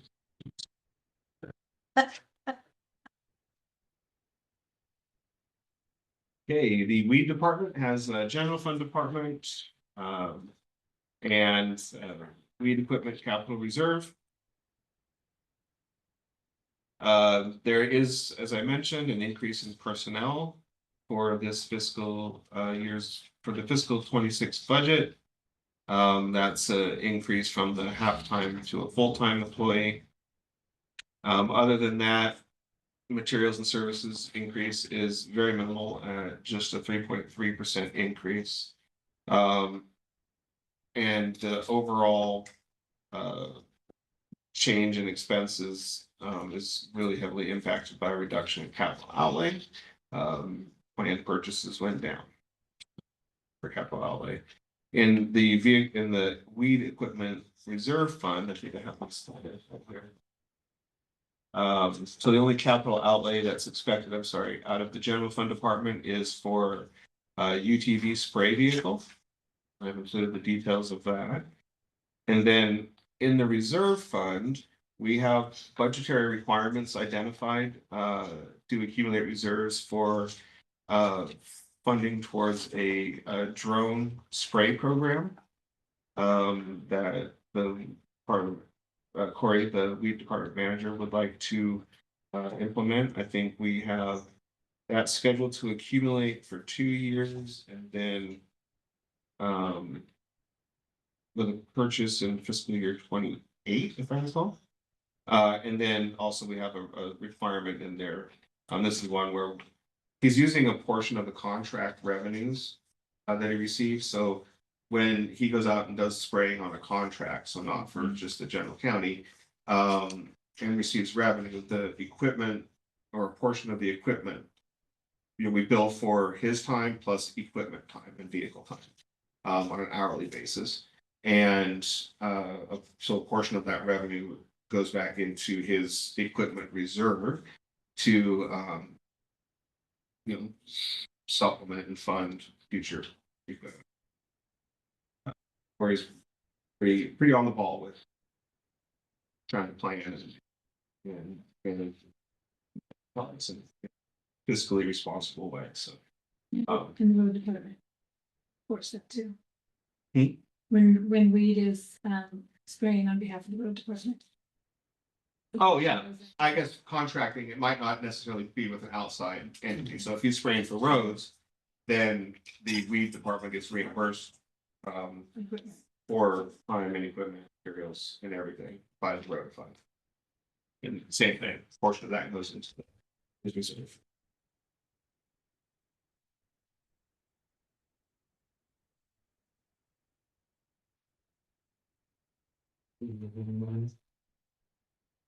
The airport, we lost it, didn't it? We was resident. Yeah, Reed, right? Yeah, you got those next. Good, that's a big one. The agenda. That's what I looked at, thank you. That's a big one. Decide to skip. All right, road funds. Already talked about sizable increase in projected beginning balance as a resource, and that again is primarily driven by the accumulating with the reserve for future expenditure for bridges.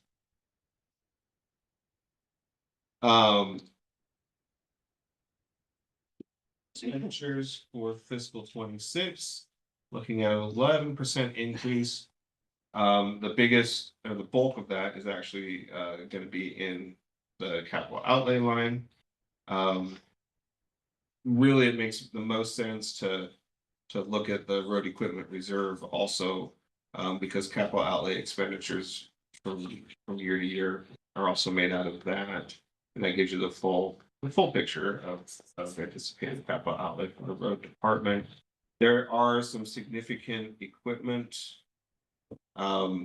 replacements that are itemized capital outlay section. Talking with Eric about this, they had a few years back put together a rotation for vehicles and equipment. And then I think it was during COVID times, that rotation was kind of lost and they ceased to follow it, and it wasn't really being managed. And so I've encouraged him to, let's get back on a rotation so that we can start planning for replacement of some of this equipment and vehicles. One that in the meantime, there's some equipment that should have been replaced that has not. So that's reflected in the capital outlay request. The funding that's coming into both road department, other than the gas and highway taxes. As I mentioned, transfers in from the primarily from Finley Butte, license fees, and then also getting some transfers in from SIP revenue to cover those requirements. The other thing I wanted to touch on. So at the end of fiscal 25, the reserve funds for bridge replacement and improvements are going to be at $3 million. And we're going to continue on an annual basis to increase that by $500,000. And I believe there's a plan in fiscal 26 to move forward with developing the bridge master plan so that we can actually start prioritizing and spending some of that reserve that we're accumulating.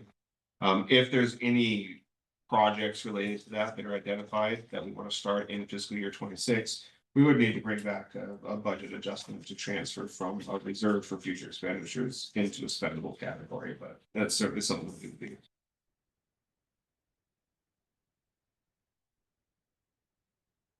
Questions? No, the road. Local taxes can't be used. So when we have a capital improvement plan, or capital improvement fund. And, which we're setting aside to maybe take care of some of these things. There aren't any general funds going into that. So that's one of the reasons why the road department has a separate capital reserve. Is Keep it clean. to make sure that there's not, yeah. Or is it, yeah. When you say that, they can't use it for equipment, they can't use it for anything that we touch related to It's spraying weeds, those type of things. Is that- I know. why that's a We restriction? Kind of went through it. It's Well, I'll tell you why. He's gonna tell you one. Well, we get the portion of both federal and state gas tax. And that was intended to fund, county and city road departments. And some taxpayer way back when thought, well, if they're already getting gas tax money, they don't need to be paying property tax money too, like for funding roads. So legislature created that statute. Counties do have the opportunity to put in front of the voters a road levy that would be dedicated just for roads if one. And some counties do have that, a road levy that is voted on every 3 years, I think. It's been tried here, but it failed. We did. Yeah. 2011 was when that came into effect. And it failed when we tried to. Yeah. So that's why. Presently, I know Eric is very, aware of future funding limitations and, if anything were to happen to the revenue stream from Philly Butte, we would have to make some changes, and he's be very proactive about what are some things that we can start maybe structuring right now, to make sure that we're not over relying on funds that may or may not be there in the future. Good job, Eric. The distribution of gas tax is really convoluted because it's based off population of registered vehicles. And like Multnomah County, who has the least amount of county roads, gets the lion's share of the gas tax money because they have the most registered vehicles and the highest population in the city. Well, my dad has a whole bunch of registered vehicles, so I feel like we're trying to do our part. So buy more cars. Does it track EVs off those regular vehicles? I don't know how that Oh, will okay. happen. Electric vehicles. It doesn't go towards the gas tax part, no.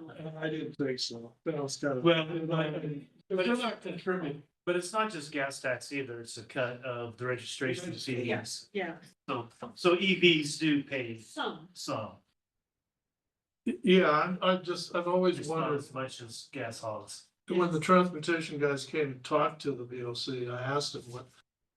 In Salem, is there a serious discussion on what, if they have a high mandate for EVs? What are they gonna do about the shortfall in road, gas tax to maintain the roads? And they just looked at each other and they had there is no plan to do that. I assume someday there's gonna be a bill to throw a tax on the charging station. It's like pretty, this Yeah. is beyond what we're supposed to be talking. Yeah. We just haven't got it. Other questions about the road part?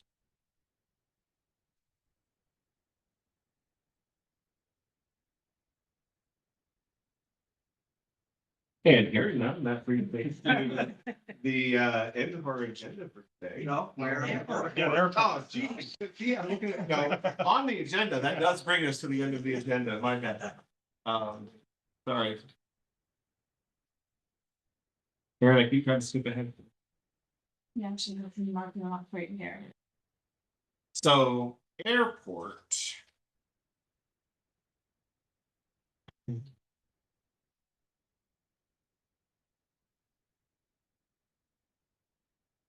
Airport. There was no, we're looking, there's a pretty percentage wise, a significant increase in expenditures for this budget. Primarily, there was really not much capital outlay to speak of included in the current fiscal year's budget. In fiscal 26, there are expenditures related to the precision approach path indicator light system, PAPI. And that is anticipated to be funded not in total. Can't remember. It's a design phase. Yeah, it's in the design phase, but yeah, there it is. There's a federal grant. Is that has that grant been awarded? Not through the federal aviation, they wait till they get their bids on that, it's just federal, but it's dedicated. Okay. And that's $113,000. Of that would be going back towards that capital outlay in the airport department. Other than that, not.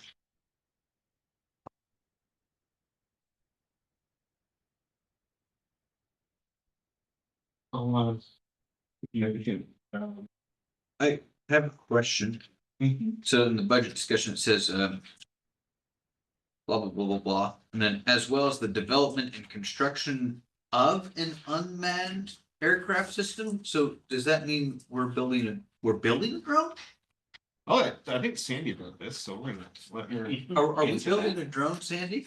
I, at the time, I was thinking there was funding available, that funding did not go through, and by the time I had submitted. Maybe 2-3 weeks later, it was not approved. But yes, I wouldn't mind, okay, no, not me anymore. But at the time, I was wanting to have the drone activity up there. I don't know what the next. So when is the UAS though? Yeah, it's, the unidentified aircraft system, that's drone. It's the Unmanned. same idea, unmanned, oh yeah, that's right. Unmanned aviation something, but that's the drone activity that the Pendleton UAS does. And they use our airport, they use the Lexington airport for a lot of their trainings, because they like that there's no obstructions for them to get in their way. So they use the airport a lot, so I'm thinking, why couldn't we have the ability to have pads, and all they need is a 50-foot by 50-foot concrete pad to land this drone. It's about the size of your circle there, those things. And I have containers up there already to store their items. We could benefit a little bit with rentals. Maybe they can lease a piece of ground or something. So it was just looking into doing that, but I didn't get the funding for it, but. Okay, and then she bailed on the job. So I Into just my department as Mr. Procurement Manager, so. was in the middle of switching jobs and I was hurrying and now I just buy stuff, so. Wasn't there interest in some other kind of drone facility up there 7 or 8 years ago or something? Is there what now? Wasn't there interest in some Oh, other? they're constantly, they're always wanting somebody to have the access to do that, because we're so remote and not busy.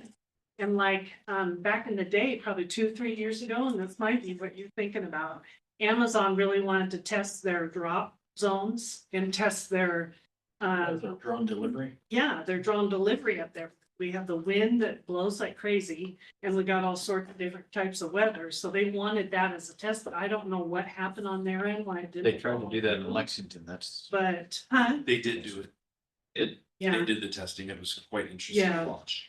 They do, the Navy came in and did testing, that was on a low key, keep it quiet type thing, but, UAS out of Pendleton are the ones that call me and say, hey, these guys want to come do testing. We can't ask a whole lot what's going on, but they give us $200 a day to do their operations.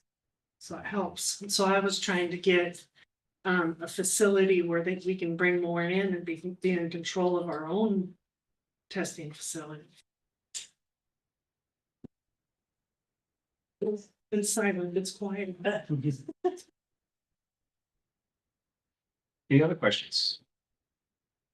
I know. Now that brings us to the bottom of the agenda.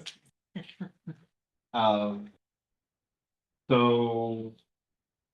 Yes, any discussion or deliberation or we can do this? Tomorrow mornings. No, we all things. He has any more questions or any more things? Really done. Doesn't